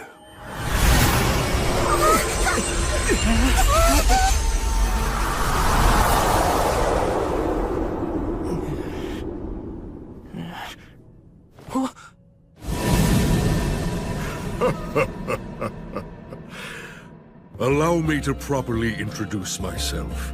My name is Hiram. I am a professor at the Academy, and I'm also the Master of the Woods. And I serve as groundskeeper as well. Groundskeeper? I'll have to make a bit of a special exception, but I'll assume the responsibility and allow you to tour the Academy. Now then, young lady, what part of the Academy was it you wished to see exactly? Oh, well... Yes, I see. Of course. In that case, let's go.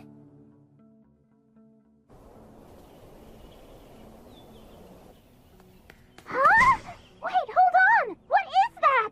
There's a doll out there cleaning! That is a golem created by a previous master of forms. It's quite a handy thing to have. Incredible. It moves so gracefully. Even if the mana here is very stable, I can't imagine the amount of work that must have gone into it.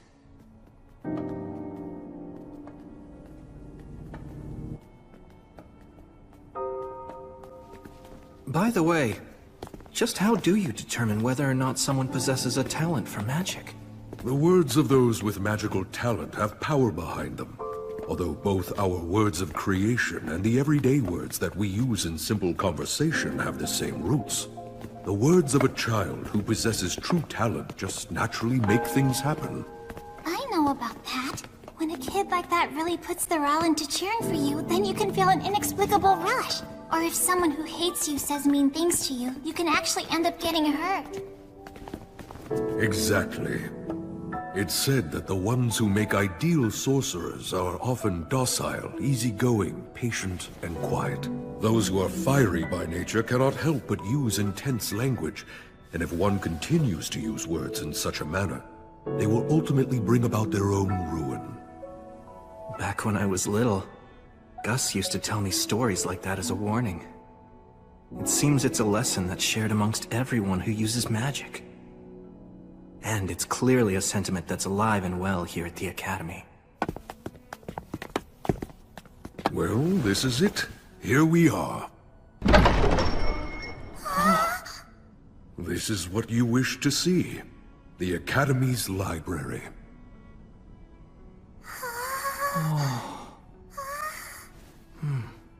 I personally authorize you to browse anywhere you might wish, except for the forbidden shelves downstairs. I know my request to come here was unorthodox, but thanks for allowing it. Very well then, I shall be waiting for you out in the courtyard. If you need anything, just call for me. So, you wanted to see these books? Yep. Are you surprised? A bit. I thought you wanted to see the Sorcerer's School so that you could use it as a reference in your songs. There's a book I'm hoping to find. You want some help?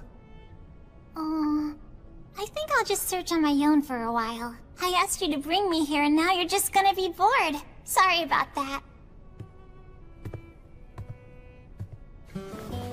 An introduction to the history of magic. I learned a lot from Gus, but I wonder what's changed over the past 200 years that he wasn't even aware of. Huh? B?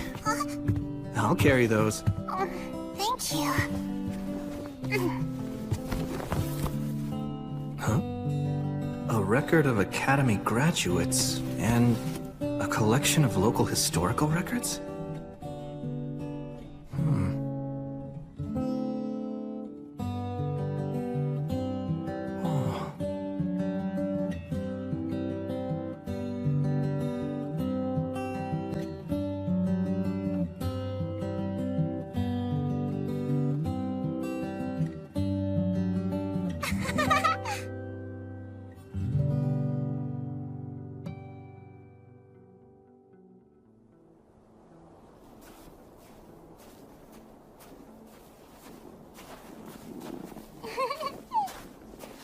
Hey, B. Are you wondering why I was looking for books like those? Back in the past, a long time before I ever became a troubadour, I traveled quite a bit with someone else. She was a lady with dirty blonde hair and eyes the same beautiful blue as the sea. We ended up together only by chance, but we got along pretty well. Later on, I came to learn that she was an amazing sorcerer. Apparently, she was traveling all over the place searching for lost signs in any ruins she could find. But she was so nice that she took on a lot of people's problems along the way. It wasn't like she was famous or anything. But in certain places, she was known as a hero. I was having fun, so I made all kinds of detours to stay with her. When it was time for us to go our separate ways, we waved at each other and said, "See you later." But then, she died not long after we parted. I heard she died fighting to protect a town from a group of specters.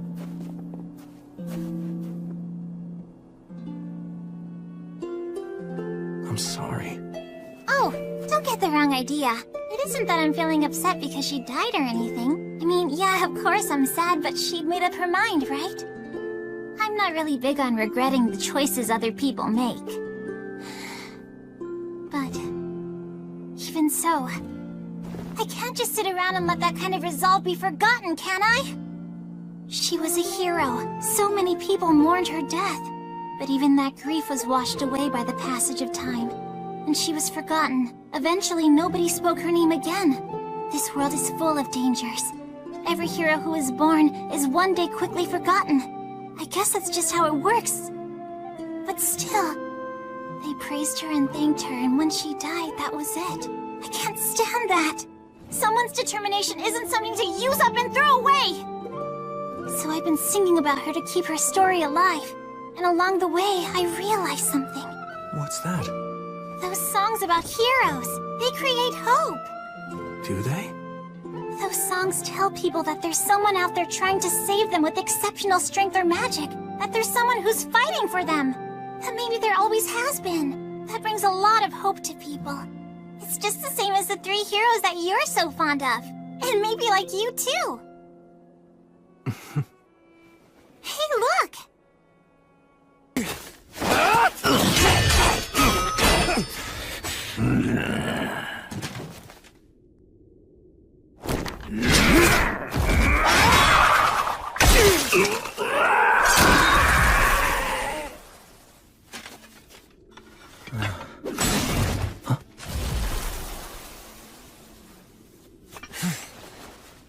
new sword out of it. If the demon commanders were the gatekeepers, then that means... Yeah, it means the Lord of the Forest must be ahead.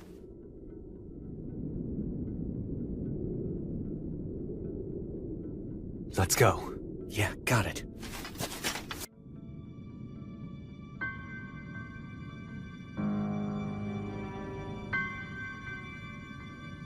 So is that big tree?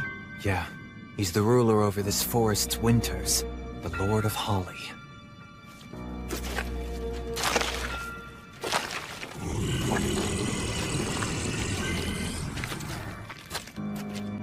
Are those words of creation? No, actually. That's a curse. Those are blasphemous words.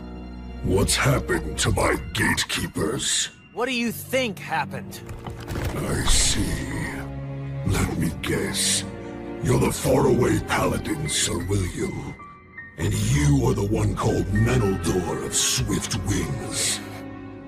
And you must be General Carnunos. If you two celebrated heroes have come here, we don't need to waste any time. I'll see to it that you die right here and now. A few days ago, on the summer solstice, I saw snowdrops that were blooming out of season. And that's where it all started. Crown Prince Ethel of White Sails asked me to find out why it was happening, so we came here to look into it. And that's what we found.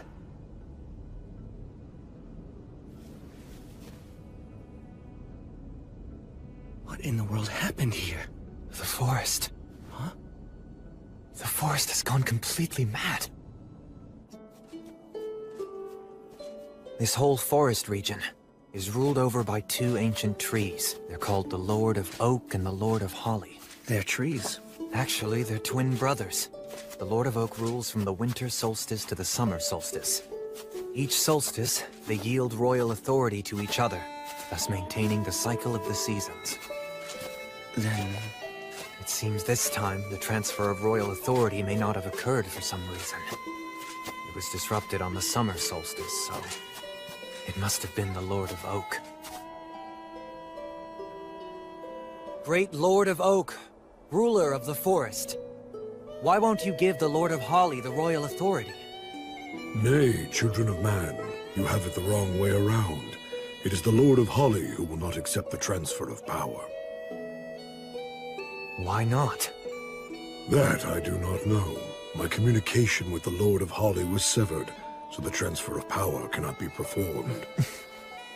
The royal authority is powerful and far-reaching. If it does not lie with the correct owner, it will only foster the spread of evil. It may only be a short time now before this forest suffers a fatal collapse. All right then, will you give it to me? What, Menel?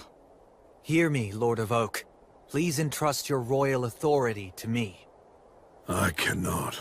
It may have been possible for the true Fae from the days of old, but because you carry human blood in your veins, you would not last even a month. Your very soul would be destroyed. If I'd have a month, then that's no problem. I can resolve the whole matter with him in that time. But why would you go to such lengths? I swore that I'd live my life looking forward, to atone for my sins. Through a friend who saved the soul of the one who saved me, I made a vow to the great goddess. There's no greater reason than that.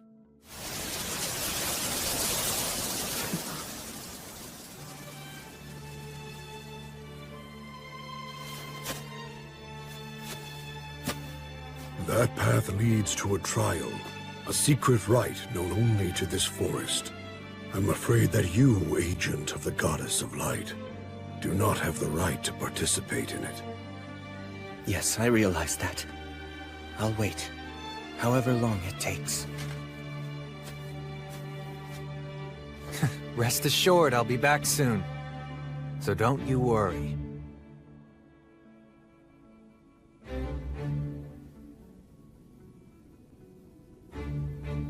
I don't know exactly what happened in there, or what trials awaited him.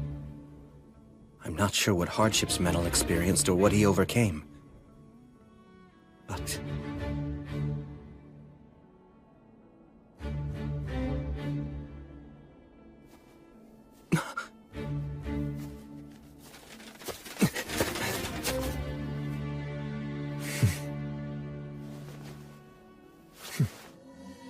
was how Menel received the royal authority.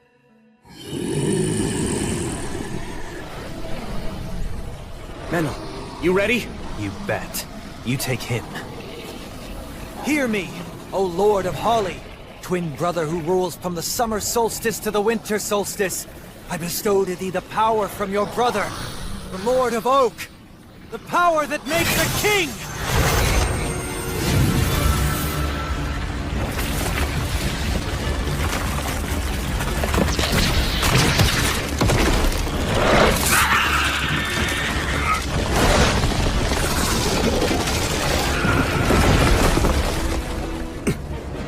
You're going to regret that. I can't believe that you have already won over the Lord of Oak! You're done. And now for the forest! By Gracefiel's light! By the goddess of the cycle of death and rebirth!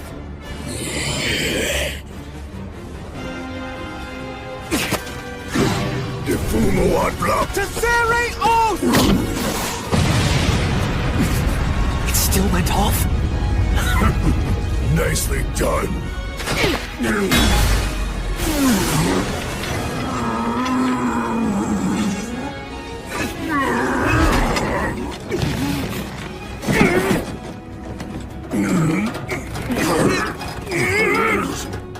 Are you really human?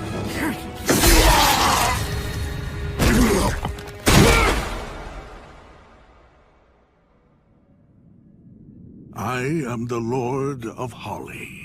For your bravery and valor in eliminating those insolent invaders, and for performing the transfer of the royal authority, I commend you and thank you. I must restore order to this maddened forest.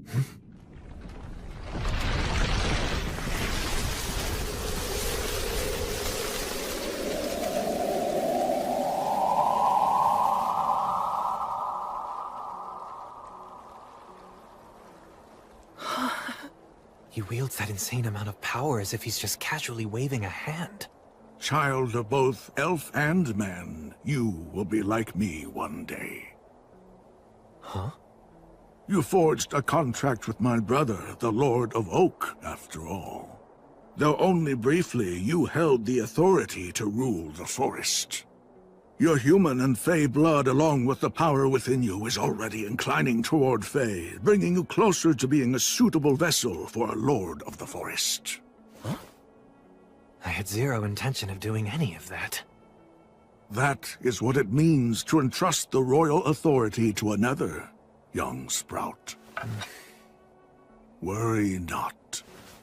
This does not mean that you will transform right away. So long as you do not neglect your training, then it might well be over 100 years before you become a new Lord of the Forest. Can I refuse? It is possible. If you wish it, you may still die as a child of man. Make sure you give it plenty of thought. And you, child of man, disciple of light. Yes, sir. There is something that I must tell you. Do you know of the mountain range to the west whose rocks have turned red? The Rust Mountains? Is that what you mean? I'm afraid that in a future that is not so distant, the fire of Black Calamity will break out in the Rust Mountains. The flames will spread and may even consume this land in its entirety. What are you saying? Those demon beasts came here from the Rust Mountains. That whole land is now a nest of demons. It's a land where the enormous Lord of Hellfire and Miasma sleeps, making his bed from the riches of the mountain people. The Lord of Hellfire and Miasma? Whether you choose to fight it or accept it, be prepared. That day is not far off now. This is both a warning and an act born out of duty.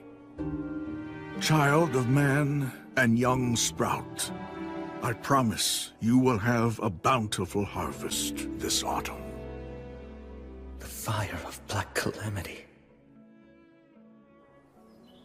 I truly asked too much of you this time. Although, I guess I should add again.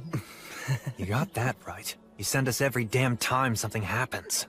Well, keep in mind that the Paladin here is a retainer of mine, after all. And if I send for Sir William, I get a fine hero like you along with him. It's really quite a bargain. I'm not some market stall bonus.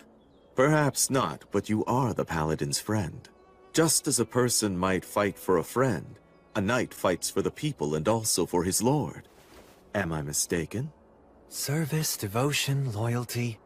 That all sounds nice on the surface, but what's the reality? Overburdening someone breeds discontent. What if the next time you need them, they don't want to help? Yes, that is true. I wouldn't want the Paladin to run away from me.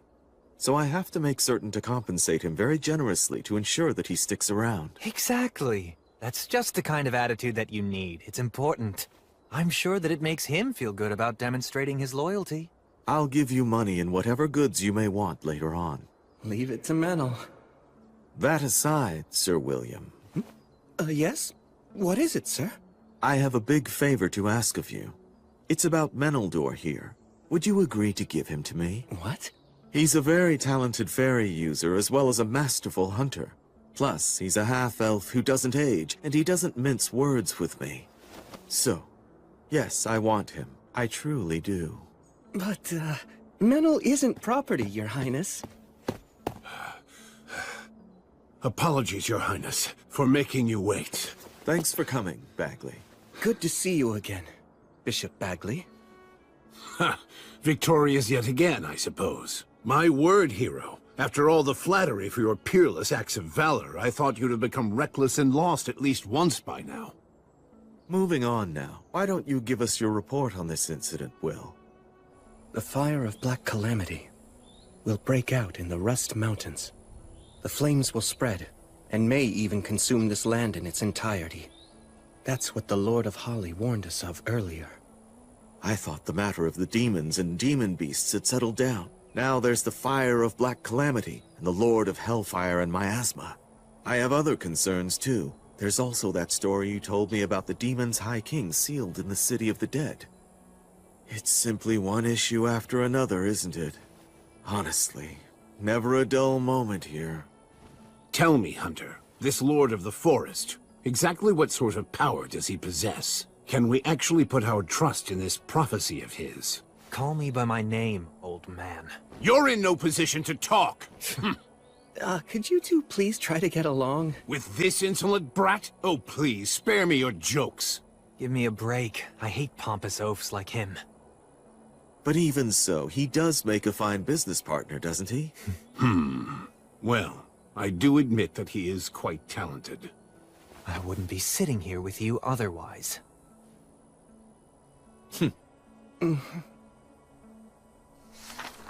Here, look at this. The Lords of the Forest rule the entire region adjacent to this ley line. A lord can be a spirit dwelling inside a great tree or rock, an aged beast that's acquired intelligence, or one of many other forms. But regardless of their appearance, they've all lived for at least a century or two. Essentially, they're a forest's heart and mind, and they know everything that happens within their domain. If a prophecy is from a Lord of the Forest, then there's most likely solid grounds to support it. It's more like a forecast. In that case, this seems like a matter that we should treat as a high priority. Yes. So now, the Rust Mountains, the dwarf capital that's in ruins, has become a nest of demons, huh? That's perfect! Huh? Because that means we can fight them with our full force! Look, we know exactly where the problem is. A desolate, hostile land with no innocent bystanders. Which means, this case is perfect for me. Yes, that's true. I suppose you're right. Would you handle this matter, Great Paladin? Yes, of course. Oh, for the love of... If a Lord of the Forest promised you that there'd be a bountiful harvest, we can assume that we're safe until autumn at least.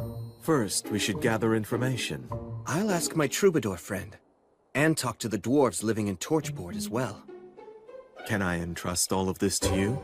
Yes. For the time being, this matter must remain a secret held only between the four of us. Right, not a problem. I'm sure it'll all work out. When you say it like that, it makes me feel like it actually will. Just don't get cocky after all this hero treatment and let your guard down. You want to know about the Rust Mountains? Yeah. I want to learn everything I can about them. A troubadour troubadour song doesn't come for free, you know. What's my info worth to ya? Tell you what, if we end up having to go to the Rust Mountains, you'll be the first to know any stories we hear. Is that good enough for you? Okay, that's an offer I can accept. First of all, 200 years ago, the Rust Mountains were known as the Iron Mountains. They served as the home to the Iron Country, which is the nation where the dwarves once lived. They were mountain folk who followed Blaze, the god of fire and technology. It was a powerful country that used to be included as a part of the Union. The Iron Country, huh? But then, it was lost in the Great Uprising 200 years ago. The dwarf leader, the monarch of the mansion on the rock, led his men to stop the demons' advance. Many powerful warriors battled against the demons, but they all died fighting on the mountain. A lot of blood was shed, and many weapons were shattered. And then the mountain became the demon's nest. Then at some point afterward, the area became known as the Rust Mountains. Was that because that's what happens when iron dies? The details have been lost. Not even the songs about the battle have survived. There isn't any real information about it. Why is that? Because all of the dwarf warriors and citizens were basically wiped out. And also, no one will mention the fate of any dwarf who fled the country. It was just too cruel to talk about.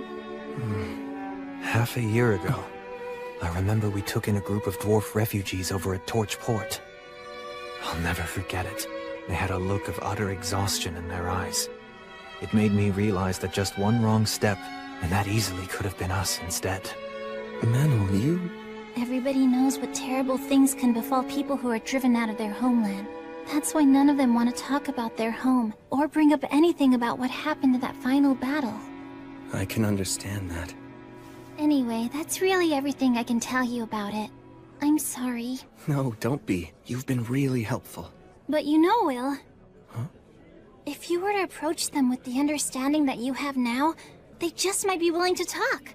Especially since it's you. Good advice. Thanks so much.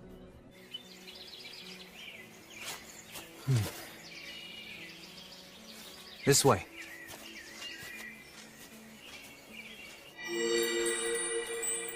This is the fairy's path. You sure this is the right way? Yeah, I can tell. I mean, I can tell now, at least. Because of the royal authority?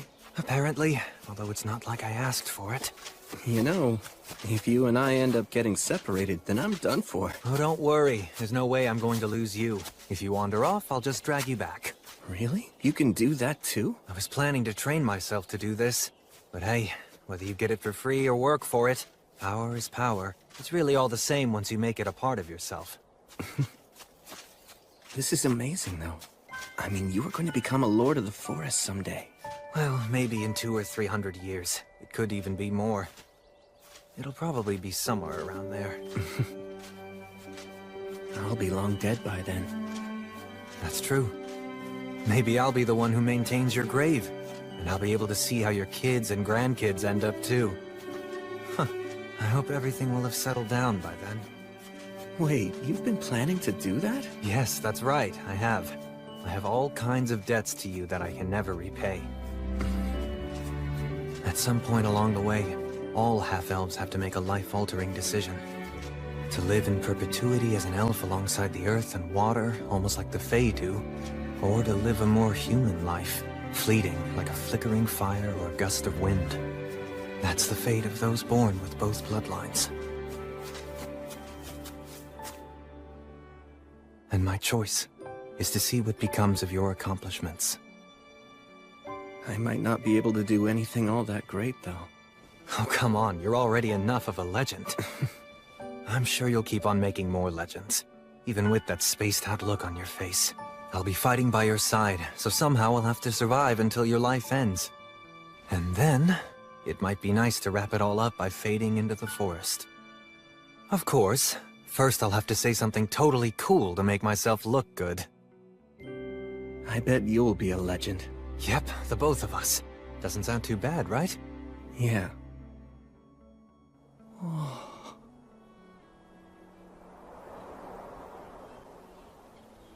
Amazing. It should have taken days to get this far. Pretty handy, huh? It's kind of scary how easily you use that power, though.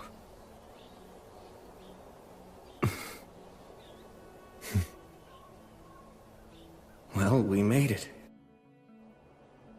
If you notice any... Huh? Hey, Will! Menel! The Rust Mountains, huh? It sounds to me like things have gotten awfully troublesome. We were hoping the dwarves might know something useful that could help us out. So, I know that some new immigrants have arrived recently. How are they doing? Well, they seem to have settled in nicely for the most part. Well, that's good to hear. A year ago, when I said that our city would support the new dwarf arrivals, it made a lot of the citizens feel wary about the whole situation. Well, after everything that those guys have gone through. Their leader's name is Agnar. Maybe he would be able to tell you something useful. Maybe so. I'll go to see him tomorrow. Listen to me, Will. Today we are going to discuss the spirits. Through the words of the Creator, even before man or the gods came into being, water, fire, wind, and trees came into existence. Every one of them possessed a definite will of their own. And those were spirits? That's correct. And because they had their own will, they chose to divide themselves up into two groups. One aligned themselves with the unstable phenomena that are the lords of the sea and forest, choosing to live long lives. And the other chose the human way of life, opting for definitive lives and deaths as beings with bodies of flesh. Those affiliated with wind, water, and trees consulted with the goddess of the forests, Rhea Sylvia, leading to the birth of the elves. The spirits of earth, stone, and fire longed for human craftsmanship, so they consulted with Blaze, the god of fire and technology. This resulted in the dwarf race. That's the reason why dwarfs are such excellent craftsmen, as well as being superior warriors. Yeah, those guys are the real deal. Tell me more about the dwarves! Please, Bud! I'm not sure there's much more. They can be a rather quiet lot, but they know what the meaning of true courage is. It's constantly on their minds, in fact. What is? Making sure they know what's worth fighting for, even if doing so means throwing away their own lives. When they go into battle, it's like their souls are on fire. They have no fear of death. I have genuine respect for dwarven warriors. The ones that I met and did battle alongside, at least, they were true warriors.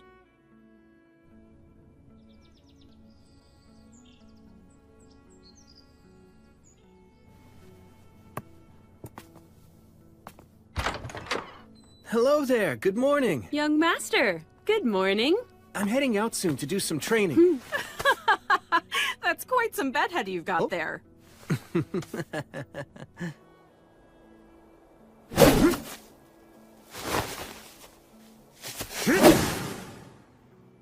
As usual.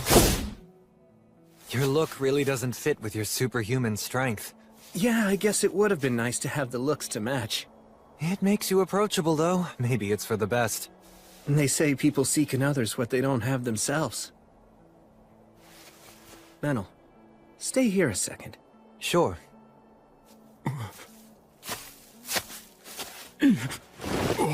Hey there, good morning.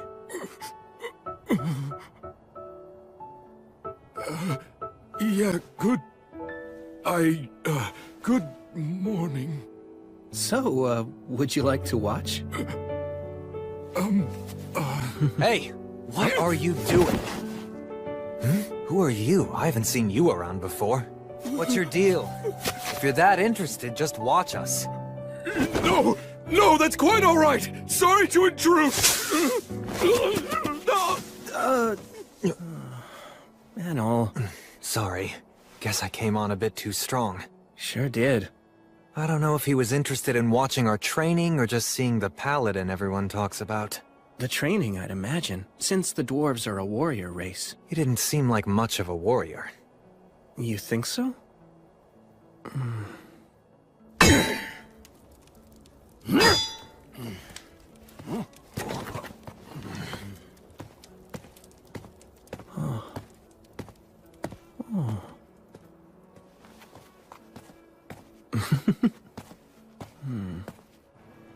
Welcome. Thank you for coming here to see me. I'm sorry for visiting you on such short notice. Oh no, it's no problem at all. Besides, there's someone that I wanted to introduce you to. He represents the immigrants who've recently arrived in this city. He's actually my granduncle. His name is Grendir. At your service. I serve His Highness, the Crown Prince Ethelbald Southmark. I've been entrusted by him with the duty of governing Beastwoods. My name is William, sir. So you and your people, why did you come here? We came to die. Pardon me. Uncle Grendir, you're only going to upset him by speaking so frankly. We haven't much longer left in this world. Our only wish now is to die with our eyes on our homeland. Uncle Grendir is one of the last survivors from the mountains to the west. Oh, from the Iron Mountains. I gaze at those mountains from this great distance, dreaming of the day when we can reclaim them, and hoping such a thing is even possible. I know that I'd be able to die happy if that dream would only come to pass. While I realize that this may cause you some inconvenience, I would be willing to do any kind of work if you could just allow me to stay in some little corner of the city that... Please just rest at ease. I'll do everything that I can. I promise that I'll protect all of you from injustice. Thank you. Thank you so much.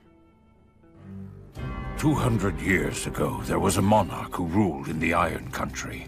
Short and frail, he wasn't very proficient in the martial arts and preferred to spend his time writing. His name was Arvanger, the last king of the Iron Country. He presided over an age of peace. The land was blessed with prosperity and well-being. But then, a storm came. From the depths of the abyss came an invasion of demons that was led by the High King of the Eternals. When the fires of war encroached upon the Iron Country, an emissary from the demons appeared. It demanded that our people agree to follow the High King. Today's our last day to respond to their demand. If the only difference is who sells us weapons, does it really even matter? Those demons can't be trusted. We must fight them to the death. But if we're dragged into war, our children will die. What are we to do? I will make the decision.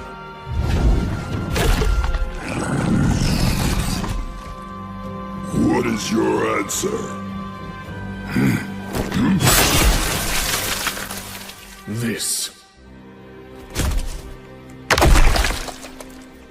This is the iron you and your brethren wanted. Come and take it! The dragon is coming! Alakirka will destroy everything!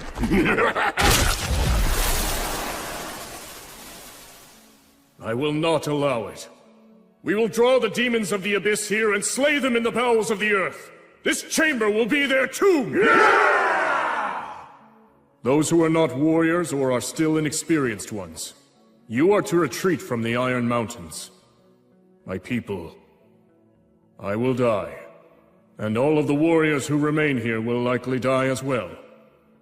But still, we must not let the Iron Country die. It pains me to issue such a selfish order. It tears my heart in two, yet issue it I must. Even if you lose your homeland and drown in regret and disgrace. Go live! That is the battle that I command you to fight after leaving this place. No, you are not running away. You are simply being sent to a different battlefield. Your king and his warriors will protect our name and our pride. We'll die in the mountains where our ancestors sleep. All of you must abandon your pride and stake everything on living. Do not let the flames in our kilns die. Go live. Live and keep fighting that battle until we may reclaim our land. That is my final order.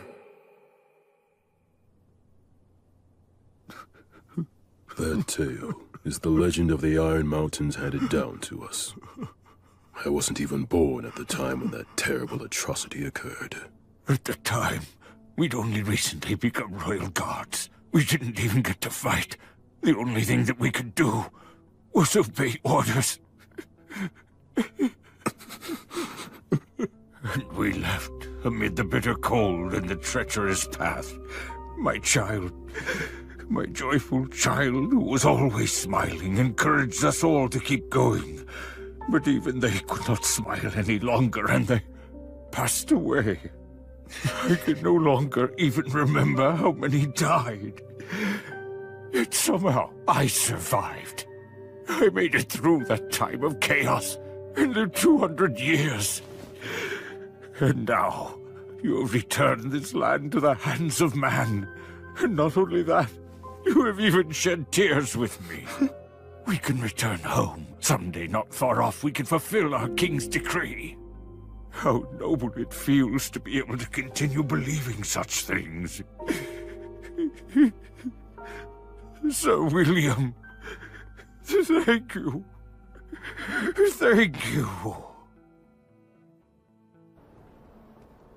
Arvanger, the king of the Iron Country. And what about the dragon he spoke of? Bastard! Hey, stop it! Stop what I said! You're causing a disturbance! Hey, take this outside! Shut your hole, damn it! Hey! Hold him still!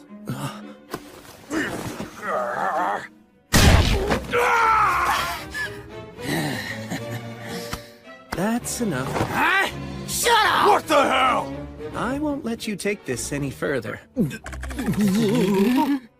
You two have just had a bit too much to drink, right?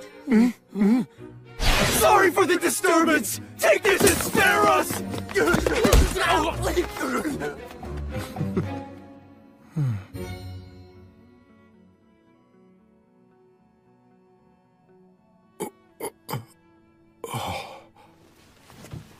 Oh, you awake? What's your name? Rue. Oh, it's Rue, huh? Let me introduce myself. My name's William. It's a pleasure. Well, it looks like you're okay. It's amazing you didn't even get a scratch after taking such a beating. Toughness is the one thing I've got going for me. Hi. Are you the owner? Allow me to apologize for all the commotion earlier. My father's laid up right now, sick in bed. When those men started fighting, there was nothing I could do to stop them. May I examine him? What? I could never ask that of you. I really don't mind. Besides, I can't just sit here doing nothing if I know someone's ill. The goddess would be furious with me. Okay, I'll be back in a little, Rue. Please rest here a while. Right.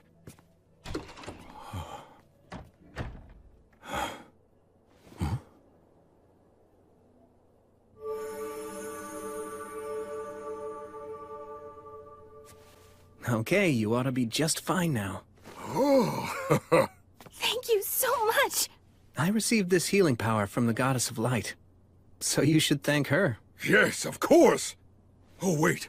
I have an idea. Please let us provide a nice meal for you. Yes, please. That would be great. To tell you the truth, I actually forgot to have dinner tonight. Huh? What are you doing? Oh, wow, amazing. It's really nothing. Not compared to what you can do. You're so strong and courageous. Don't do that. Don't say things like that. You really shouldn't imply that you're weak and cowardly. It's like cursing yourself. Be your own biggest supporter. You should try that approach instead.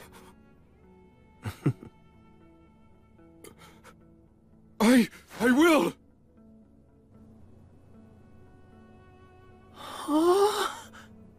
Enjoy it before it gets cold. Thank you very much. Earth Mother Mater, and all of the virtuous gods, as we now partake of this meal, we give thanks for your grace. Please bless the food before us. Now then, cheers. Yes, cheers.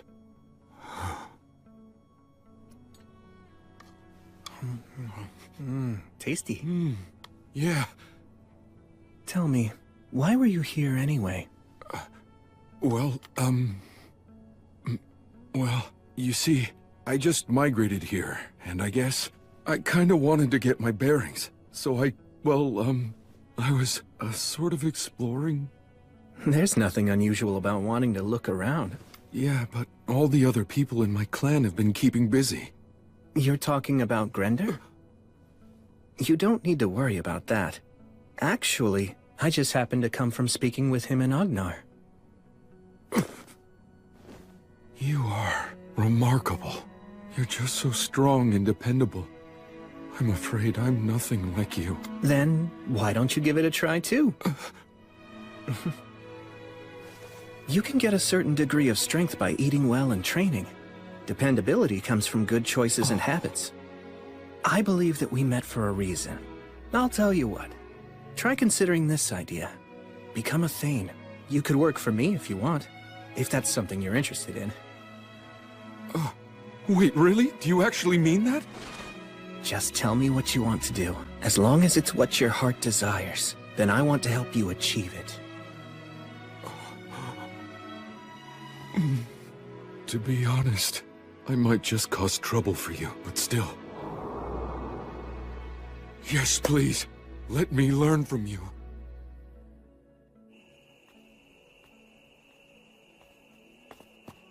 Huh?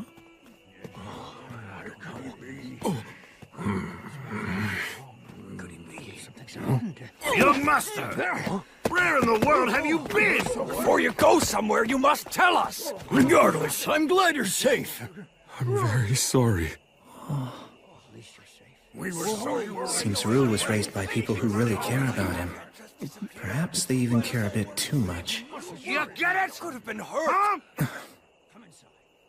Listen to me. Never do something like this again. Pardon me. Hello, everyone. I'm William G. Merryblood. I must apologize. Rue and I met by chance and we got to talking. We hit it off and I didn't realize what time it was. No apologies, please. That's the Paladin? He's dreadfully strong. He's more than just strong. He could crush us all, if he wished to do so. My name is Gelreese. I appreciate your apology, and I will gladly accept it. You have my humble thanks. Now then, what brings you here? It's about Rue. I would like him to become my Thane. You want to make the young master a Thane? That means that he'd have to accompany you on beast hunts. Being the Paladin's Thane is too dangerous! You have to give this more thought. What do you want to do?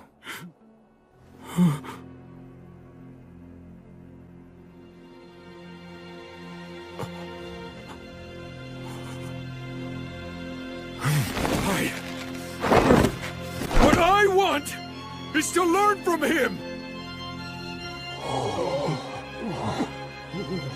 To learn what a warrior is! To find out what courage is! To discover it with my own two hands! If I never confront danger, or never even take a single step on my own, what can I ever know about being a warrior? What can I really know about having true courage? It's simple. I want to be someone I'm not ashamed of. For our ancestors! If I know nothing of battle, or of courage, or of conducting myself nobly, can I call myself a dwarf? It's final! I've no intention of ever reversing my decision!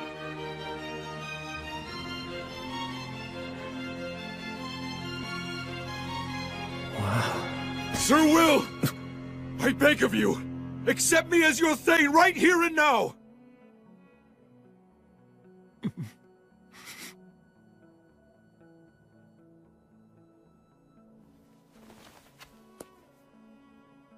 I will guard with my own two hands the loyalty you offer.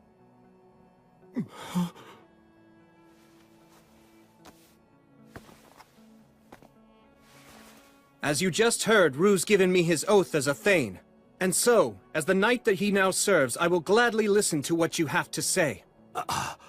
Our young master will be the Faraway Paladin's Thane. So be it. You're agreeing to this? He's never asked for selfish favors. He's always respected the predicament we have lived in. And as he just said, this is what he wants. All right. I will explain the situation to Grendir, young master. Oh, thanks so much. But still, know this. From this day on, you can consider yourself to be like a dead man to me. But why? Since you've entrusted your loyalty to a great warrior, you must never value your life above his. Serve him faithfully, prepared to die for him without hesitation if it ever becomes necessary. You understand? Yes, I understand. Grendir and I will check in later to see how things are going. Take good care of our young master. Of course, I most certainly will.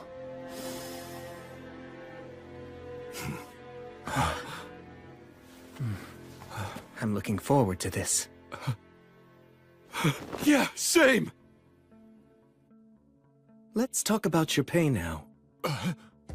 There's a lot involved in being a Thane, but I'll provide your equipment, and I'll pay you. Oh, I'm just happy merely to be serving you. That's not enough. I had someone tell me many, many times about how important money was. Right. If I don't compensate you fairly, it'll look bad. Some may say I don't value your work or loyalty. Granted, it may be in bad taste to put a price on everything, but money is almost always the clearest indicator of value. You're so mature for your age. Well, that's the goal at least. I'm trying my hardest.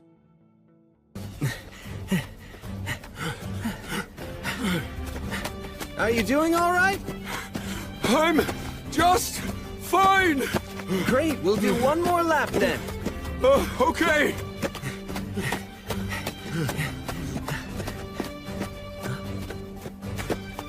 Blood, Mary, and Gus must have worked so hard to figure out how to teach me everything I needed to know. How'd they train me so efficiently? Last lap, full speed! All right!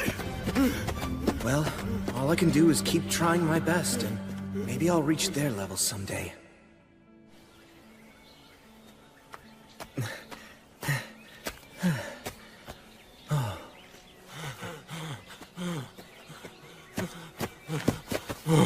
Good hustle.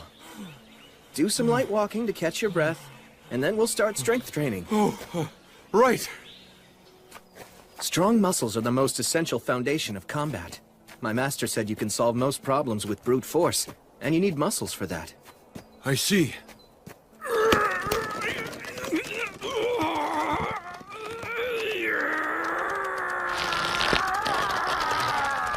Okay, that's good. That's enough strength training for now. Will we do this every day? Yep, we worked on your arms this morning, but we'll alternate our training. We'll focus on different muscles on different days. Yeah, I guess that makes sense. Actually, later on, I'd like to do some practice swings with you to check your footwork and how you move your body. Uh-huh. But first... I think you guys met before, but let me introduce my friend, Menel. Hey. Oh, yes, hello. So, I guess I should say I'm sorry for scaring you the other day. Oh, that's okay. So from this point forward, Menel will join your training sessions. Also, I'll be asking him to work with you whenever I'm away or unavailable. Right! I appreciate your guidance. Sure thing. I need to go and attend an assembly. After that, I'm going to go check on the people who we treated earlier. I'll let you take over now. Fine. Okay, let's start with practice swings. Right! Okay, I'm counting on you then.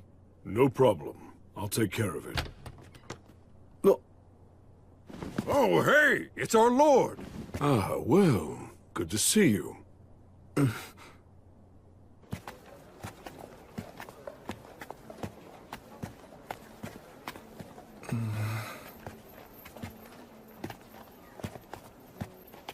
So, Gelreese, what were you doing at the tavern? They'd received a booking for a big celebration that's scheduled to happen 10 days from now, and they asked me to supply the meat for all the guests. Oh, so you hunt for a living, do you? No, actually, I work as a mercenary. But thanks to that, I have some experience in handling crossbows and traps. So hunting is just like a side job? Something like that. Hurry up! That's right. Not so fast, kids. Okay. It's truly a fine city. Yes. People from many walks of life work to make it that way. You know, Paladin. Yes? There was a time when I was a warrior in the service to the Iron Country. I was inexperienced as a fighter, so I wasn't granted the honor of dying in battle beside our king. To fulfill our king's final command, we took up weapons and worked for many different employers to get by. Contentment was not easy to find. We traveled across many lands before finally arriving here in this city. Please, I beg of you, guide our young master and teach him as best you can. Yes. I swear on her light.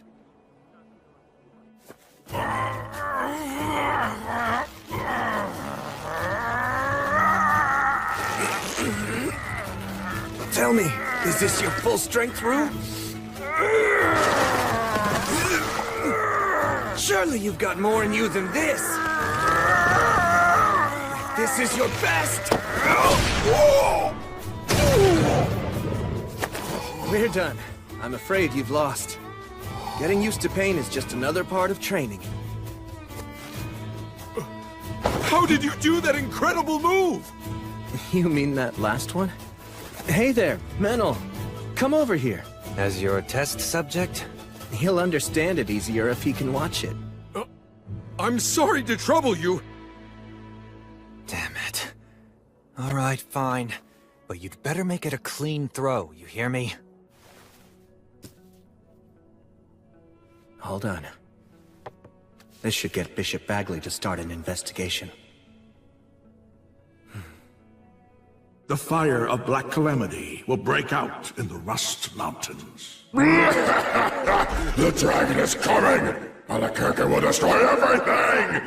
You give me no choice. Although to test this dragon's power, I must use it! Tough scales. And an enormous body. The inborn ability to use words of creation. The dragon Valakirka. The dragon's power is second only to the gods. Back when I fought what was the mere echo of a god, I was nearly killed at one point. Things were bad enough with just an echo. And now, an echo and a dragon. I don't like this. It scares me. Don't lose your nerve! Huh? Come on! Again! I'm wearing armor, so why would you hesitate to attack? Good grief, I think you might even be more naive than Will. So what's the matter? You giving up already? You gonna run home with your tail between your legs? No, I'm not done.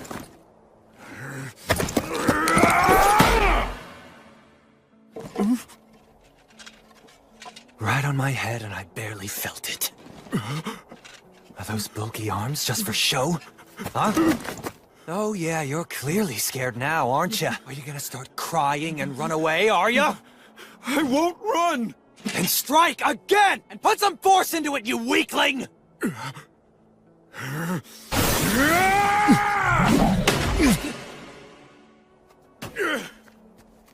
Always reliable, that Menel.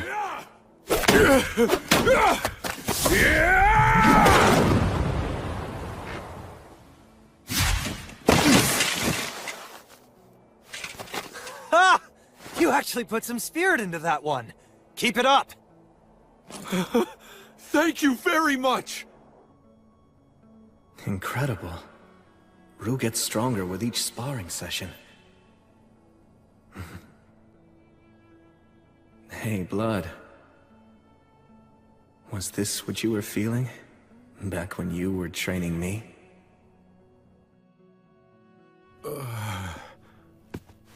Here you go.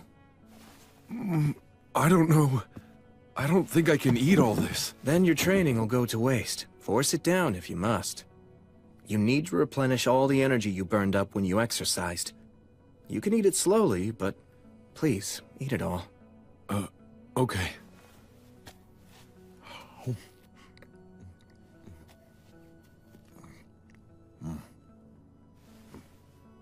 So, I just wanted to say thank you once again. For what? Well, first of all, for allowing me to become your Thane, and second, for the training you're giving me. You even pay me and provide me with food, and for all of that, I'm extremely grateful. Are you aware of my background? Well, I have some idea, I guess. You see, I was actually born of noble blood within my clan. My parents died of an illness while I was young, so the other people in my clan shielded me from hardship. Well, that much is apparent. But I started wondering if that was the right way for me to live. I bear responsibility for my clan. Should I be so weak and so cowardly? Then one day, I heard a song that was about you. I couldn't stop thinking about it. I couldn't stop wishing I could be like you. Getting to serve you now is like a dream come true. I'm so glad to learn from you. To be able to understand what it means to be a warrior and what courage truly is. Thank you. I'll do everything in my power to be a worthy master to you. I swear it. But I'm not so sure I can teach you what courage is. What? I mean, the truth is, I don't actually have much courage. What? Even though you faced a wyvern and a chimera? Rue, if you face opponents you know you can defeat, is that really courageous? You knew that you could defeat them? To be frank about my combat strength, I'm far more powerful than a wyvern or a chimera. I can kill them by just using my fighting techniques. Wyverns and chimeras, none of them frighten me. Beating opponents you're not afraid of, that isn't courage. Well then, what do you think courage is exactly? You know, I'd really like to know the answer to that myself. What would I do? How would I face an opponent who I don't really think I could ever defeat?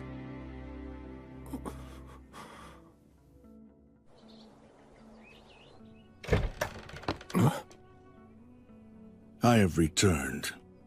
Oh, Raistov! I'm glad that you're back. How'd it go? Nothing seemed especially out of place. Should I go see Anna and report my findings to her as usual? Yes, please. Thanks, Raistov. I'd heard you'd taken on a new Thane.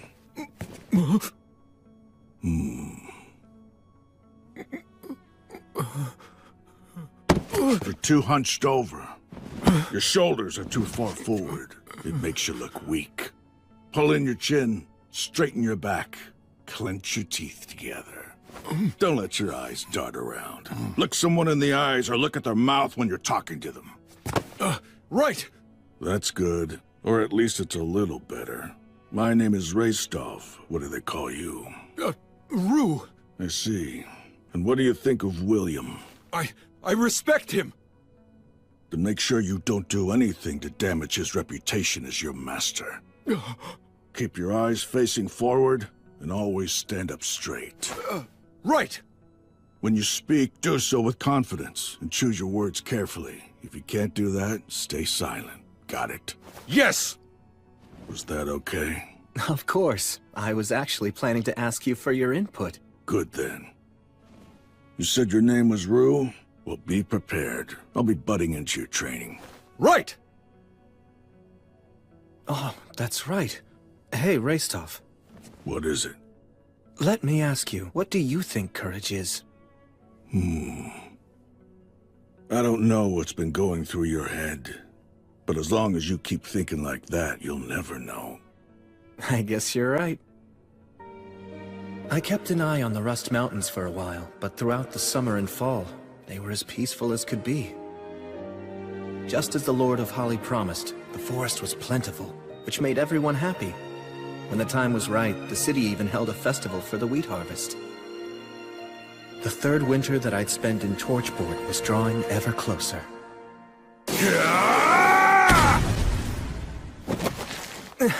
Well done!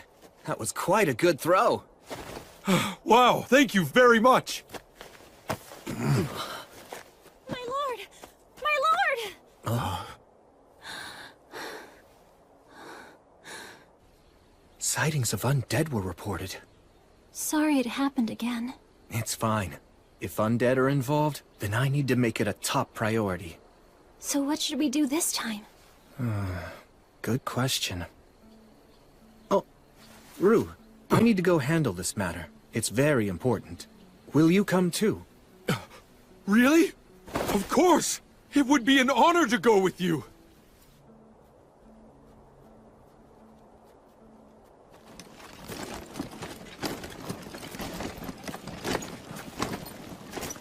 And one more thing. I've heard that dwarves can see in the dark, but don't rely just on your sight. Yes, understood. Quick quiz. Where are we headed to? To the west, towards Pillar Mound. Is that right? That's where the most recent sighting was reported. But it's deep in the forest, so it hasn't been fully explored yet. Right. The main reason is the fog, although no one knows why it's so thick. Whether it's the geography or a magical barrier. Let's remain cautious. Yes, sir.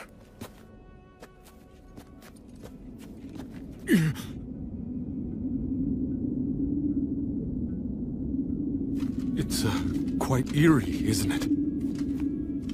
But still, magnificent.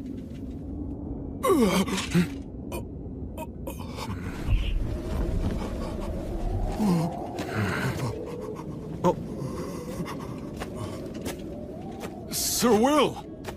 It's all right. Look closely. What is that thing? A gravekeeper, I think. A gravekeeper?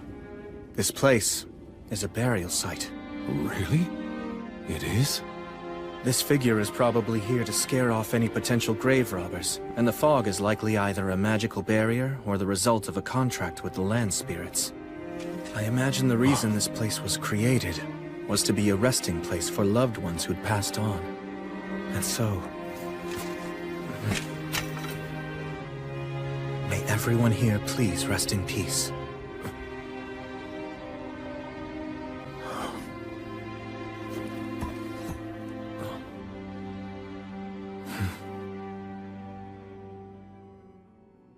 So, if the undead were spotted here, where'd they go? Considering this is a burial site, I'm beginning to think chances are that someone was merely seeing things. But I'd imagine that the undead are more likely to show up at burial sites. Why's that? They all received proper burials. Huh? Those who've been killed and then hidden, or bodies left out in the open are the ones who tend to receive the god of the undead's blessing. I guess in a way, even the god of the undead is kind. The god of the undead can be kind? Yes, that's right. In a terrible way. But, sir, what exactly do you mean by that? Stagnate, the god of the undead, simply cannot bear to see people die miserable, hopeless deaths. Thanks to that, when facing a tragic death, all dying creatures are granted the right to overturn it. But, that's a... While it might be a blessing for them, it's a curse for others. But still, this remains a core belief of Stagnate's. That no one should ever have to die in misery. And if they do, they can overturn their death with the radiance of their soul. Sir Will, you, seem to know quite a lot about all this, don't you? To meet a real echo of Stagnate, surely you've never really encountered one of those before, right? Perhaps what you encountered was a herald instead. Sir, why won't you look at me? Well, I mean, how do I put this? Please don't laugh right now! It seems like someone was just seeing things. So then our search was all in vain? Is that? Rue, over here. Does this lead to the interior of the mound? Let's go look. Right. I don't see anything.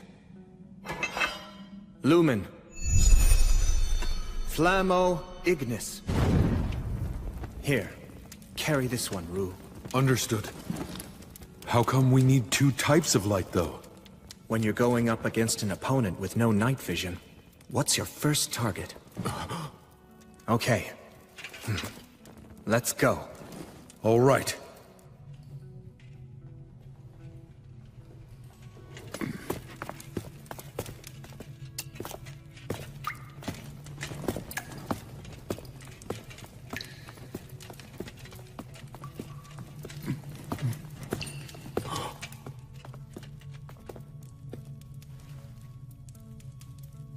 Does this lead to the innermost chamber, then?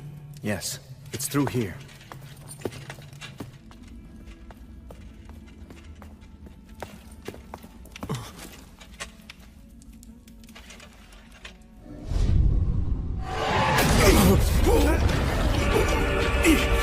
No! This is...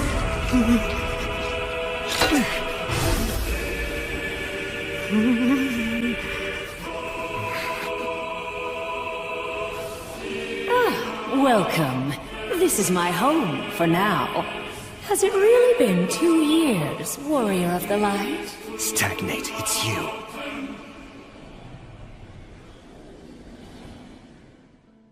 Warrior of the Light. Has it really been 2 years? It's you, Stagnate. The god of the undead?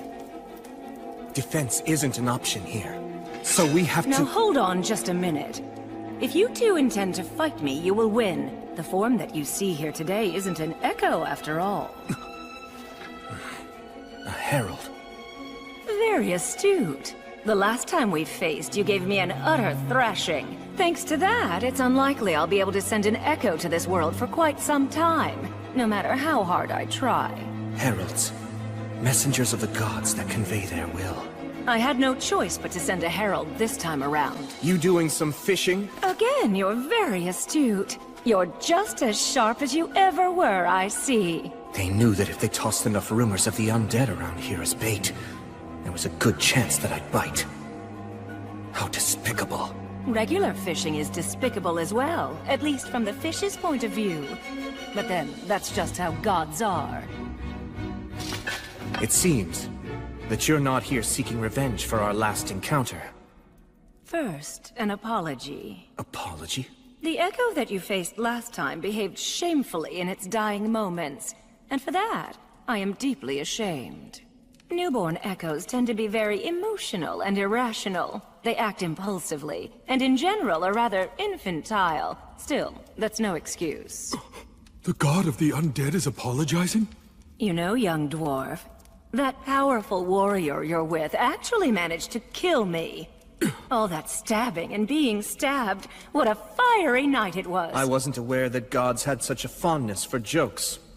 Look, just tell me what you want. You're no fun. I mean, really, would it kill you to humor me a little while we chat? This god can speak the words. That's what makes them so dangerous. Brave warrior who defeated me. Paladin of the Light. This is my revelation.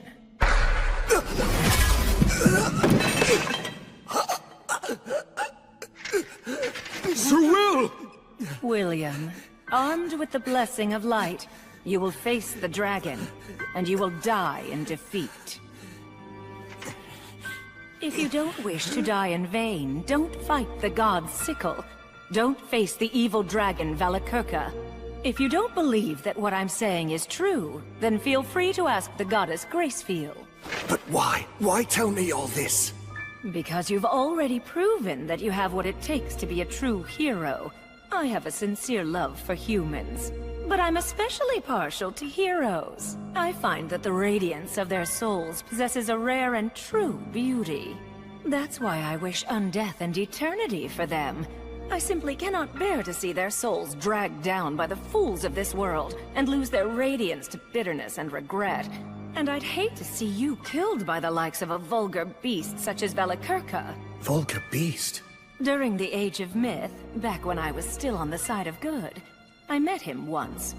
the evil dragon Valakirka, known as the God's Sickle. He fought not for any particular beliefs, but merely for the sake of victory and plunder. I'm surprised that the virtuous gods would be willing to employ him. If a mercenary isn't on your side, then he will end up on the side of your enemy. Soon after that, I betrayed the virtuous gods for the sake of my own beliefs. Many remarkable battles were fought, and several of the old gods ended up leaving this world. It's the same myth that Gus told me. But he was different. You mean... the dragon is actually a remnant from back in the Age of the Gods? Correct. And he's remained a mercenary ever since then. And that includes during the Great Uprising led by the demons from the Abyss. The Great Cataclysm 200 years ago, and the end of the Union Age. He was hired by the demon army, brought about the fall of the Rust Mountains, and then fell asleep. See, his wounds from the battle were too severe. Wait, hold on just a moment! His wounds from the battle, you say? My ancestors. Oh, of course. You are a descendant of the mountain people? I am!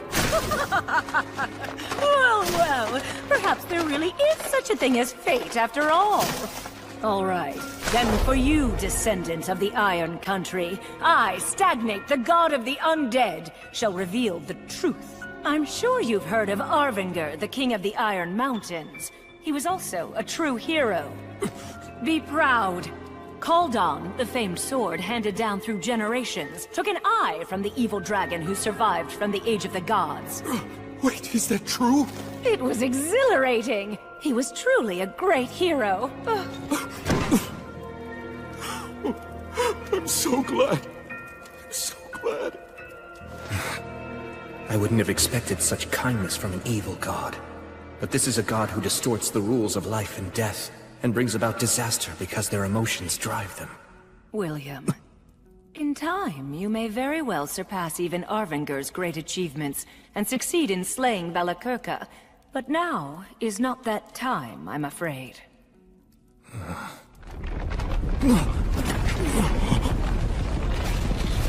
The dragon's sleep grows ever more shallow. The dragon's giving us a show of his power. Return home at once. Chaos is imminent.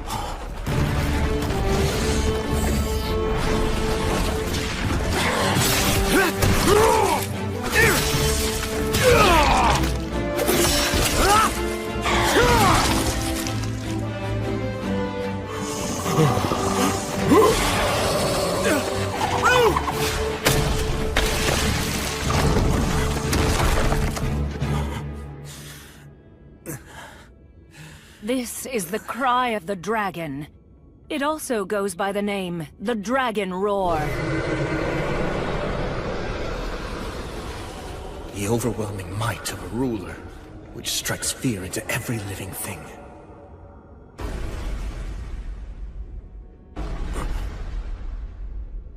Something troublesome's coming this way. Even you will likely struggle some with this foe.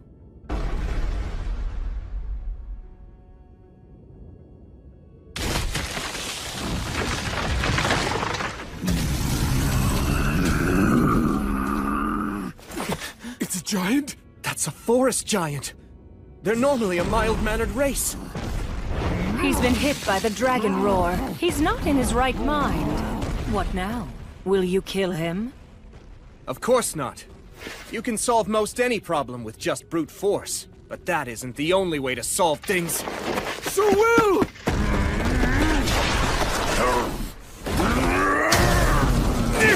This is nothing!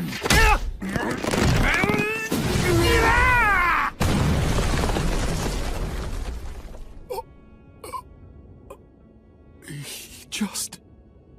through a giant. Yes. Shine the light of reason upon the fog of confusion. I'm awfully sorry about my behavior just now. Can you make it home? I think so. Oguni zoiku, e sokse uraka. Uhusama. Otenum, Roshiatagaro. Let's see. Nogarado, Reo Yanaba, O Sedo. Yeah, It really is scary, but Oko Wendabum wentem ben rekurana. Onawushum nizimanim ho shabe oko pascha. I am Gungar of the Jotun. Ogiho ye soyo wium no ho ne ruhuso.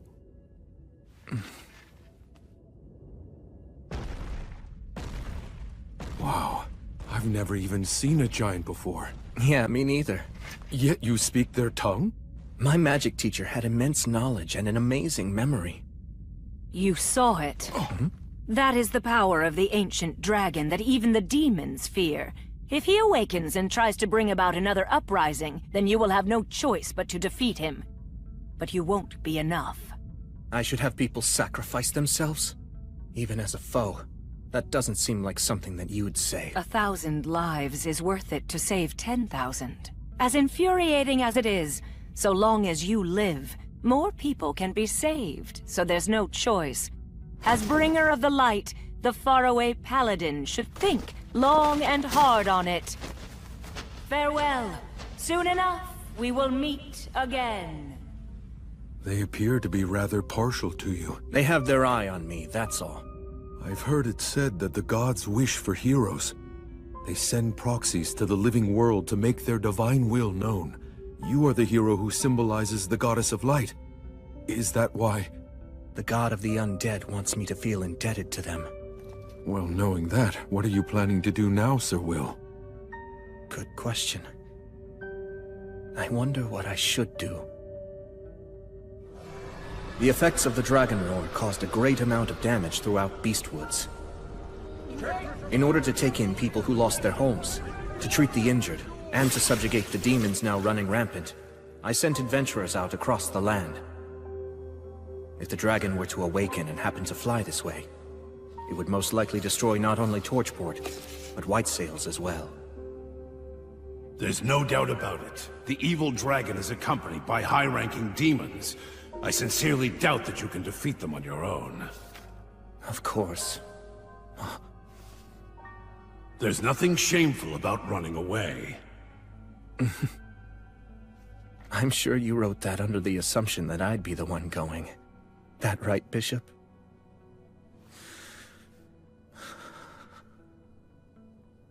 Goddess, if you would only tell me that there's a way for me to win.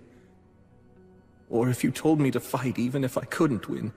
If you ordered me to prove my righteousness, I'm sure that back when I couldn't move forward, when I was mired in frustration, when time was just passing me by as I sat idle, I was reborn, raised with love, respected and acknowledged, and regarded as the central figure among my peers. I'm coming in. Wrestling with yourself again, huh? Yeah. So that's why you didn't notice. Take a look outside. We've got a bit of trouble. Huh?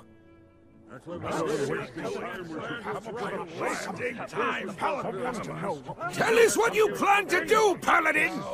Are you going to attempt to slay the dragon? What's the point of this? Why are you asking that? We dwarfs bear the blame for not slaying the dragon! If you intend to try to slay it, then allow us to come along with you! That's enough! Please, just stop it! The dragon's a dangerous foe! The Paladin's trying to come up with a plan! Listen, I don't know what orders he's given you, but don't butt in. Stop trying to buy him more time. He hasn't ordered me to do anything! I'm just telling all of you not to panic! You dare accuse us? Look, even if all of us banded together, we couldn't even make a mark on the dragon! I'm going in there. I'm telling you to stop! Face it. At this point, all of you are even too old to defeat me! I just don't want to see any of you die in vain! Young master, Grendir. you have truly grown into a fine young man. Although, that very achievement is also the exact reason why all of us wish to die. We had wanted to fight by our king's side, and were ready to die with him. But we were denied that. We forsook our pride. Since then, we've wandered miserable for a terrible 200 years. It seemed that we had done more than enough suffering. That is what we believed. And yet now, after all that time, we've learned that that loathsome dragon still lives! What's wrong with our wish? Why shouldn't we long to continue that fight and die as we should? Just let me through! I'll ask the Paladin what he intends! No, you won't! You hear me, Grenadier?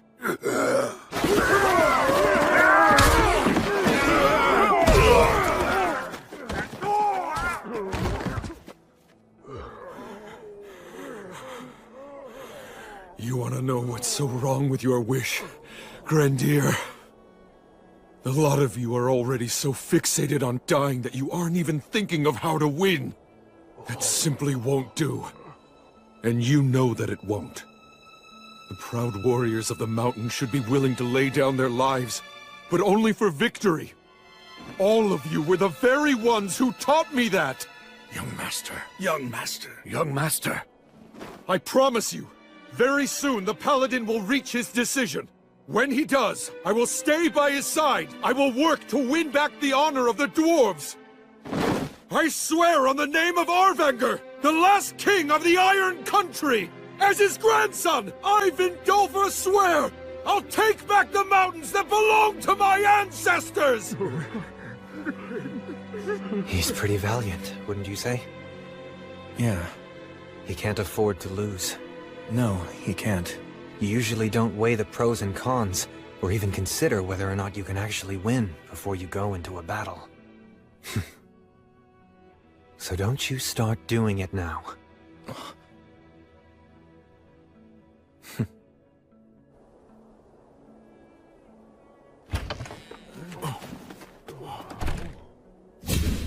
I will slay the dragon! I've made up my mind, that's what I'll do. Rue, Vindolfur, I commend your vow to reclaim your ancestors' mountains. Will you come with me? I had hoped you'd ask me that. I had faith that you would. With pleasure. Are you sure you want to say yes so quickly? There you go asking that, when I know you have every intention of following him yourself. Hey, guess you've grown a spine. But we're up against a dragon. Numbers aren't going to help. And we can't spare many of the city's defenses. So it's only you and me, and Will. We'll also need a guide who knew the mountains 200 years ago. I will. No! I will go. This is no job for one who wants to die. Besides, you have a standing commitment to keep our people united. I shall act as your guide. Thank you, Gelreese. I appreciate it. Count me in, too. Rastov! I came over here to see just what this big crowd was all about. It seems you're as sharp as ever. So that makes us 5 men picking a fight with demons and an evil dragon. Do we stand any chance? I doubt it. There isn't a surefire method for killing a dragon. We're at a disadvantage. Are you still willing to come along with me? Yes! That is right where glory and honor lie. That's what a warrior's true worth is. I'm already used to having to go along with your crazy ideas.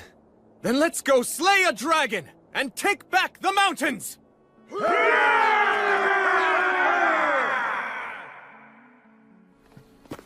So you're going? Yeah. Then please, try to stay safe.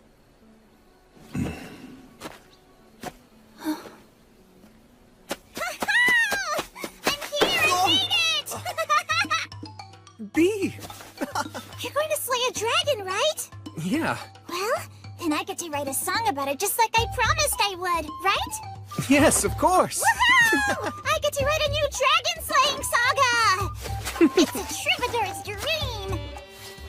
First, I'll spread a prequel song around. That'll help, right, Will? Yes, absolutely. Thank you. But don't give me a sad ending, you hear? I'll try my best not to, believe me. Yeah, make sure you do. Nobody likes tragic twists anymore. Huh?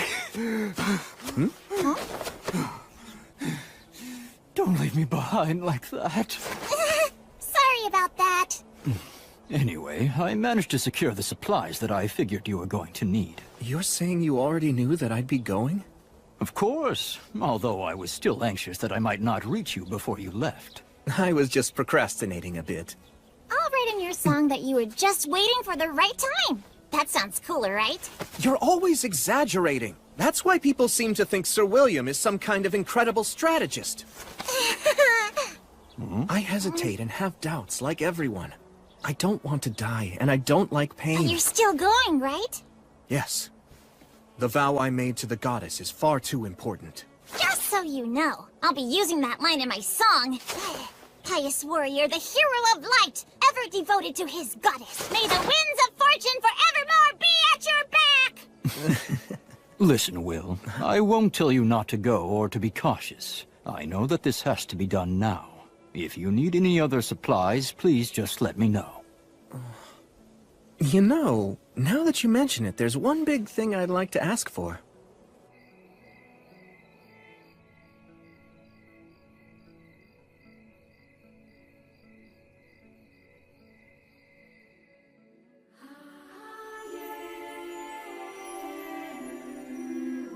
So, you're going? I must admit, I do not wish to see you die. I'm very honored. Thank you so much. You still plan to go? You insist on keeping your promise to me? Yes. Well then, I cannot say your decision defies my will. After all, that promise is shared between the two of us. Now, kneel before me.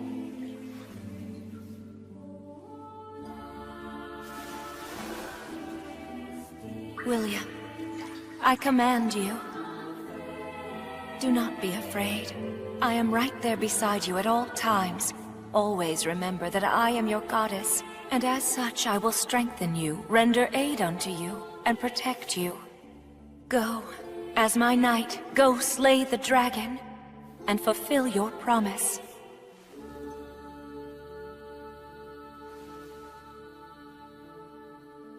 On your light.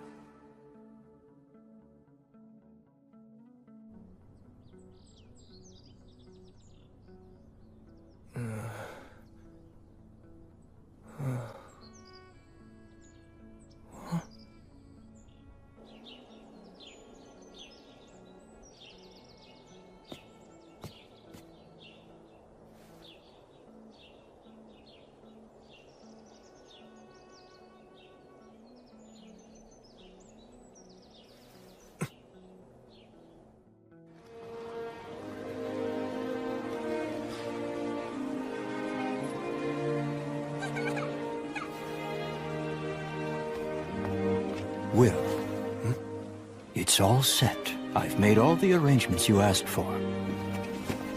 I appreciate your help. Well then, you take care now. Right. I wish you well, young master. Our spirits are with you on your journey. Right, thanks.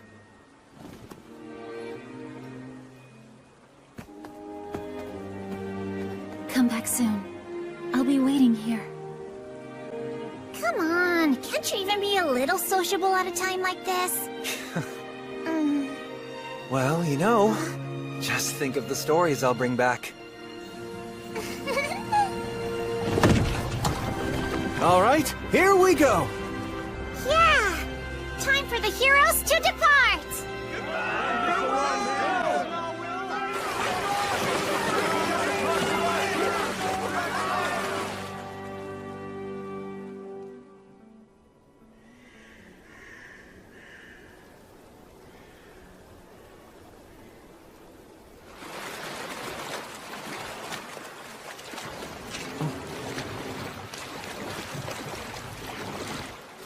We'll disembark here.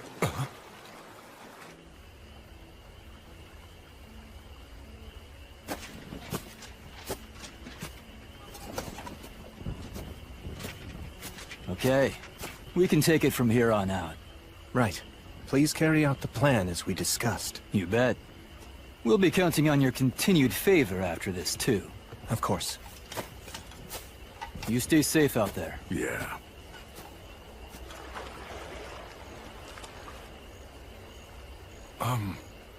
Who were they? Also, what's the reason for us getting off the boat here? Should we not have gone at least a little farther? We've had a great start to our voyage downriver so far, but the demons will be on the move too. Marcus and his group will act as our body doubles to confuse them. Meanwhile, we'll head upriver. When did you arrange all this? I had Tonio put everything together for us. Marcus and his group also helped. So that's what you were up to. I checked with the dwarves too. Once we enter the tributary upriver, we'll be able to reach the mountains from the other side. So while the demons are lying in wait at the front door, we'll kick down the back door and move in. Sylphs, oh Sylphs, please hear me. Put the wind at our backs. Send us on our way.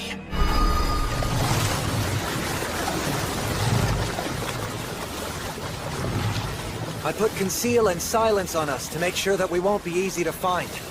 Moving at this speed, we should be there by morning.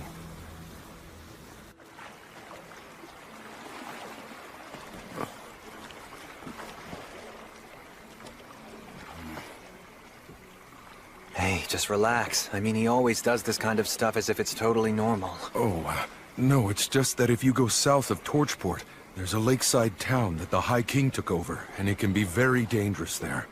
I've heard that even veteran adventurers are helpless amid the swirling mists of magic. The suggestion that we casually break through that is incredible.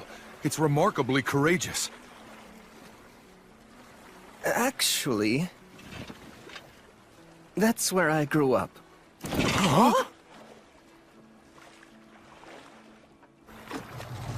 The three heroes still lived there? And they were among the ranks of the undead?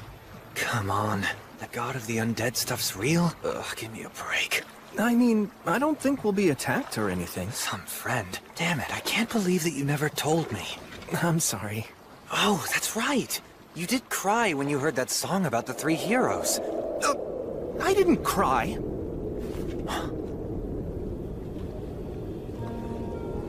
The maze fog. That's what this is, right? Yes. It's grandfather's magic. Like the maze alley magic? This is the higher version of what protects the Academy? I heard rumors, but never seen it. That makes it top-ranked magic, then. A human who'll only live a few decades can actually learn and use this? Really? Yes, really. And he'll even whip out the words of obliteration in battle. What? Hang on, I'll create a path through this for us. That's so like Gus.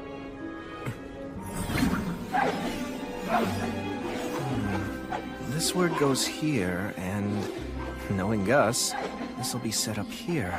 And this right here is a trap.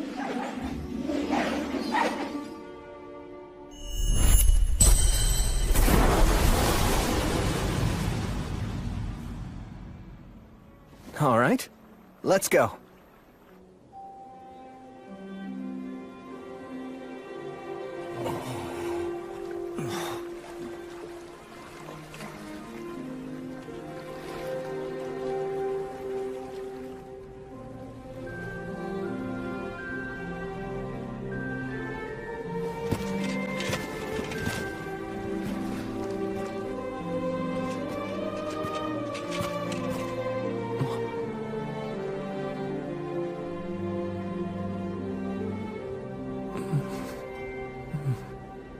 Hey! Huh? Go on ahead. Thanks so much.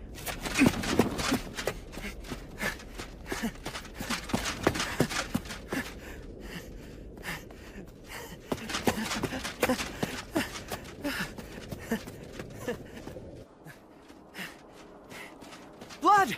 Mary!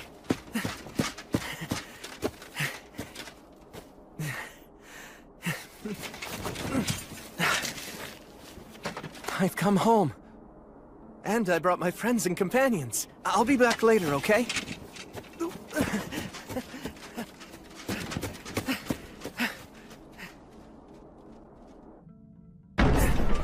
Gus, I'm home!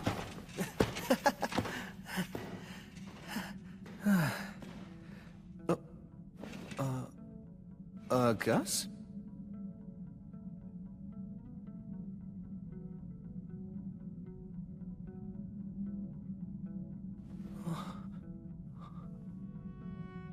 No, no way.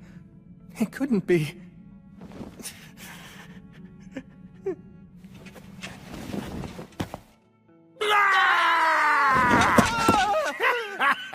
Carelessness is the greatest enemy.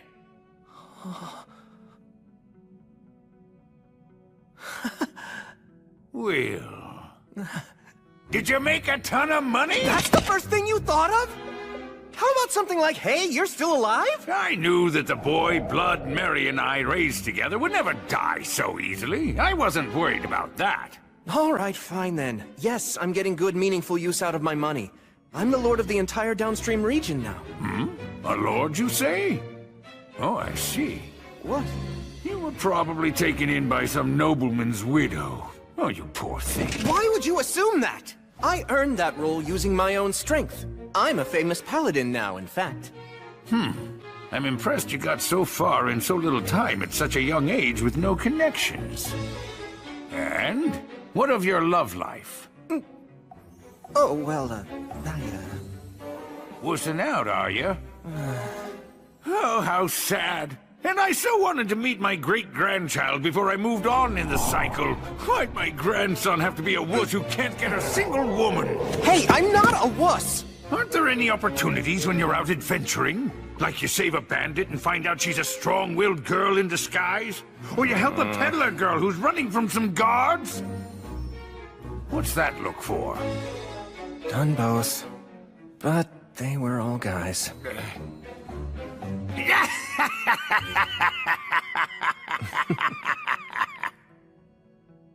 You know, I'm so glad you've come back, Will. Welcome home.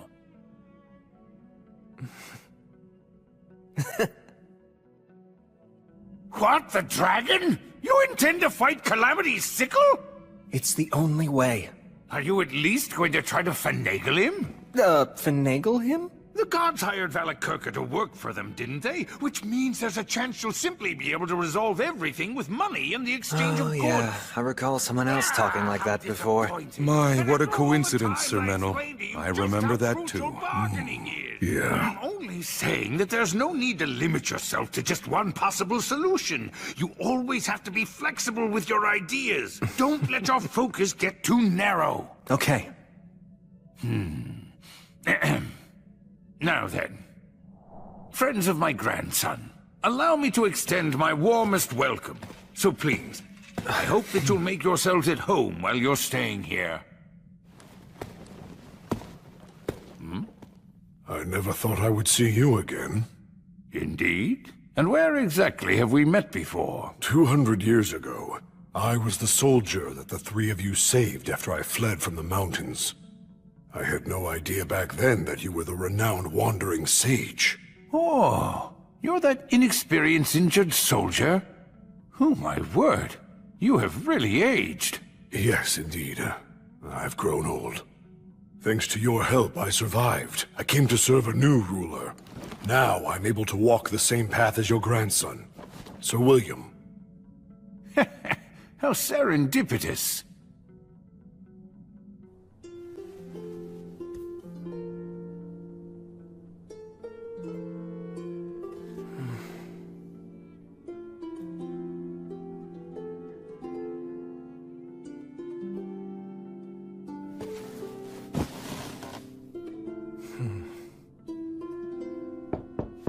Oh. Hey, I'm coming in. Was this your room? Yeah. You know, that Gus guy is really something else. I thought for sure you'd say he's more lowbrow than you expected. I mean, he is, but it's more like when he showed me the way here, I felt like he could see everything about me. Yeah, amazing, huh? I'm proud to call him my grandpa. That's cool. Also, he asked me, "Oh, are you the bandit girl?" What did he mean by that?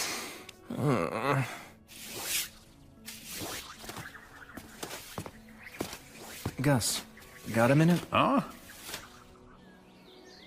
You want to know about Valakirka? Yeah. The evil dragon Valakirka.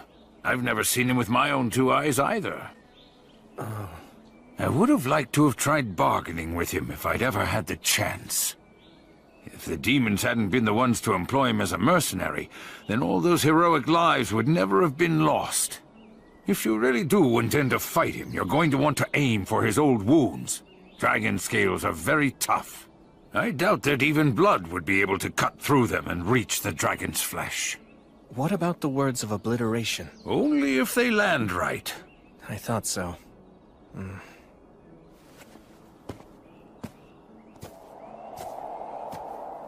Do you know the reason why the true dragons of old could fly so rapidly, even though they were of such enormous size? Because words are able to race quickly through the air. Exactly. The dragons of old reside within myths. As such, they are far closer to the words than those of us who live today are. Which means if it comes down to a battle of magic, you'll lose. He has the advantage in magic, huh? His constitution, along with the physical strength and hardiness it provides him, are no joke. You're disadvantaged in close combat, too. To phrase it like blood might, he has got you beat in muscle. The typical strategy used to beat a dragon is an ambush. However, Valakirka is likely using the demons as an early warning system. I'm really starting to see why the god of the undead tried to stop me. Stagnate did, huh? Did a herald come to you? Yeah, in the form of a crow. Huh. Sounds like you've got an admirer. I hate to agree, but... Stagnate thinks the way all gods think. You can't keep up, and talk about being overly friendly for a god, and impertinent to boot. Although, I have to admit that I am still somewhat grateful. Stagnate gave me the chance to live as one of the undead and keep raising you, and allowed Blood and Mary to die happy as well.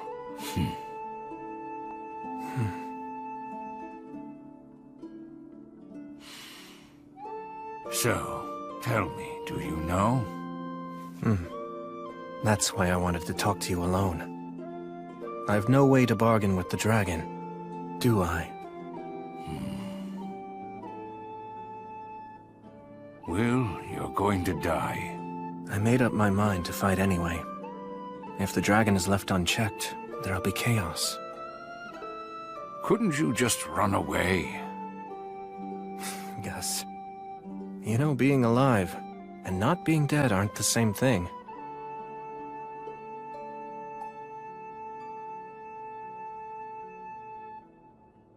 Well, I guess there's nothing more I can say. Oh, yeah. There's something I've been wanting to ask. I heard the story of how the three of you killed the wyvern. Oh? Well, there was a boy and a half-elf girl that you lent some money to, remember? Oh, that brings back memories. Of course I remember that. They were promoted and became nobility. The old half-elf lady is still waiting for you to this day. Mind if I collect the debt she owes in your place? Oh, well. Getting one's money is important after all. You can't do that if you're dead. And when you borrow something, you have to make sure to return it. It's fine by me, then. If that's the case and you're gonna go through the trouble of collecting that debt for me, I can't just sit around and let you die. Oh. The equipment used by the compatriots who battled the High King is still kept here in the city. Why not refurbish it for your own use? For you and your companions?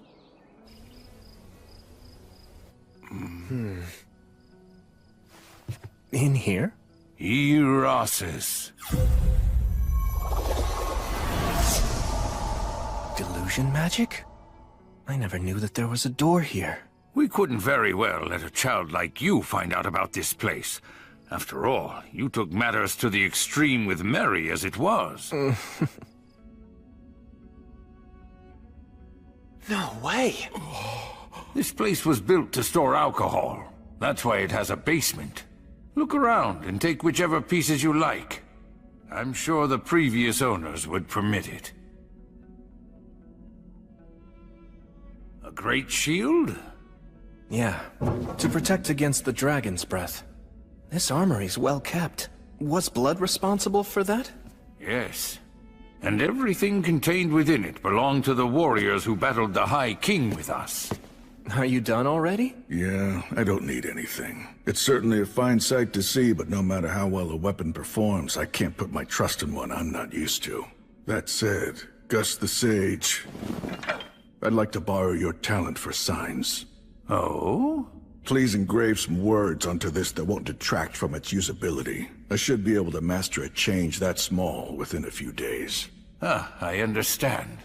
Very well, give it here. Although nameless, this is a fine sword. It's clearly long been used with care.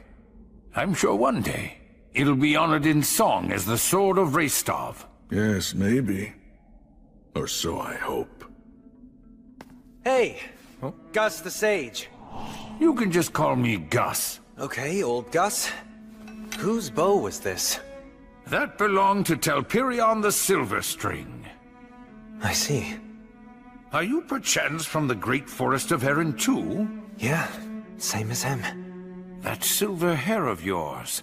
Are you related to Telperion? Distantly, but yeah. Okay, I'll take this. Are you certain that you'll be able to use it?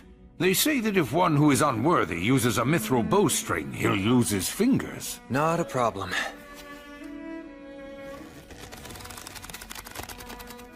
See?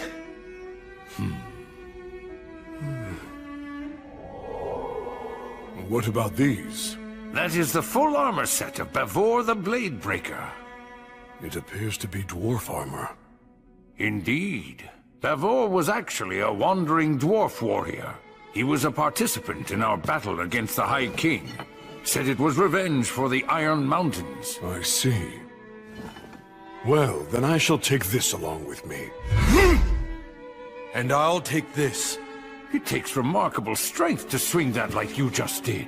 Can you tell me about the person who used this before? That weapon belonged to Ewing the Fierce. He always wore a smile on his face. He didn't very much care for fighting. If the world had been at peace, perhaps he would have taken a different path and become a fine farmer. That's right. Ewing, Bavor, Telperion, all of them gave their lives in order to defeat the High King. All the weapons and armor pieces within this depot, every single one of them was so important to someone. And each has its own story to tell. Wherever their owners are now, I pray that they find guidance and repose. Hey. Huh? Once we return from taking care of the demons and the dragon, is it okay if I bring a troubadour girl I know back here? She's a halfling and she's a tad rambunctious. Ah, yes, of course. Do as you please. I'll tell her all the stories she wants. Okay, thanks. Is this girl by any chance? She's just a good friend.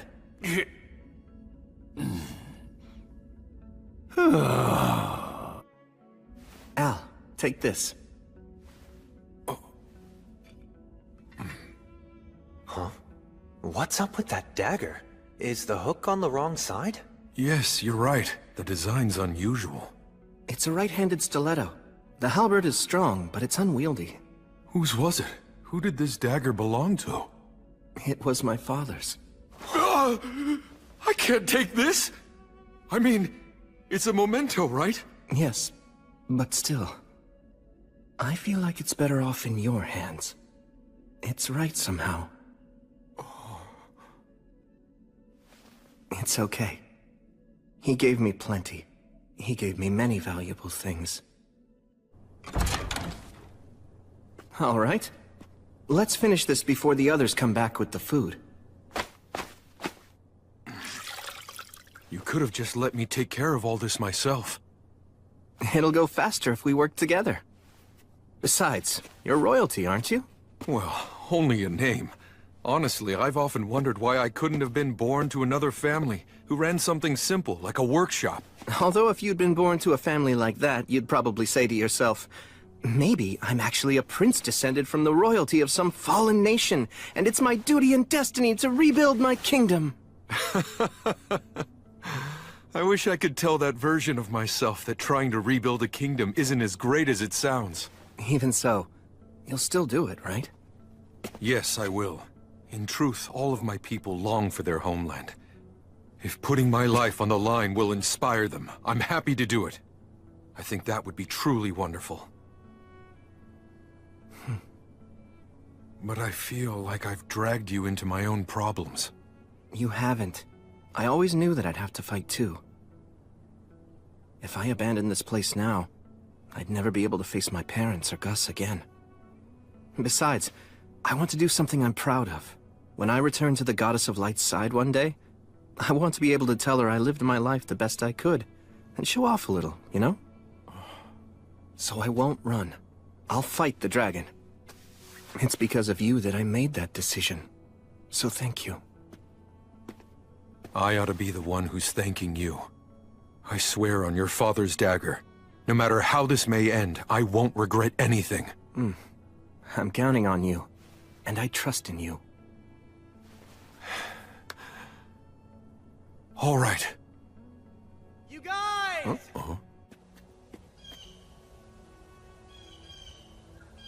I brought food back.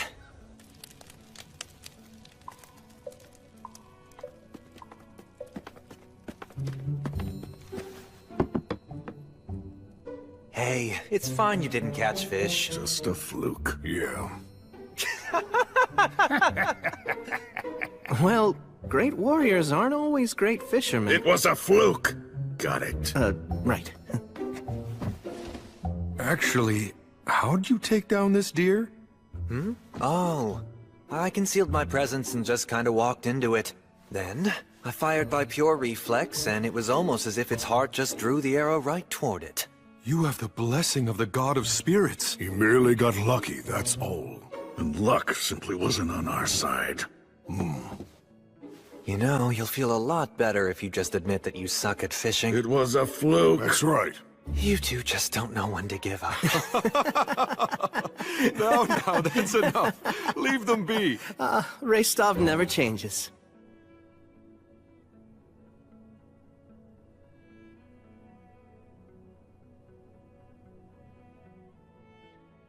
Will, are you afraid of me? No way. Of course not. Listen close. Humans have flesh that feels warm to the touch, and they breathe air in and out. You should get used to how humans look. I'm sure that one day you're going to make other friends, and they probably aren't going to look like the three of us do. It'll be fine, really. I'm not afraid of you at all, Mary. I won't be afraid of other people I meet either. I'm so glad. My mind's at ease now. Will, there very well may come a day when you'll feel regretful. Huh? Valor is the strength to destroy injustice, but at the same time, it is a curse. A curse? Because you know you're strong, there are times when you can't give up, even if it means your own death. I'm only teaching you to fight because it's something I want to do. I'll understand if you hate me for it. Hate you? There's no way! Blood, I can never hate you! That's so.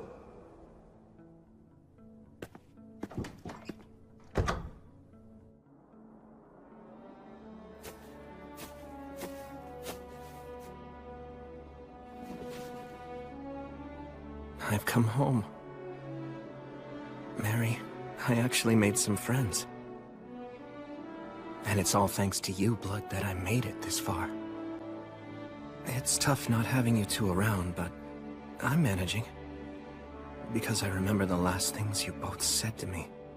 And that's what helps me see these things through. I have to leave now. Oh, Gus. So you're leaving then? In the morning. Valakirka is an absolute warmonger through and through. He can only survive amid the chaos of war. It's unlikely that you can avoid a fight. And besides, the only one who's even capable of posing a threat to him right now is you. Not true. The fact is, I'm not strong enough. At this point, a dragon could easily defeat me without using its full power. Chances are that you're going to die. Both you and your friends. And even if you somehow manage to survive, that doesn't mean someone else won't die.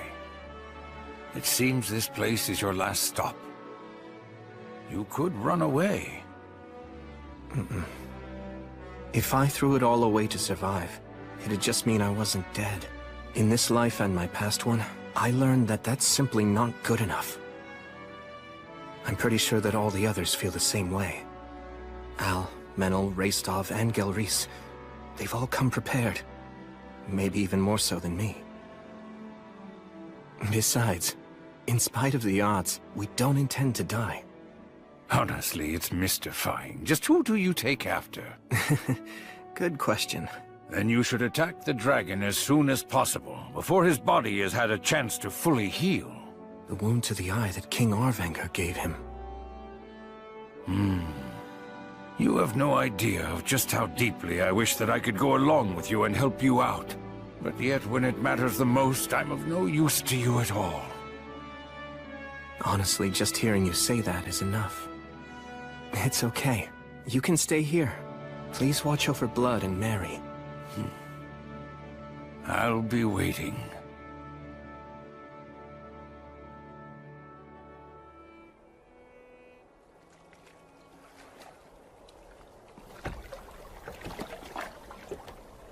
Let's go.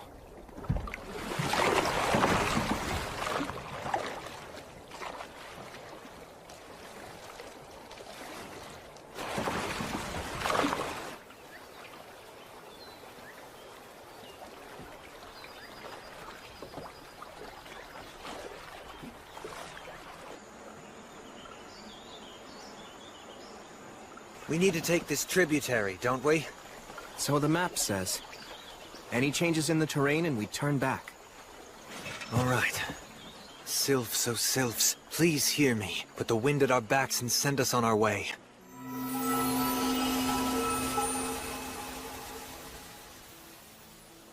So tell me, any guesses as to what we'll find up ahead? I'm afraid I know nothing beyond the Great Collapse. Right, okay then. However, I do know that before the Great Collapse, there was an elven forest to the west of the Iron Country. It was called Lothdor. Hold on, Lothdor? As in Land of Flowers? You know the elven language. Somewhat. Gus taught me enough of it to get by. Lothdor, huh? I've heard of it before. Pass beyond the Iron Country, where dwarfs dwell within caves. Cross the shining rainbow bridge, and there is where you shall find Lothdor. Lyres of silver and flutes of gold sing the song of Remirath. What was that? A travel song from my homeland. That brings back memories. Although in truth, the Iron Country didn't have a very good relationship with the elves of Lothdor. Oh, because of the logging? You know the history well. It's just that something similar happened in my homeland. Skirmishes between our people grew violent on occasion. Sometimes we hated each other. Regardless of that, they still remained our neighbors. They excelled at song and the spirit arts. Yet they were also a proud and ill-tempered people. Despite our differences, we had a certain respect for them. And in their own way, they had respect for us too. And during the Great Collapse? I only know they withdrew into the forest and kept resisting. They absolutely would not give up no matter what. Perhaps they managed to survive. Elves live long lives, after all. And maybe...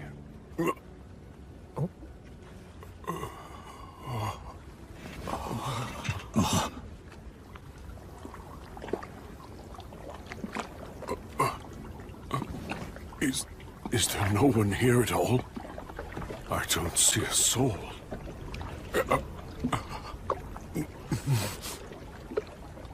How regrettable. Looks like in 200 years, the flow of the river has changed. You know, this landscape looks rather familiar. Words of taboo. Yeah.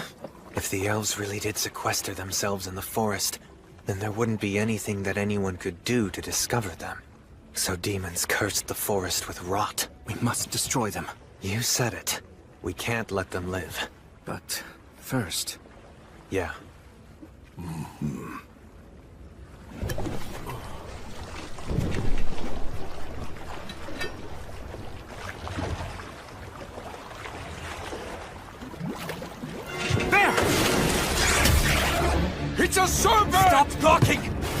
coming!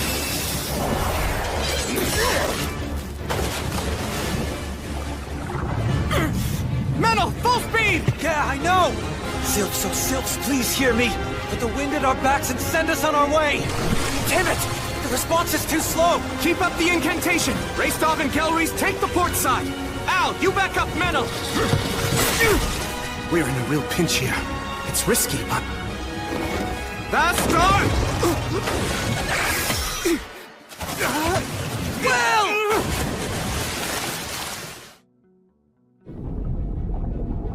I can't see a thing. In which case...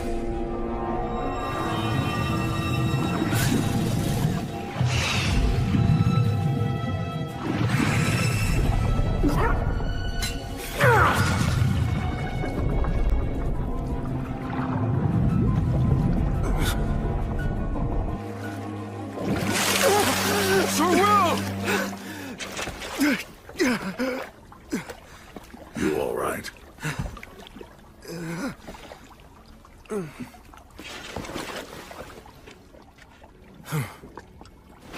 Now, Vastare!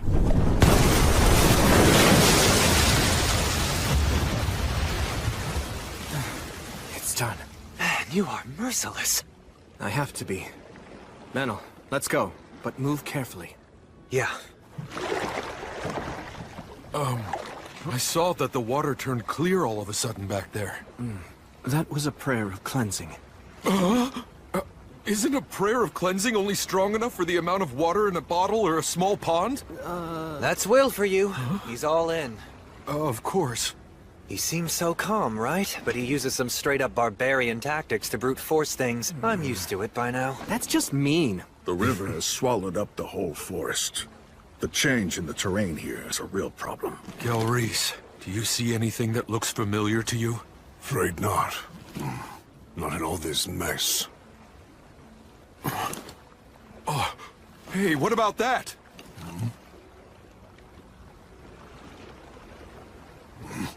Going by that style of architecture, it's definitely elven workmanship. Where are we on the map now? I'd say right about here. If that's the case, we need to go that way. Unfortunately, the Fae around here are weakened. I can't call on them. Although maybe if I could use my Lord of the Forest powers. No. We probably shouldn't try to clean this up anymore. If we do, we might catch the demon's attention. Well? Then let's row.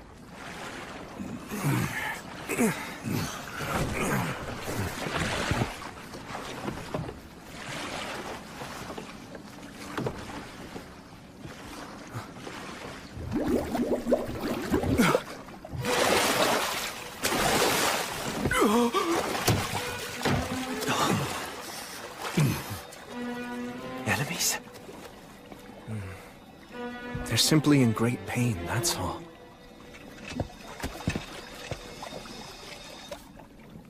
It's okay. Everything is all right. After this, none of you will curse anyone anymore. You won't haunt or torment.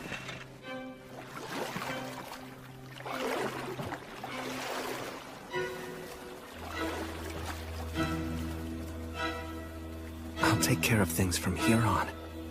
All of you can rest now. Hear me, Gracefield, goddess of light. Grant them peace and guidance.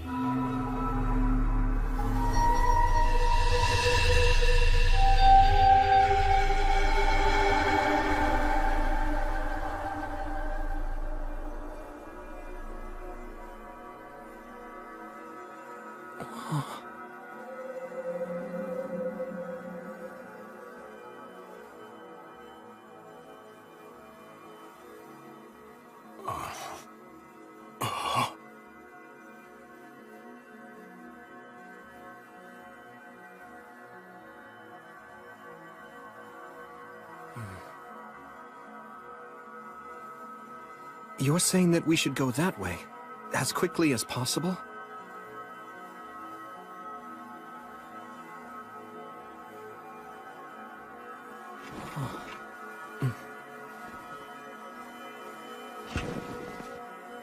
Then please, grant us the blessing of your light.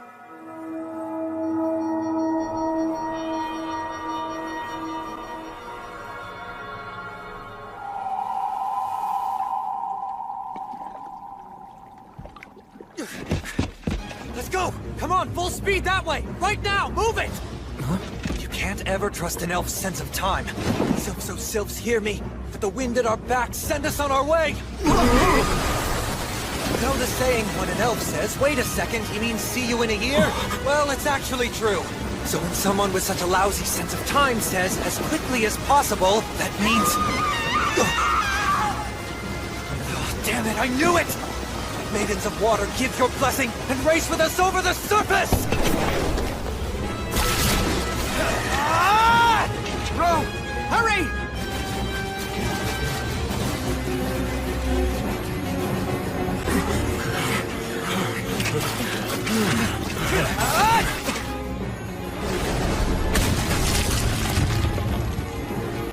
Metal!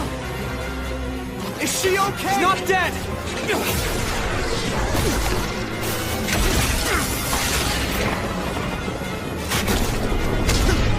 Damn it!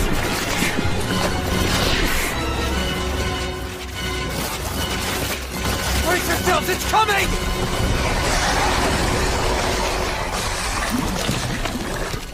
Hydra. Sagita Flamium! Fire hurts it! Right! Al, Gelreese, and Raystar, stay in front! Menel, take her and swap with me! Right! I'll stay in the rear. From there, I'll burn its head. The rest of you, stay in front! Right! Got it! Ready to go!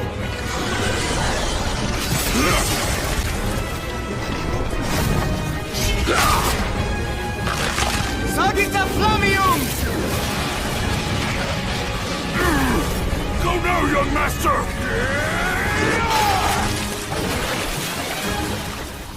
It's over. Well, looks like I'm not needed here anymore. Fine, I don't want to waste my arrows.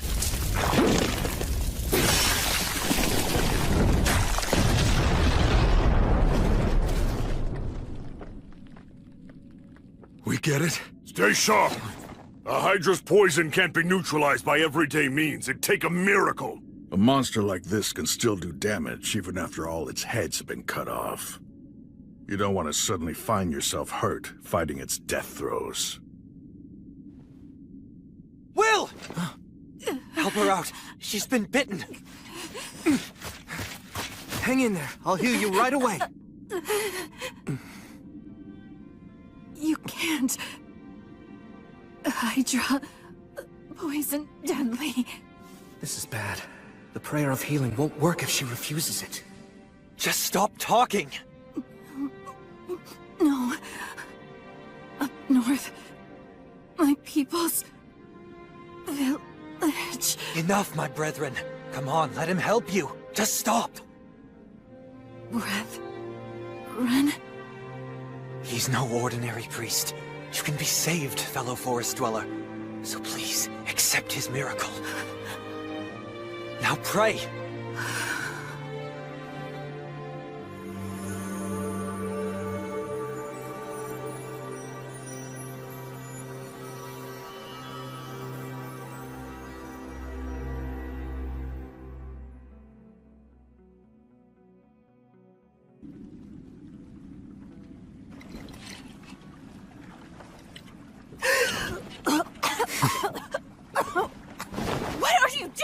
I was simply waking you up with an intense kiss. How's your head? Feel like puking? Any other symptoms we should know about, fellow forest dweller? Why you? Such impertinence!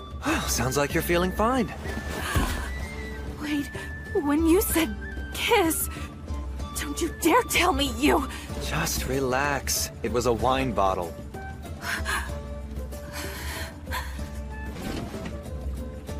Erendra rumen commentiarmo. Sorry for startling you.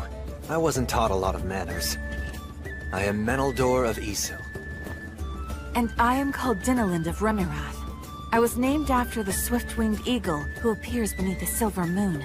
May our fateful meeting be singularly blessed. You are clearly a young lady. who embodies the enchanting silence of the shining stars. So you can speak with propriety. Frankly speaking, elf etiquette really isn't my thing, and I think we should leave it at that. My deepest apologies.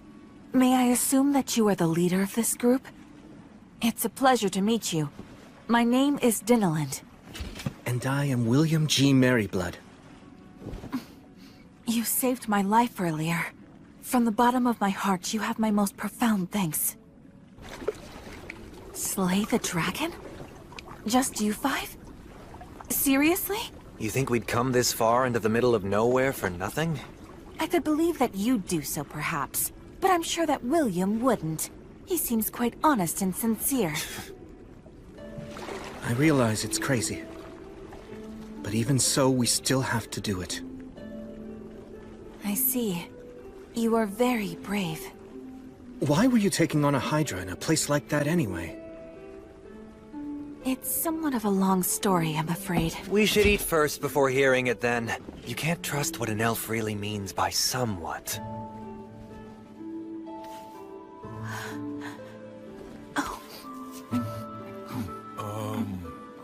Is that okay? I just mean, I thought that elves didn't eat meat. Only some elves don't eat meat. The ones who don't have undergone a great deal of training to enhance their spirit qualities. This is delicious. You look like you haven't eaten in ages. Do you really not know what I was doing in that place? Don't you have even some small inkling? It's a proud elf's duty.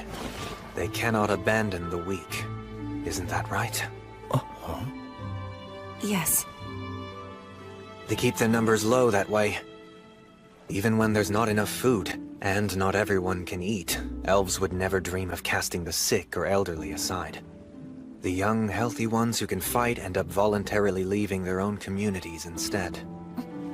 That's exactly right. To banish those who are weak would be unthinkable. You're truly an elf through and through. What's that mean? You're mocking me? It's a compliment. Good grief.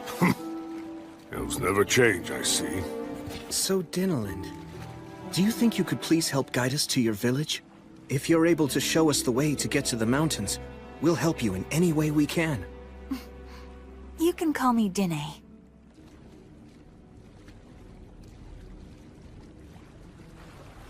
This all looks pretty bad. There's more than only the demon's words of taboo at work here. That's true. It's the evil dragon's miasma. The evil dragon? It defiles the forest, degrading it year after year, killing it bit by bit. And there are more and more strange beasts. All of this fog and mire. It blocks contact between our clans. The mountains, our only true landmark, are now the dragon and demon's den.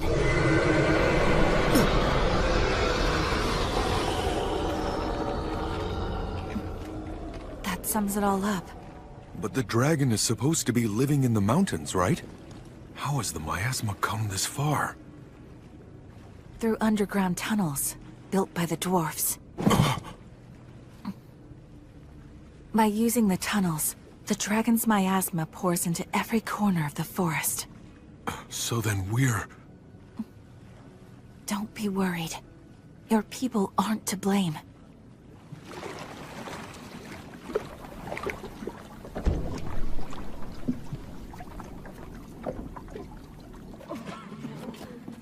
The powers of the Fae have weakened throughout this entire region.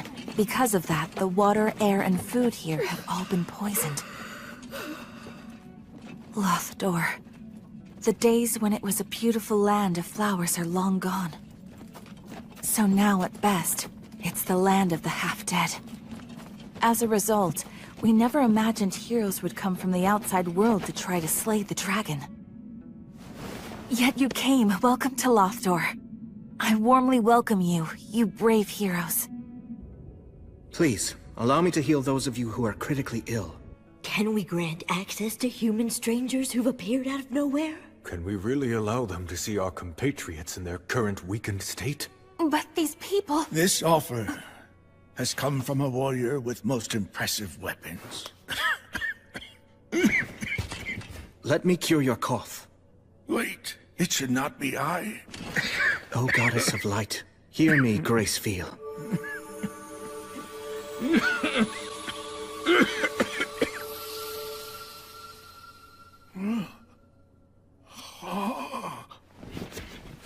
My cough. It's gone. Gather all those with the most severe symptoms. If there's anyone too critical to move, then I'll go to them. Oh, but healing through blessings takes a great toll on one's vitality and on their ability to concentrate. If you heal so many... If it's just 100 or 2, it won't be a problem. I can heal them all.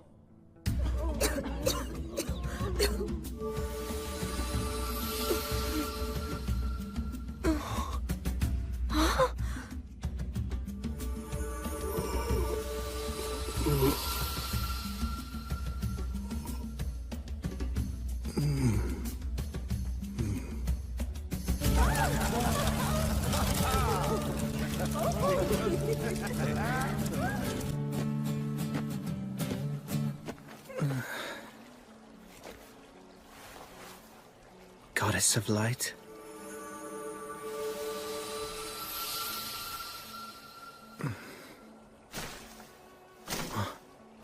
You're using a poison-neutralizing blessing to sober yourself up? How tasteless. This is enemy territory. I can't relax. Is your journey going well so far? It is for now, at least. A little warning from Gracefield, huh? I hope you're aware that Gracefield truly does love you. Wouldn't you like me to love you as well? What do you say? Please spare me your jokes. Well, go on. What do you want? Only to deliver a warning. This will likely be the last chance for you to abandon your mission. If you continue, you'll die. Flee for now. Amass more strength. If I do that, Al and his people will die. Yes, the dwarfs will die. But when the dragon eventually fully heals, many thousands will die. Both humans and elves alike will fall. But although the evil dragon will inflict much damage, that harm will also bring more followers to you and your goddess, Gracefield. Many brave and skilled warriors from all across the land will rise up in order to slay the dragon. Among them will surely be disciples of the virtuous gods, and you will lead them. Gracefield will have regained her power, and you'll earn her blessing. And after that, you'll be able to reach the evil dragon's throat with your blade. Of course, while I loathe to even suggest such a thing, it would be best to permit some sacrifices. It wouldn't be cowardly. It would be an act of bravery. I can't do that. Oh? Why? Are you really so desperate to save everyone? If you die now, tens of thousands of beings will die in the future. But if you flee, only several thousand will be sacrificed now. By staying, you will endanger 10 or even 100 times as many lives. And it might be quite a long time before another warrior comparable to you shows up. I understand what you're saying. So then? I know that the moment I accept your proposal, my promise and my faith will both be broken. I'm sure you know that, which is why you've made such a sound argument. You're hoping to break my spirit, and in doing so, bring me over to your side. Am I wrong? I'm simply a weak person. I'll follow the easiest path, lose heart and quit. I know I'm only human, and just like all humans, I have a fickle heart.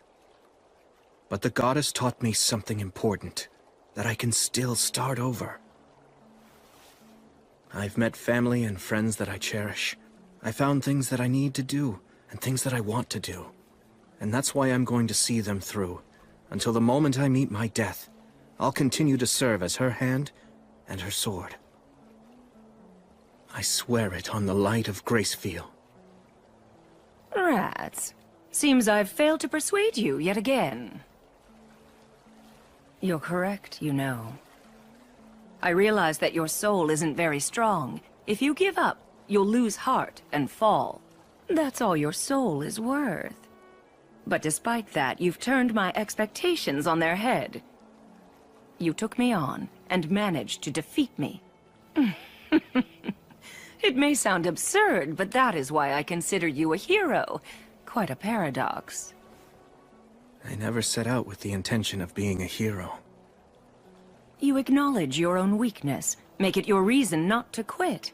And so, even death can't deter you from what you believe in. And that's precisely what heroes do. I'm going to say it yet another time. Come over to my side and become mine, Paladin. Serve as my right hand. Together, the two of us will slay the dragon. We'll take down all heroes everywhere, destroy all the gods, and conquer this entire world. The both of us, you and I. Respectfully, I must decline. Besides, I'm aware that you don't like to see heroes fall from grace. I won't be swayed by your invitation, Stagnate. I'll continue to be your enemy. Because I respect you. Still, what a shame. You're going to die. The dragon will rip you apart. Very well then, my foolish, clever enemy. Farewell. Come on, just let me go already. I can't! I told you that I can't let you go! I see it's true that the elves of Isel have no principles! Like a let's keep it all a secret Remirath elf can talk? Oh, just a lover squabble. Wait a minute. What exactly did you just say? Listen, we have no time to waste on something like love affairs. I guess that is true. Not at a time like this. Even I have that much of a clue. But another time? Then I'd say sure. I mean, she is pretty. Look, so what if I drop a slick compliment or two whenever I see her? That's just good manners. I guess I just don't get it. You really are just Ectocaco Niragamose! Is that so? Well, I'd say that you're an Onomaknak. Excuse me? The Lord of the Forest here. That's right. I should be able to heal him at least some. Oh, right. With the new abilities you have.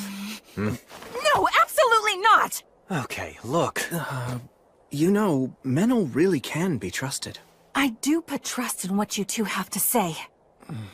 There's no telling just how many elves you saved last night, and for that I am grateful to you. Then why do you say no? Where the Lord of the Forest is, it's Demon Beast territory. To put it plainly, it isn't our land. Okay, then... What, we should just depend on you?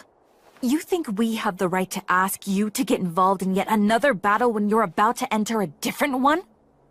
We should beg you to help us because we can't handle it by ourselves? And have you put off what you came here to do?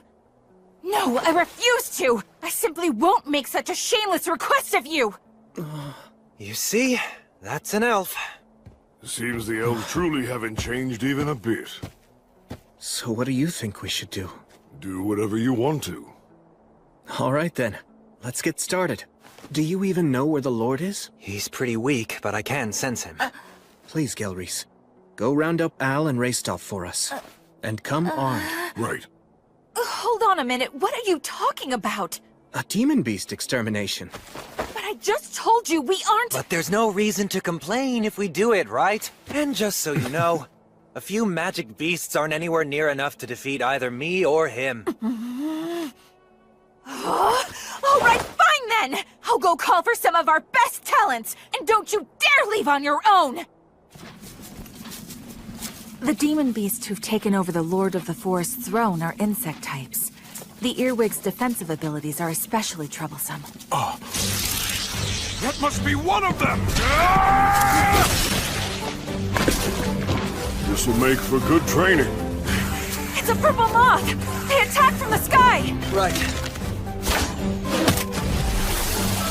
Careful! That dust is poison! Understood. Okay, let's go.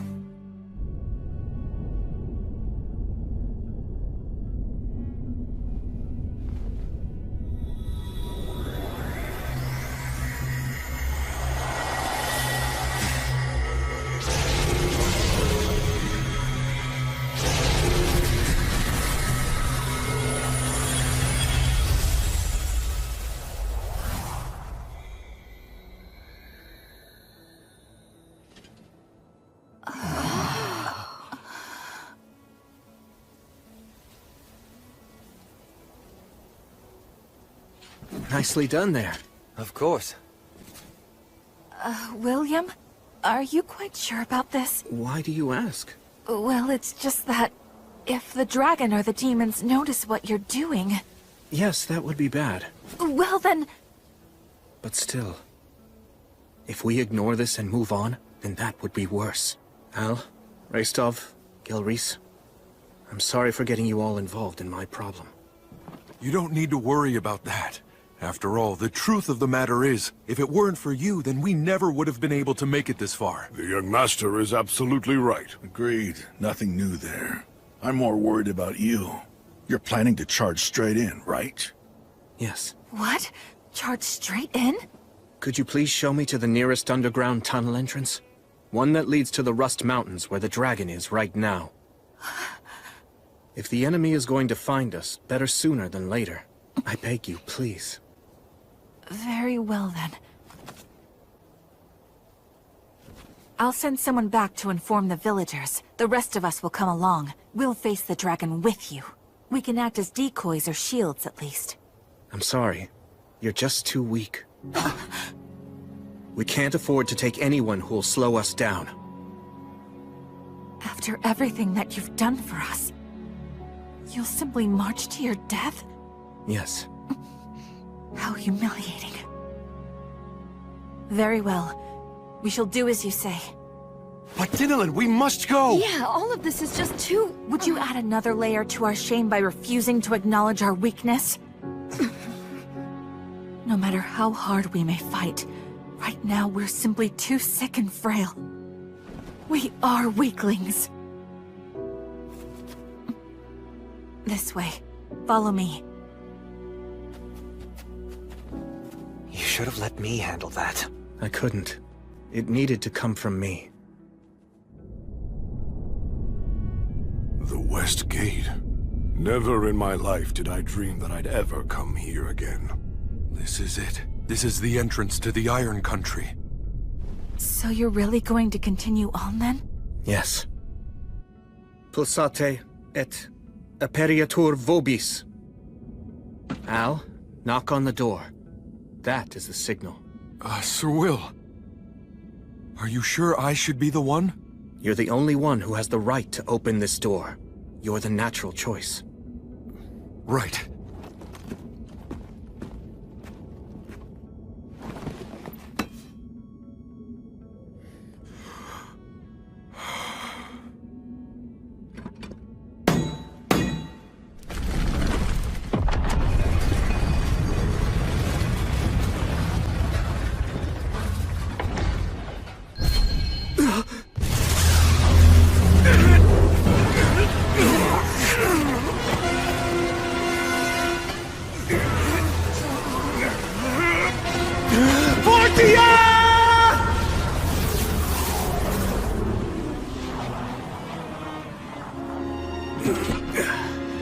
It seems that they did notice us. Calamity's sickle. The evil dragon, Valakirka. Damn it.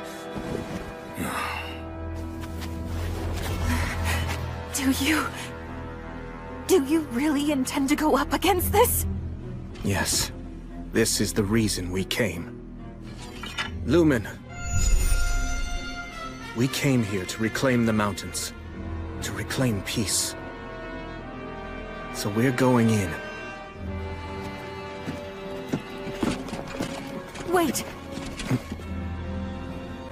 We won't forget our debt to you. We, the Elves of Lothdor, do hereby swear to our ancestral god Rheasilia. One day, we will return the favor that you've done for us. I shall pray for all of you, that the blessing of the virtuous gods and the spirits of courage will be with you as you go.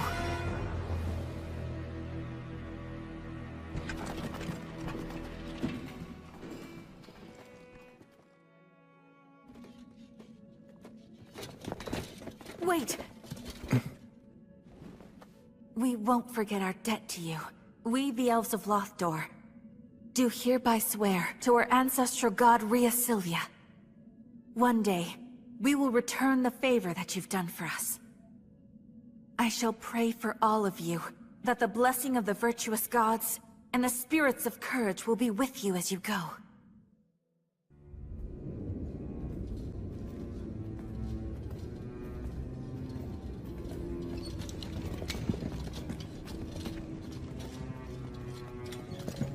Oh, man. Let's not stay here too long. We made the right choice not to use fire. The air down here is stagnant. Sir William cast a spell of poison resistance on all of us, but it feels foul here nonetheless. And the visibility is poor as well. It's terrifying to think we could run into enemies or traps. We shouldn't underestimate demons. Some crawl on walls and ceilings. Some even have wings. You should keep that in the back of your mind, but stay focused to the front and side. We'll post a guard on rotation, and take short breaks. Got it.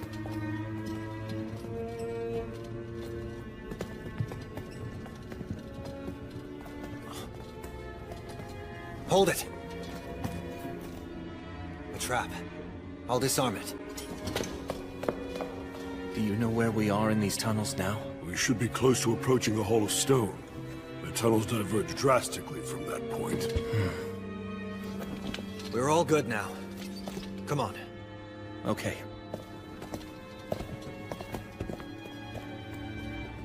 I'm surprised. Yeah. We haven't been attacked by demons, not even once.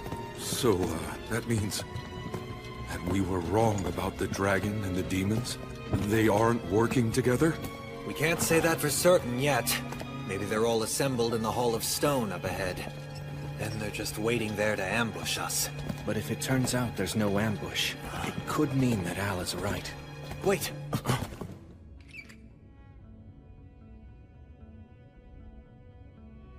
What is it? I heard something. Like the sound of clanking metal. And footsteps as well. Do you think it's an ambush? Don't know. All that I can really say for sure is that something's out there. So, then does that mean this is, Yeah. Gelreese and I will go in first with our shields up to protect everyone. Menel, back us up from the hallway. Al and Raistov, stand by. Watch for a chance to charge.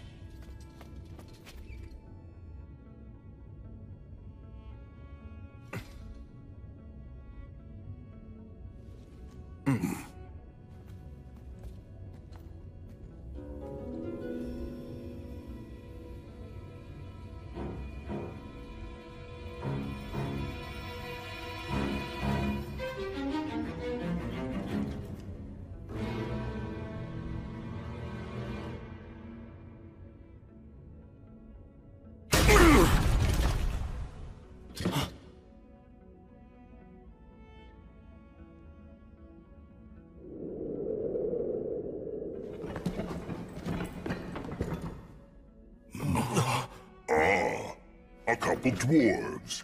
Humans and an elf, too. But I thought that Lothdor had fallen. Did this one escape? Don't worry, brethren. You're safe here.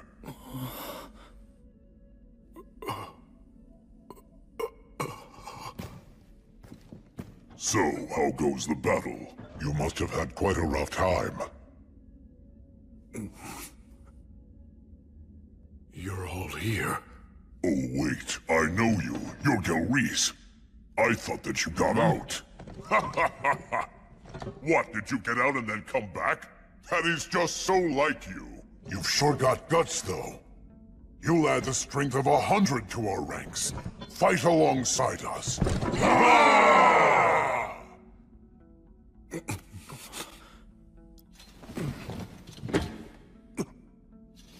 Al, you...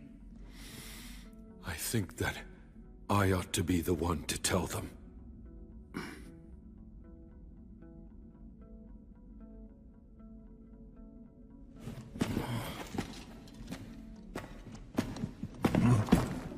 Is this King Arvinger? No, he's not the king. The king should still be in the throne room.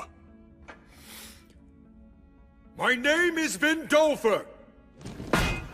I carry in me the blood of Arvinger, the last king of the Iron Country. The last? He's not the last. We're still here. The Iron Country has not yet fallen. This is a fine estacade. You have prepared well. I can tell that you've continued to repair and improve it. That's right. It is the pinnacle of our engineering. We will not allow the demons to enter here. I see. But still...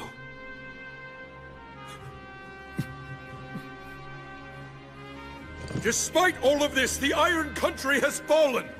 All of the warriors have died, and the great King Arvengar is dead! Lothdor tragically withered away, and the Iron Country is now the Rust Mountains. Demons and a dragon lurk here! Know that simply cannot be. The Iron Country. It cannot fall. You know it's true! Do not avert your eyes from the truth, brave dwarf warriors! It was my grandfather, Arvengar, who struck back at the evil dragon and took one of his eyes! A heroic act celebrated by the gods themselves! And now, I, Vindolfer, have committed to carrying on his heroism! I'm here with the heroes of the present day! It's true that the Iron Country has fallen, but I pray that all who are lost may now sit at the side of our ancestral god Blaze, as well as that of Gracefield, goddess of light. So I hereby take an oath, on the names of all the virtuous gods and our ancestral spirits, that no matter what, I will restore the Iron Country's glory. The kiln fires yet burn, and their flames will spread, burning away all the rust. Soon the Rust Mountains will be the Iron Mountains once again!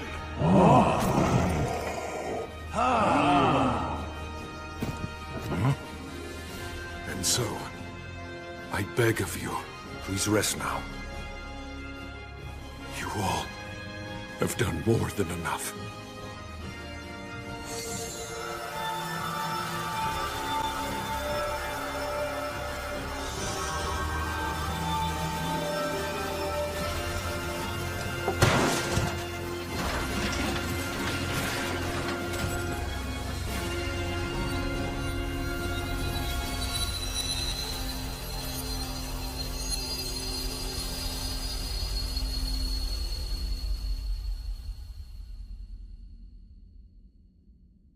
Good job.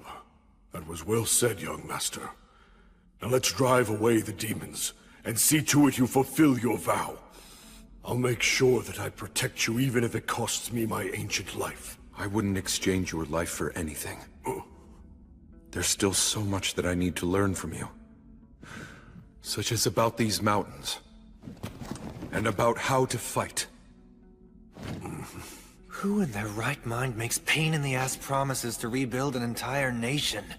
Talk about dumb. Well, unlike the vows that you and Sir Will made, at least mine has an end in sight, so you know, yours is even dumber.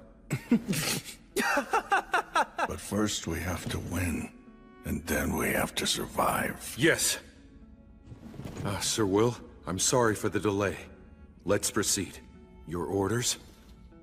You don't need to call me Sir any longer. I can't very well make a king be my thane. But... No! You are still Sir Will! The peerless knight I admire. I respect you deeply. I see. Guess I can't stop you then. What you did back there was commendable. I'm sure that they all felt blessed as well. Right. But should I also feel somewhat grateful to the god of the undead, or shouldn't I? Well, just a little bit couldn't really hurt, I suppose. Yeah.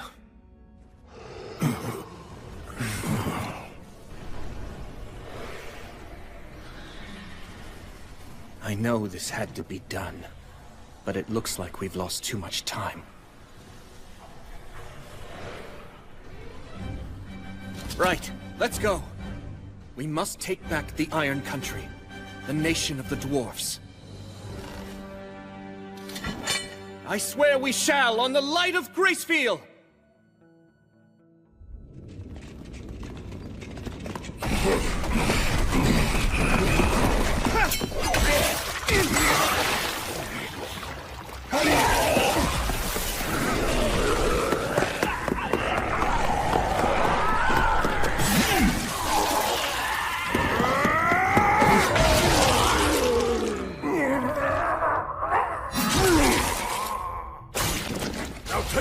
at the next junction! Right! Well, glad to see none of our guys on the front line are holding back. Will, you good? Yeah. We're not getting much pressure from demons behind us. I can handle it myself! Covering our backs on your own, huh? I see you're as brilliant as ever. Nice job. I'm really not, though. After all, I'm not alone. We're nearing the Hall of Light. The dragon's likely in the great cavern beyond it. I imagine demons will be waiting to intercept us in the hall. It's the throne room where the great King Orvinger delivered his final speech to our people. We must reclaim it. Yes. And we shall! If you say so, sure. I'll back you up. Yeah. Everything that was stolen should be taken back by its rightful owners.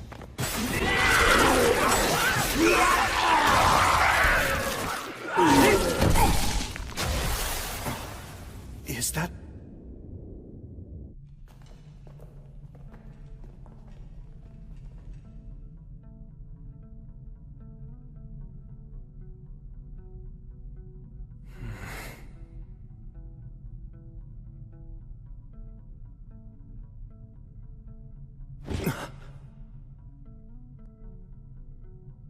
I think that's... the General. Scarabaeus.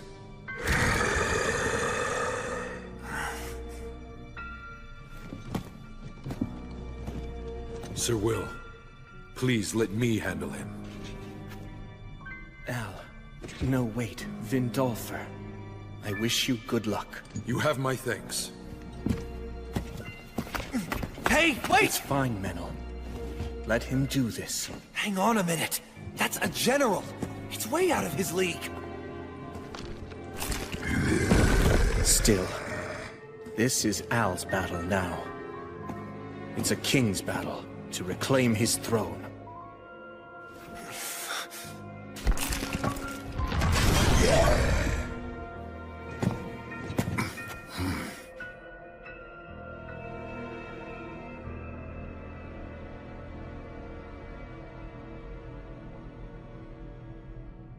I don't like the look on its face. It is very strong. So you're just gonna let him die for some warrior's hang-up? You're not the only one who was his teacher, you know. Yes, but it's his choice. Even if we wanted to interfere, I doubt we'd have the chance. I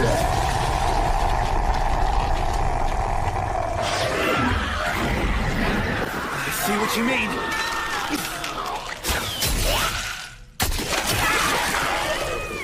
Hey, Al! If you can't handle it, just stay alive till we win! Don't die, okay? Right! Thank you for your kind offer, Sir Menel. But still, I'll win. I will defeat him! I swear on her light, and on his flames, that this denizen of the mountains will defeat you! Alakar Kosdo! Kosdo Emira!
Is that a blessing?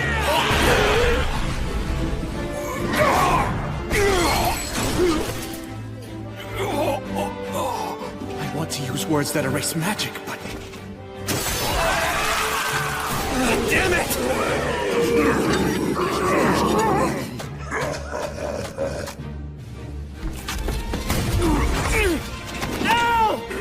It's all right, because...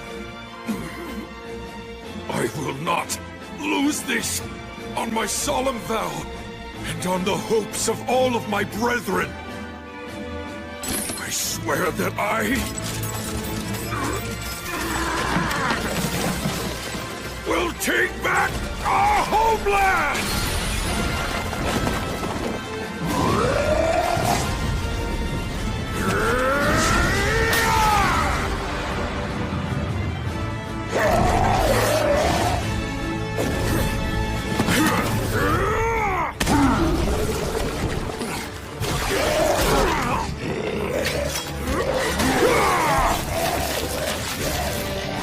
I'm going to take back everything you stole from us!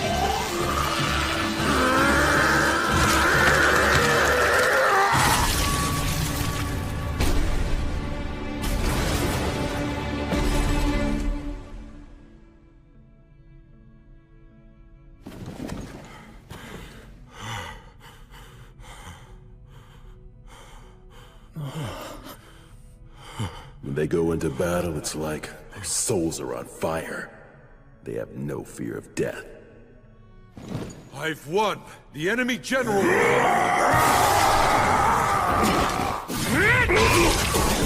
It's not over yet, Al! Keep it up a little longer! Of course!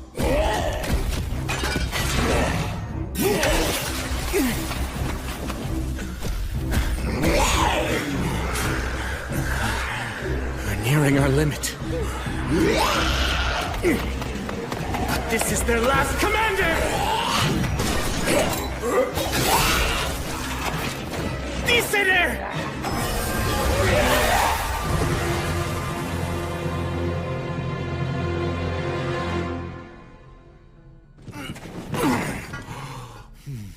Now, Gilreese, you go stand guard first. Right. Let's heal you.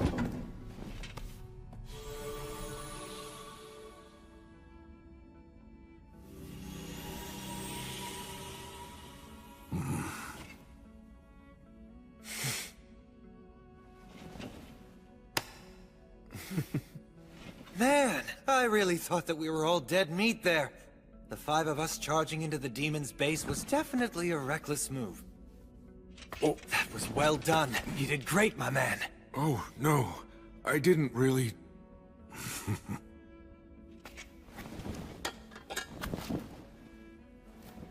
You did it. You took it all back. The mountains and the crown.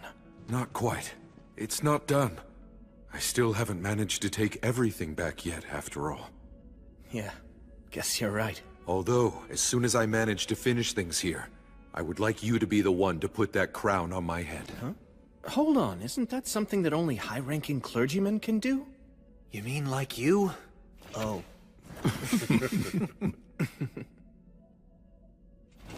Let's go. Wait. Look at that. Scarabeus's body is gone.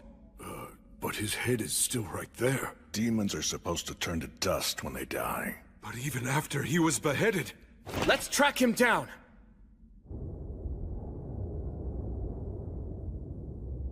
He's heading straight toward the Great Cavern. To get help from the dragon. He could just be wandering around blindly, his body moving reflexively. The miasma is getting thicker and thicker. Be careful, everyone.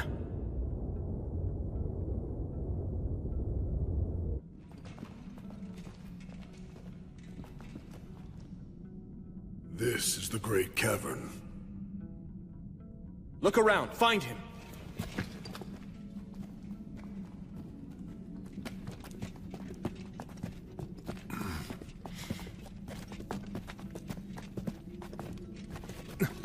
That's him.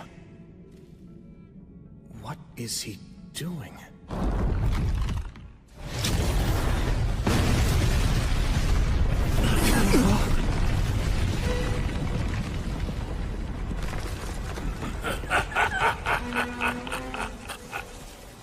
What a pathetic little weakling.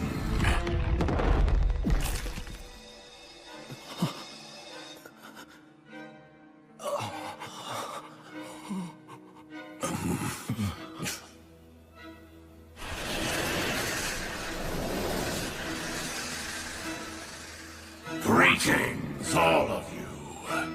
I welcome you to my bedchamber.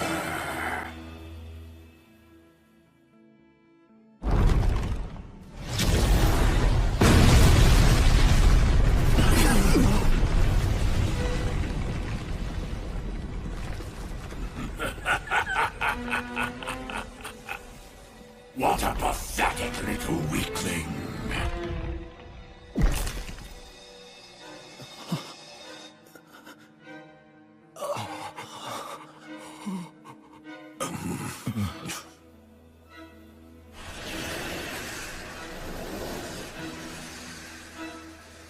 Greetings, all of you. I welcome you to my bedchamber.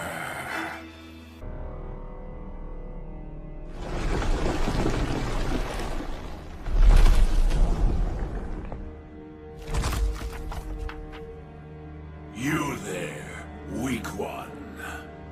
The one who is destined to die here. I ask you, what is your name?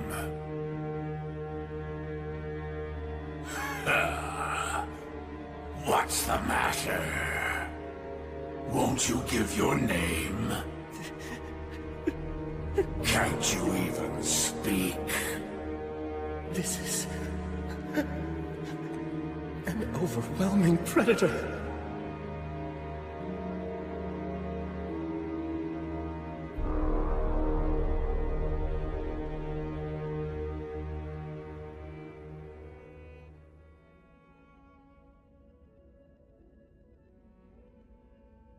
You may try to deny unpleasant feelings such as fear and anxiety, but doing so won't make them go away. If you wish to be confident, pride is not what you need, just as false bravado is not what you need to be courageous. The actual truth is that everything begins with acceptance.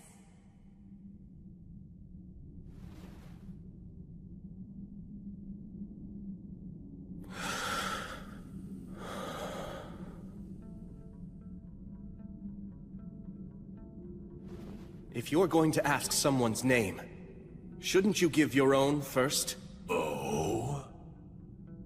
It seems that you are not merely another one of the lowly rabble who are only seeking to plunder. Fine, I shall give you my name. I am the Sickle of the Gods, also called Calamity's Sickle. I was born with the last flicker of a star. My life is eternal and everlasting. I am the Lord of miasma and sulfur, the brother of the lava. I am Valakirka!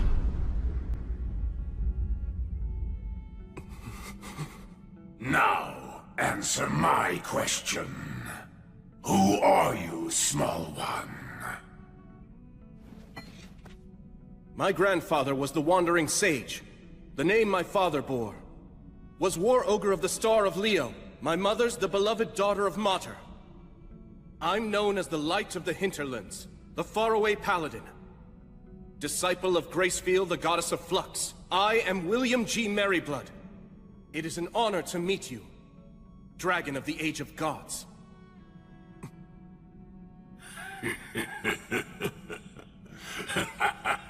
What serendipity! Such nostalgic names. Nostalgic? Had they been the ones who called upon me and established an agreement before the demons did, then perhaps we might have fought alongside each other instead of being adversaries. I sense a trace of the god of the undead scent on you, yet you proclaim yourself a disciple of the goddess of light. Yes, I see. Well, that explains the age disparity.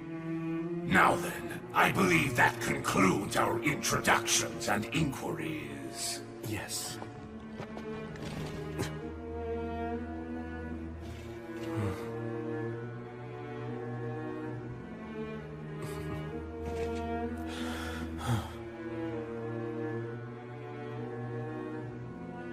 Faraway Paladin. Do you wish to take me on as your servant? Why does that surprise you so? You and your companions destroyed the demons. You're a danger even to me, and that is inconvenient. Since that's the case, it's only natural that I would seek something new to depend upon for protection. Of course, I do have some ulterior motives as well.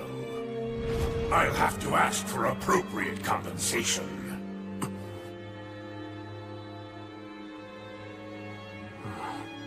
Have no fear. I have no wish to do battle against a brave warrior such as yourself. Yet, in a few decades, you'll kill me and destroy everything.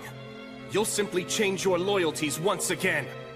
That's how you always operate!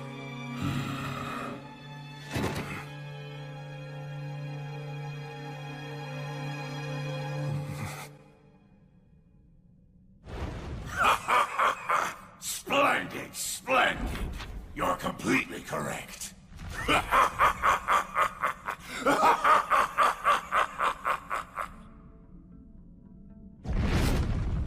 But then, it's really not such a bad deal, is it? He's right. If I accept the deal, I won't have to fight a losing battle today. After all, what reason do you really have to fight me? Did you not come to me armed with spear and determination because you perceive me as a threat to innocent people?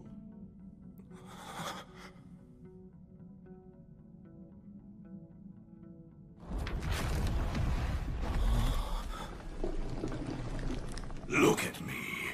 Now I am no threat at all. I've bowed my head to you.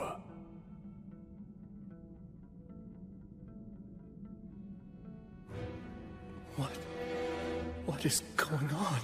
All right, make your choice. Show me you have what it takes. Prove you can wield authority over me. Now what will it be? Are you going to choose peace? Or will you choose battle, even if it means your demise? You should be aware that I'm not a patient creature. Act now, choose quickly.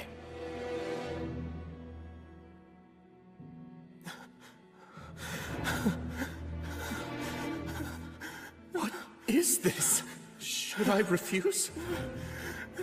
No, if I do that, what should I do? What choice should I make?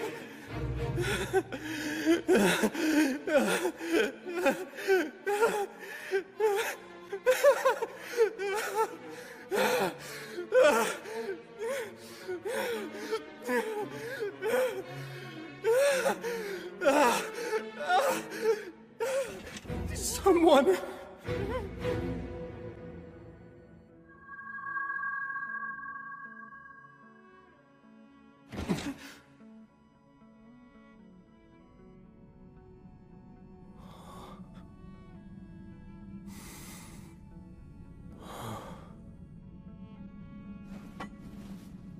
That's right.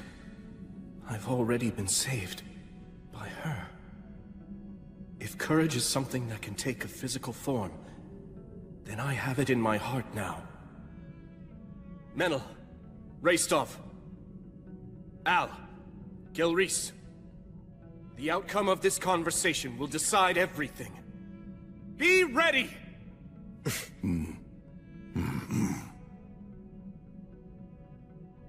So then, have you decided? The time is upon you.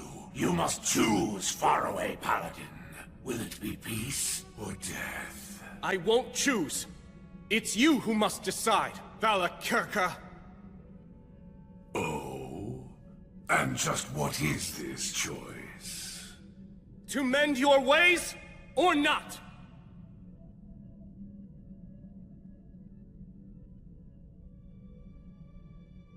Let's be clear. The peace that you're speaking about, it's merely a limited peace between you and me. It's not specifically peace for me, or for the innocent people you mentioned before. Am I wrong?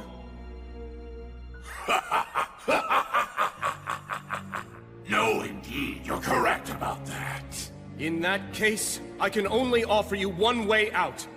Mend your ways! And just what am I supposed to improve? The extreme eagerness you show for constantly scheming and seeking conflict. If you swear to mend your ways and truly seek my patronage, I'll also take a vow.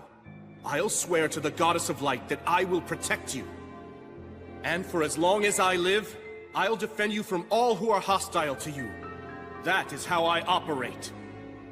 Well, decide now! Will you choose to improve or fight? Give me your answer, dragon!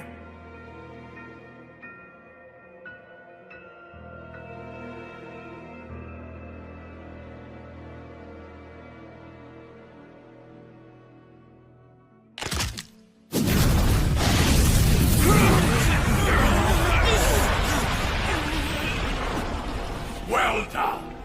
You have successfully answered the dragon's riddle. Good job, Faraway Paladin. You are no reckless boy showing off his own strength for a lark.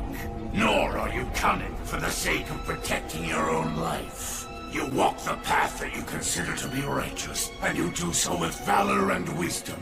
How marvelous. You are in every way the successor to those heroes of old. I hereby acknowledge you as the true hero that you are.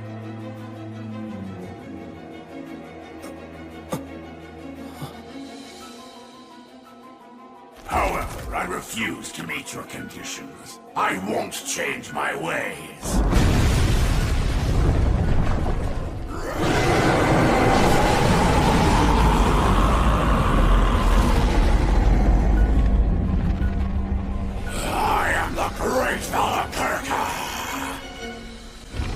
I am the sickle of the gods, also called Calamity Sickle. I am the lord of miasma and sulfur and brother of the lava. I am alive because miasma poisons and kills, and because lava is boiling hot. War, disasters, feats of valor, treasure, death, sacrificial maidens, and heroes. What would a dragon be without any of these? I am Valakirka. I'm the oldest and most powerful of dragons, feared even by the gods. I am Valakirka!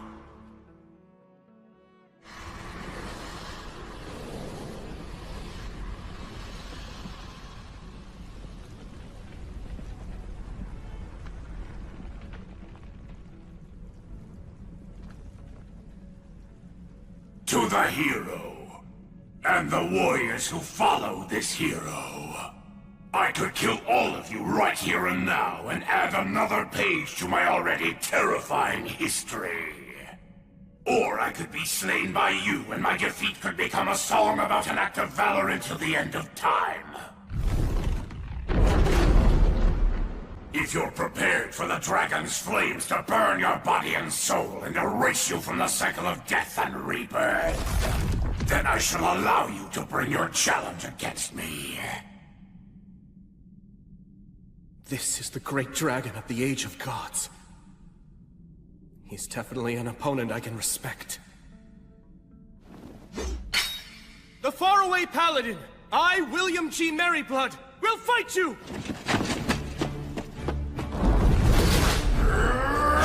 Acceleratio!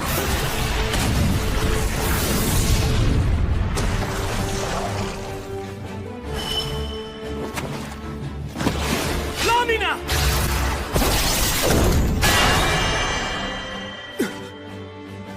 Dragon scales. If you really do intend to fight him, you're going to want to aim for his old wounds. Dragon scales are very tough. I doubt that even blood would be able to cut through them and reach the dragon's flesh. I can't keep chasing after blood forever.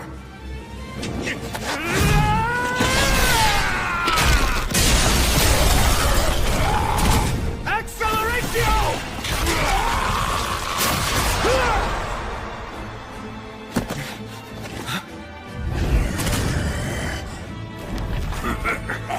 You can break through a dragon's scales, huh? What perfect light exercise! This should help keep me away! Hey! Will's not the only one you're fighting!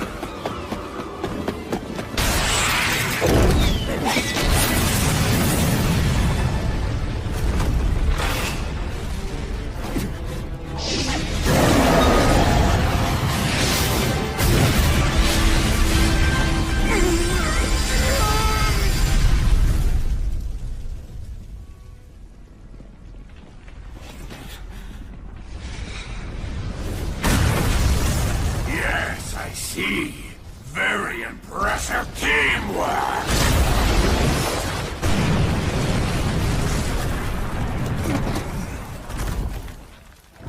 Flammo Ignis! Sylphs, oh sylphs, you maidens of the wind!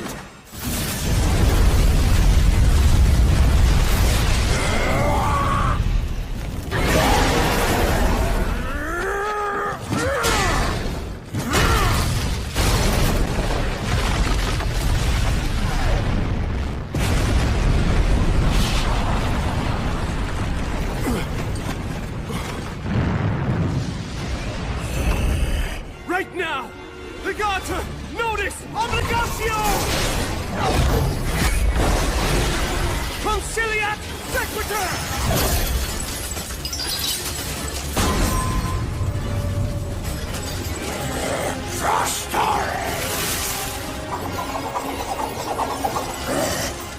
This is a triple cast, Gus's specialty. The trump card of trump cards that I burned into my eyes that day. Halida Mors! Equo! Usat Fede!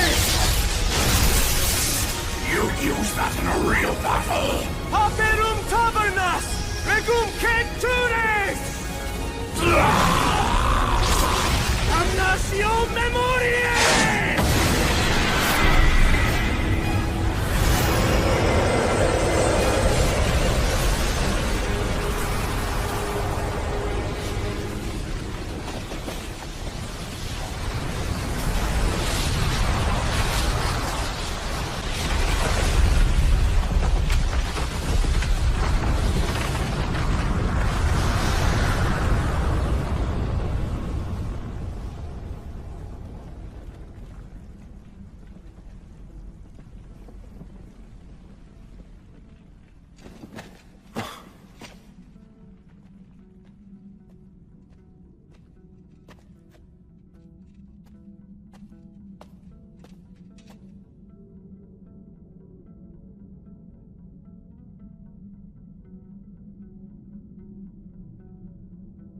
Did we win? Looks like it. The moment of victory is surprisingly disappointing.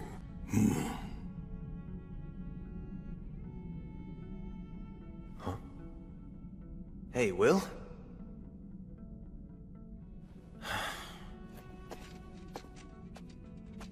The dragon's destroyed. Isn't it? Yet, I don't feel certain of our victory. Not everything is resolved by a battle to the death. Sometimes you win by pure chance. And yet...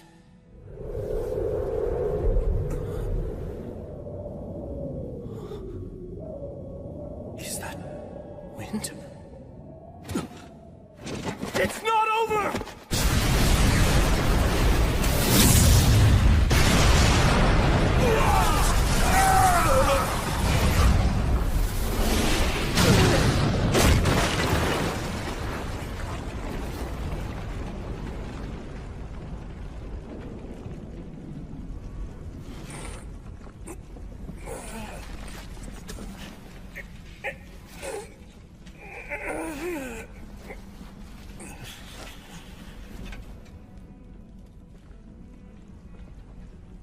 He changed. Precisely.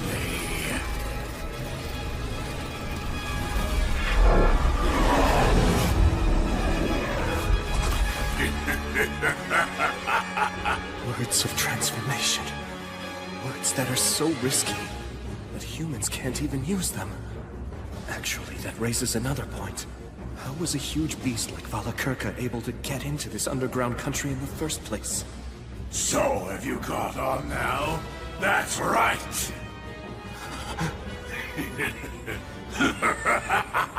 The words are all extremely well known to us dragons.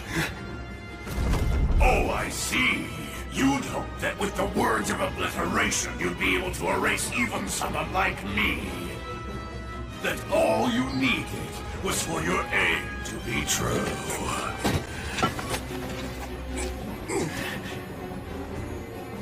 He even knows how to counter the ultimate destructive magic. No, the result would likely be the same no matter what magic I chose. This dragon has fought every kind of word on every kind of battlefield, and he's been able to defeat every last one of them. Of course he has. This is a dragon.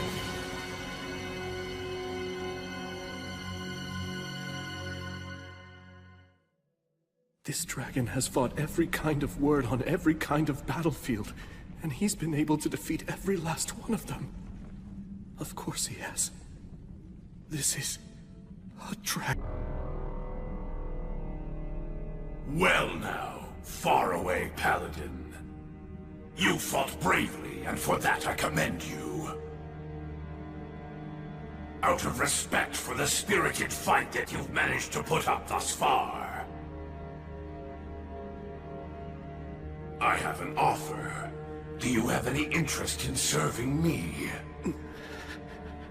I see that you're wise to my intentions, but I'm prepared to give you a justification. Should you refuse to accept my proposal, I'll burn your companions' flesh and bones, and even their very souls, till they're nothing but ashes. Thus threatened, you can say that you had no choice but to capitulate to the dragon to save your companions' lives. Well, it serves as a good excuse, doesn't it? I have seen many humans with that very same look in their eyes. Even if I were to threaten to burn you to ashes, I know that you won't bend or falter. I can see that you're still trying to ensure that your companions don't suffer such a fate, while you continue to search to find a way out of this predicament. But no matter how hard you might try, all of your efforts are completely in vain. Am I wrong?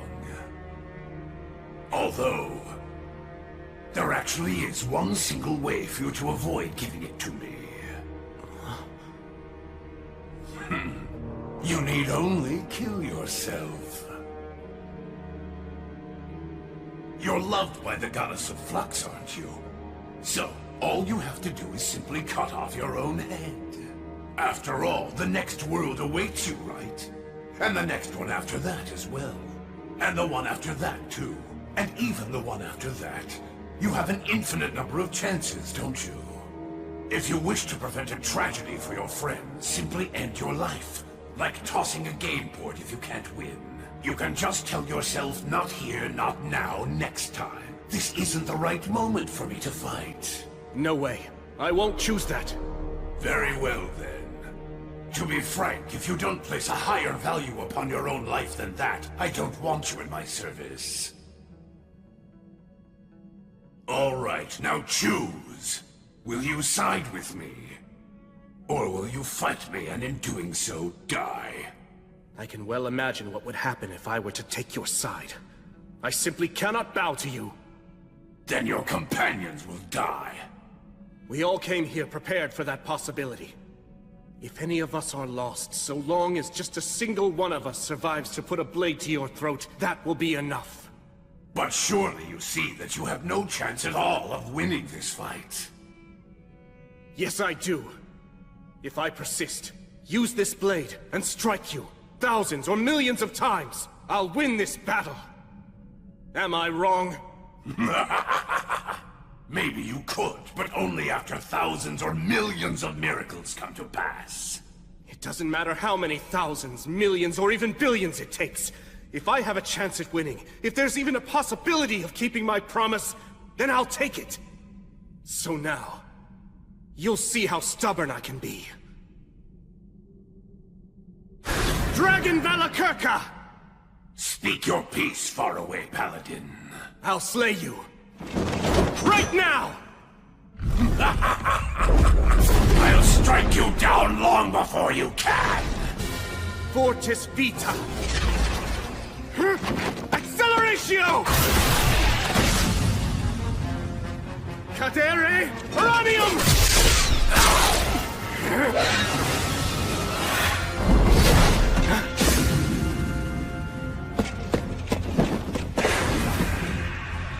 I need to try to keep them out of this. Verba Balanto! Tony Cruz!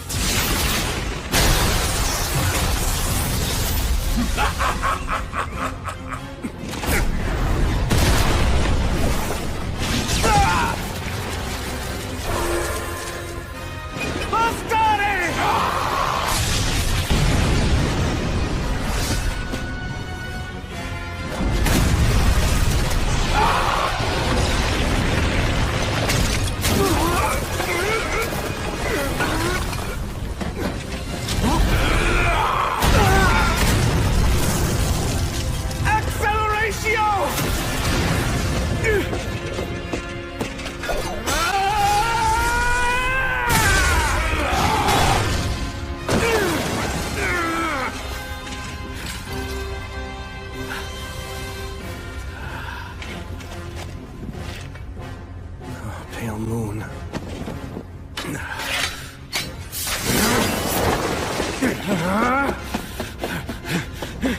Valakirka's wounded all over, too. If I can just manage to stab him somewhere with Overeater and extract his life force. Truly a shame.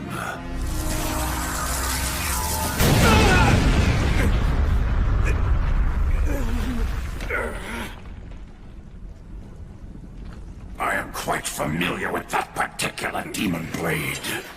I know that it's indeed a legitimate threat to me. It's said to have been forged by the hand of a demon king in times gone by. It was created in order to confront and kill the High King, who was obsessed with swords. But despite its power, if one knows how it works, it can be defeated.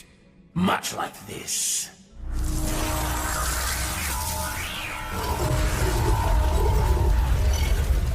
I guess he has no intention of fighting at close range anymore. While I admit that this battle has been an entertaining experience, I have to confess that I never dreamed a mere human could make a fight as difficult as you've managed to make this one. Faraway, Paladin. William G. Merryblood. My mana... it's already... And I commend you for being able to wound me as many times as you have. Were we merely taking this opportunity to test each other's skills, I might have been tempted to place a wreath of victory on your head for putting up such a tenacious fight against a dragon. Your strength genuinely rivals that of the heroes from the Age of the Gods. You are, without a doubt, a true man of power. A hero of the present age. However, this is no mere test of skill. It's a battle to the death. I won't make you suffer. At the very least, I'll allow you to die quickly! I swore an oath. I made a vow to the goddess!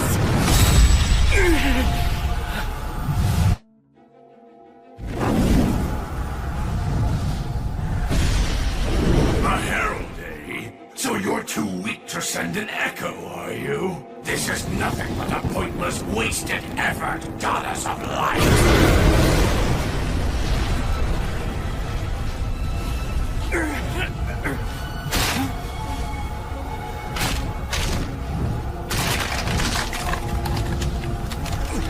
Goddess! So you value your hero's life that much, do you? But be that as it may, the intervention of a mere herald from one single god isn't enough to change anything about the outcome.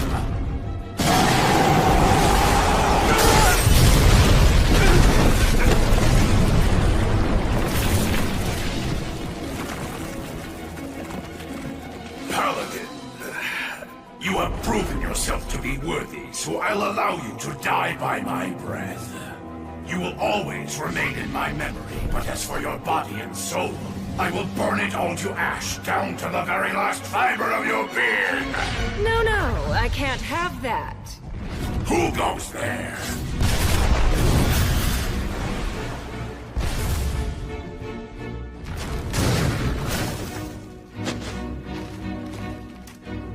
This hero is my prey. I've chosen him as my enemy. After having watched him fight, I'm absolutely certain about that. And I won't have him defeated by someone else right in front of me. The god of the undead here? Stagnate? Well now, evil dragon Velikirka. I believe you said that the intervention of a mere herald from one single god isn't enough to change anything. And you're right. I told him that too. That's the same prediction that I gave him. I said that heroes are insufficient, even with the Goddess of Light helping. That's true. There's no chance of slaying a dragon like Calamity's sickle. But you know, now that I come to think about it, I didn't consider what could happen if such an intervention actually involved two gods. I wonder what would change. Would a hero have a chance of winning? I believe they'd have at least some chance, Velikirka. Well, it seems that you're as talkative as ever, god of the undead. You and I are two of a kind. A detestable kind, that is.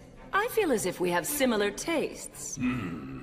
But my taste is nowhere near as bad as yours. A life, a soul, only has value if it burns out in a final blaze of glory. What's the point of living forever anyway, you worldly fool? That itself is poor taste. Beautiful things should last forever. That's only natural. But you just destroy. My, what a lady killer you are, Paladin. Even in the age of the gods, I never saw the like. Just imagine, two goddesses rushing to your side when you're in peril. Wait, goddess? In the grand scheme of things, does it matter whether I'm a god or a goddess? After all, to someone who's a god, gender is only decorative. Right? Oh, come now, don't be so angry, Gracefield. I mean, where's the harm in enjoying a little perk like this? What's that? Why now? Is that what you're asking me? Well, after watching such a furious battle unfold before me, I'd regret not intervening much more. You did your fear in a fight involving the great and powerful Velikirka just for a petty reason like that? Why, you pathetic, hero-obsessed hedonist! Yes, precisely. This strange paladin, this hero who's standing before you, I think he's worth going mad for. Now then, this battle hasn't reached its conclusion just yet. So tell me, do you still have the will to keep fighting, William G. Merryblood? Come now, my foolish yet clever enemy, Paladin of the Light. Uphold your vow. Hold your conviction steadfastly in your heart. You said before that you'd fight until the moment you fell over dead. Surely that wasn't a lie, was it? Guess I have no choice. I can't get out of this, huh? Velikirka! What is it? Remember what I said? I'm very stubborn. Indeed, you are incredibly stubborn. Was it this persistence of yours that made the gods finally take action? I admit, you're truly a hero. Very well then. It seems that the gods have given you their utmost blessings and protection, allowing a mere man to stand as an equal to a dragon. And burning even a hero who's lauded by the gods is what makes me a dragon! So now, you merciful goddesses who oversee the soul, lovely maidens who have lost the protection of war, what safeguards are you planning to give to this hero? That is, how will you kill me? I won't give him any. As I said before, this man is my enemy, and he's declared that he always will be. So I have no reason to grant him any kind of protection. Oh. But surely you haven't forgotten, have you, Velikirka? You do know where you are right now. That's right. This is the Iron Country. The mountains where the regretful souls of the warriors of flame reside. Now is the time to return. Your compatriots, your descendants, have come back. They've brought one who is undeniably a hero, so that he may defeat the demons, challenge the dragon, and take back the mountains that were once called home. A warrior shouldn't wander asleep, merely observing such an event. So now, come and take up the sword of vengeance! Set the fierce flames of your courage ablaze once again. Your time has come, Dwarven warriors!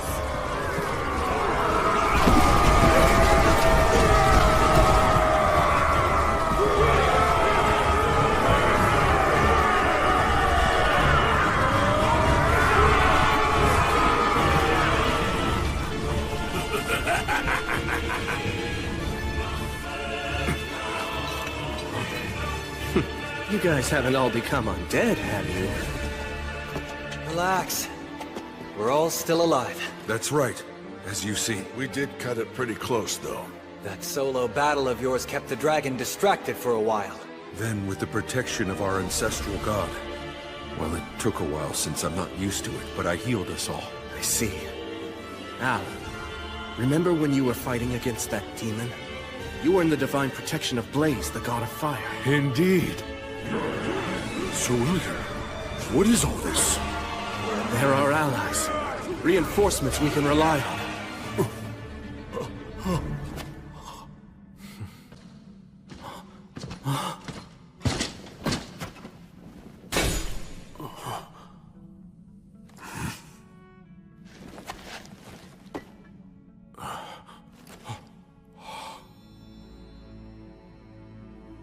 Your grandfather.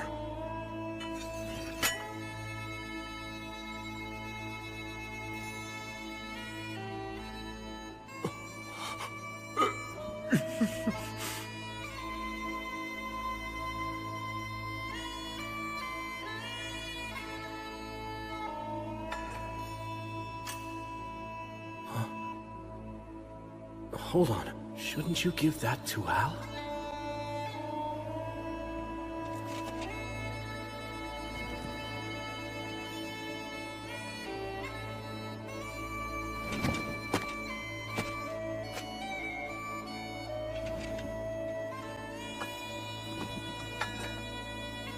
Called on. An enchanted sword handed down among the dwarves since the age of the gods. This blade took one of Valakurka's eyes. Hero of the light. Care for my grandson, and for these mountains. Please. Grandfather! Valakurka's flames burn everything, even souls. No way. Not yet. It's not over yet.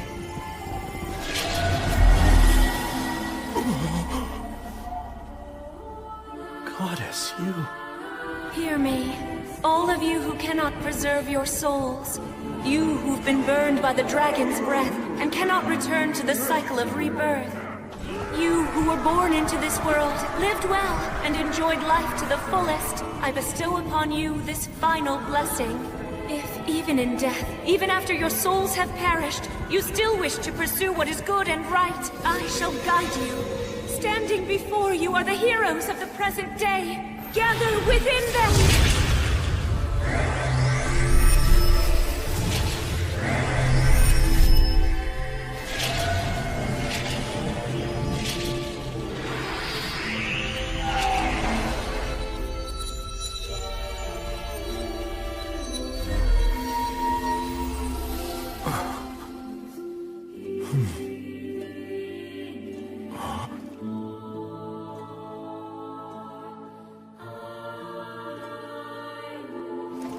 Grandfather. Even now, I won't apologize. But, my grandson, look after our country and people. I beg you.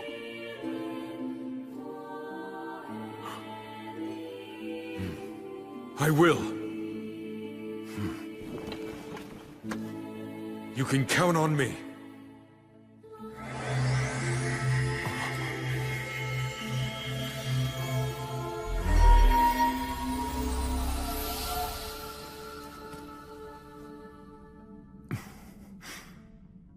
Sheesh.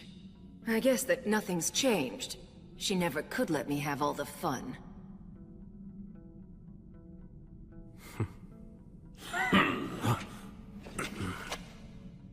It seems that you're finally ready, Faraway Paladin. You weren't just being nice, were you? Certainly not. I merely like to let my wine age a little. Now that you've prepared and gathered all you need, you, the heroes, will come for me filled with hope, and I will crush you. And when I do, right when your faces contort in despair, that moment, that glorious second, is when I feel the greatest joy! Now come on, challenge me once more, Faraway Paladin! Which will it be? Will I kill all of you and add a new entry to my long history of terror? Or will you slay me instead and go on to be celebrated forevermore for achieving such a tremendous feat? The time has come. Let us finish this battle! Here goes. Yes, I order you once again. Go. Slay the dragon, and keep your promise to me, my knight. On my sword, and on the light, on the souls of the warriors that now dwell within my chest, the evil dragon will die! I will slay him! Slay the dragon, and keep your promise to me, my knight. On my sword, and on the light, on the souls of the warriors that now dwell within my chest, the evil dragon will die! I will slay him!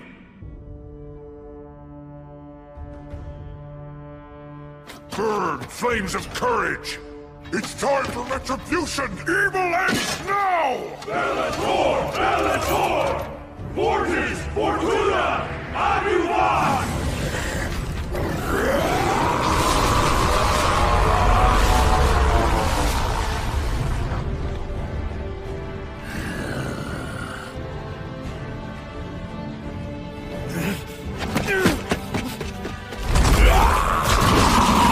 Divine protection of light!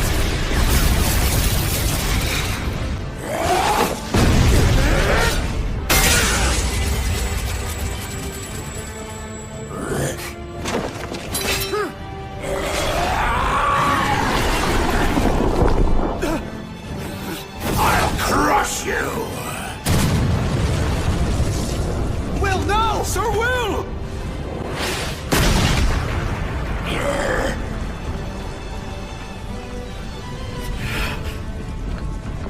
I swear, Will.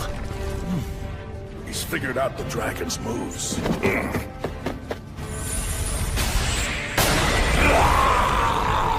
That comes with a bonus, Hydra Venom.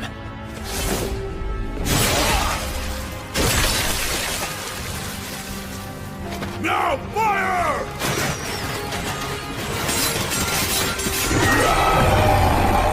Charge in!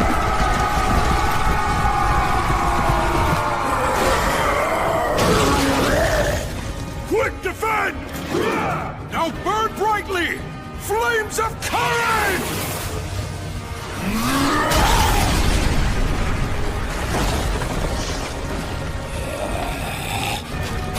This is our homeland, and we're taking it back right now!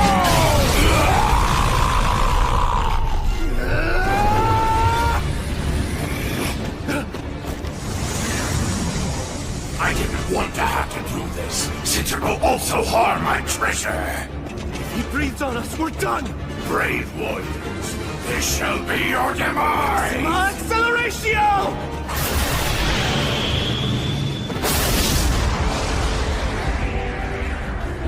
Solus Ortus!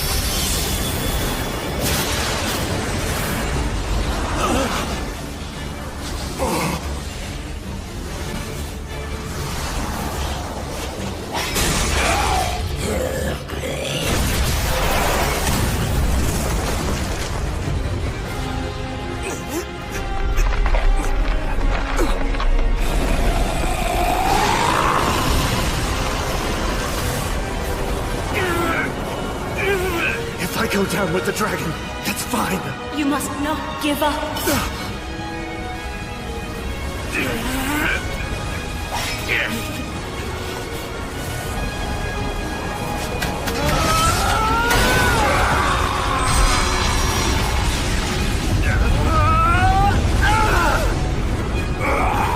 I swore an oath to the goddess.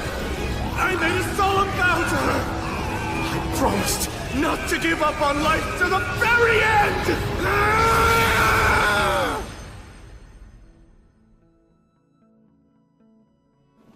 Will. Hey, Will. Please, Sir Will. Huh? Hold on. Am I? Come on, speak to me. Will, are you all right? I'm just fine. Menel. You shouldn't get up yet. I feel really good for some reason.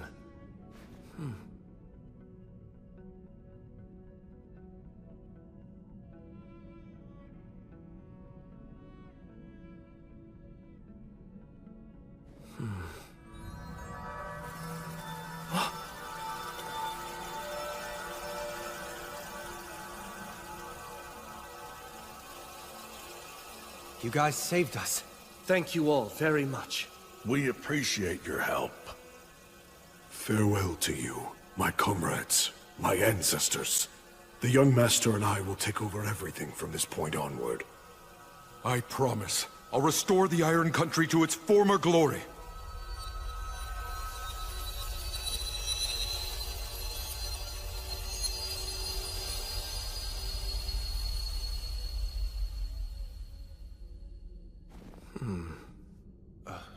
What's wrong? My body. Something feels strange. Yeah, I'm sure it does. Do you know how many times that dragon turned you to charcoal? You need to rest, Will. Oh, no. I don't mean like that.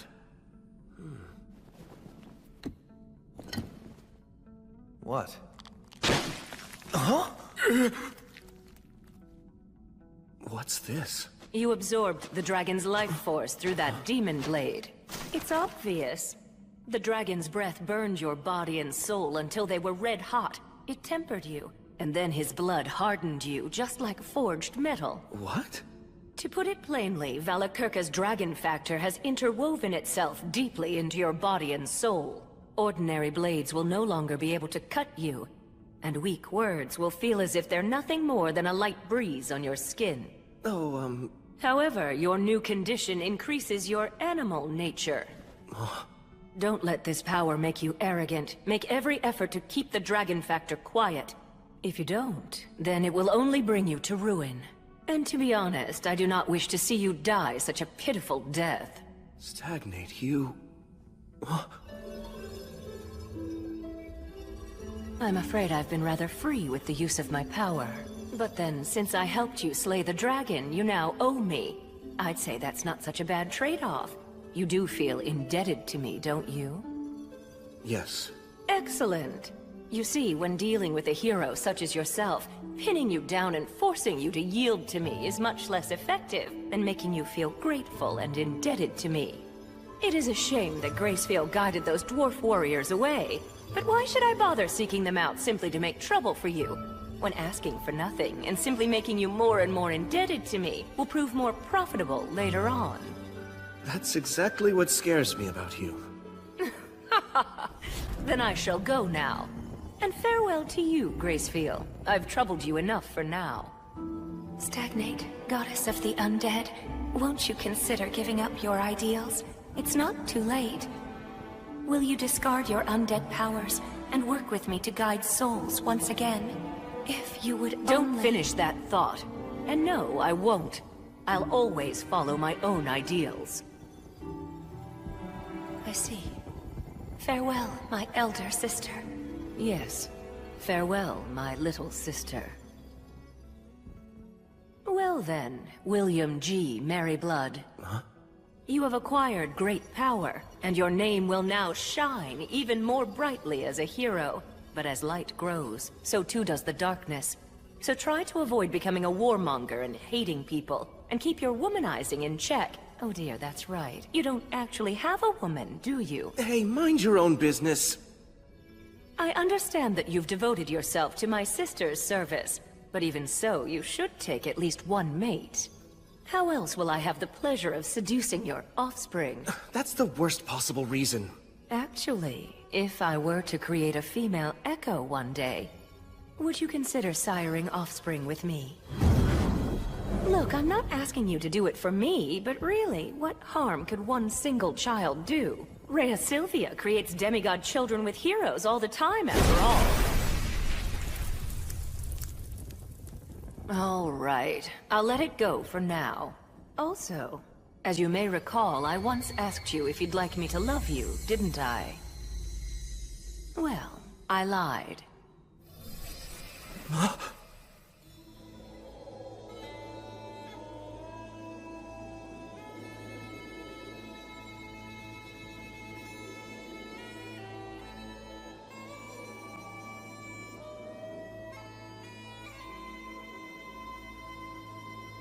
Because the fact is, I already love you, William G. Merryblood.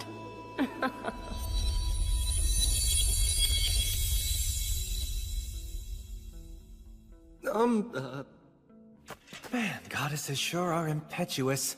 Anyway, just be happy, Will. My knight, and all of you heroes, you've done well in your goal of slaying the evil dragon. Splendid work. I still can't believe we won. I shall reward your efforts. If there's anything you want, you need only speak it. A wish. If I may, please, Goddess of Light. This area is full of the dragon's miasma. Can it be expelled from the mountains and Lothor? Now that the evil dragon is gone, this request can be granted, at least to an extent. Well, if that's the case, then please, I beg you to purify our homeland. Yeah, I'd like to ask for that as well. Gotta think of Dina and her people. And I shall also make the same request of you for the sake of my fallen compatriots. I'm fine with that too. Just being able to fight the dragon was enough for me. Add my name too. I request your purification and blessing. Very well. I have heard your wishes.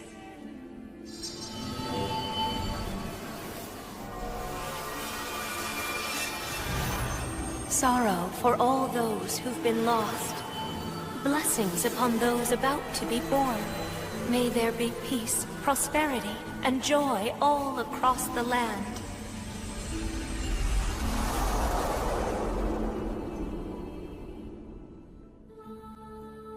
Now, you heroes who've slain the dragon, you brave souls who've reclaimed and restored this land, henceforth, may the blessing of the light be with you.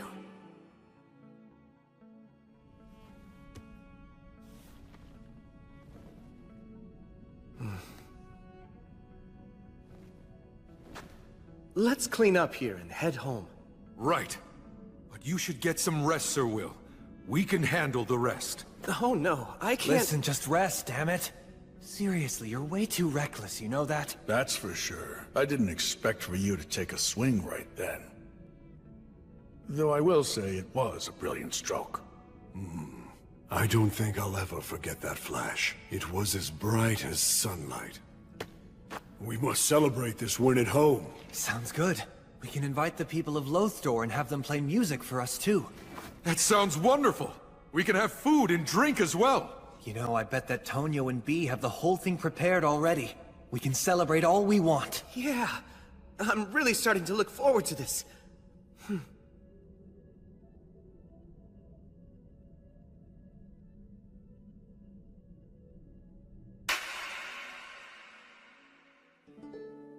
We took some of the dragon's treasure and a few of his scales as proof of the successful completion of our quest.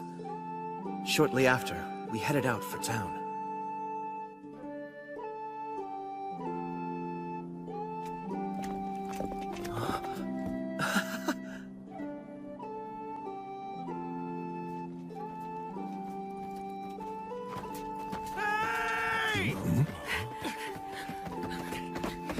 So you're all safe? Well, yeah. I mean, can't you tell? I heard the dragons roar and then all was silent. Soon after, a strange fire spread across the land and the entire area was cleansed. Sincerely, I'm so glad.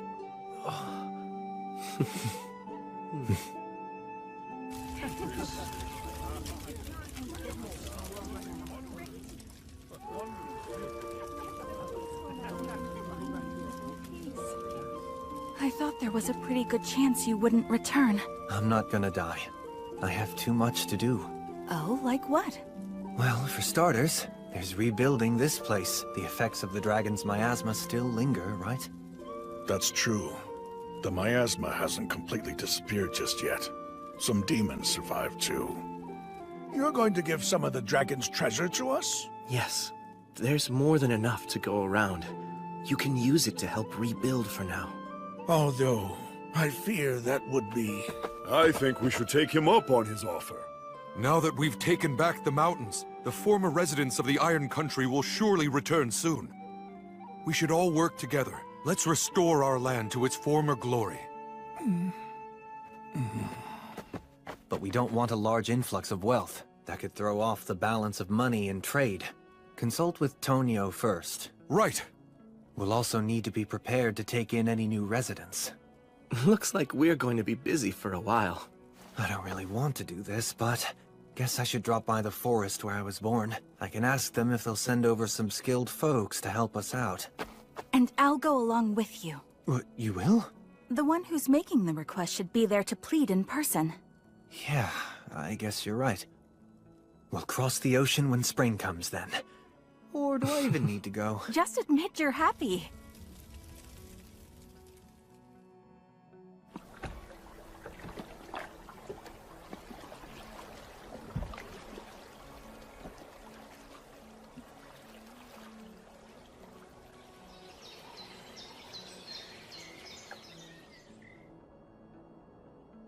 Hey, Gus! Hello, Wandering Sage! Oh, you're all here. You mean you didn't die? The flow of your mana seems quite odd. A dragon factor? You nailed it.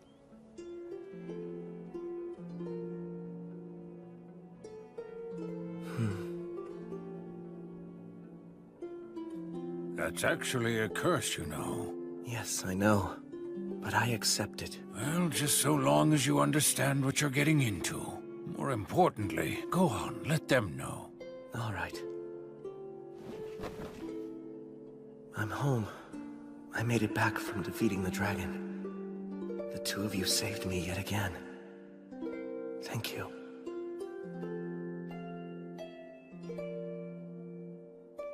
Allow me to return the weapon that you lent me. No need. Just keep it. I have no use for it. Oh, but, isn't it a memento of your beloved comrade? My, how kind. You're really quite sincere. It's precisely because it belonged to my comrade that I simply can't bring myself to let it rot away in storage. Well then, I gratefully accept it. I'm absolutely certain that there could be no greater honor for the weapon than to serve the new king of the dwarves. I'll return called on. No, Sir Will. That sword should belong to you. No, I couldn't. It's been treasured by the dwarfs for generations. And they entrusted it to you. Fighting fierce battles is a hero's destiny. Please, just make good use of that sword. I'll take good care of it, on loan. And then one day, I'll return it to your homeland. Right. Although, what you said makes it sound like even more difficult enemies are going to be coming my way.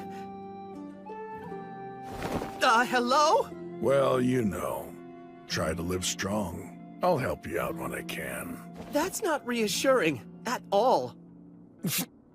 Jeez.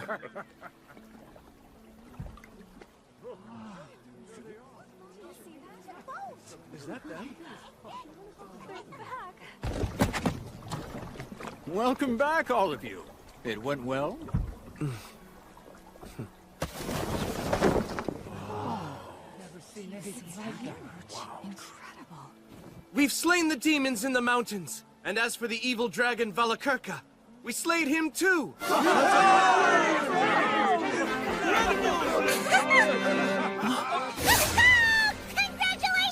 Bee! And everyone's okay? That's so awesome! What's that? Is that a dragon horn? Let me go see! I'm gonna write a song about it! Whoa, what's that? New equipment? Cool! Where did you get it? Young master, you've grown into quite a fine young man. There are so many things I want to tell all of you about. About our Iron Country home. About its courageous warriors. And also about our great king.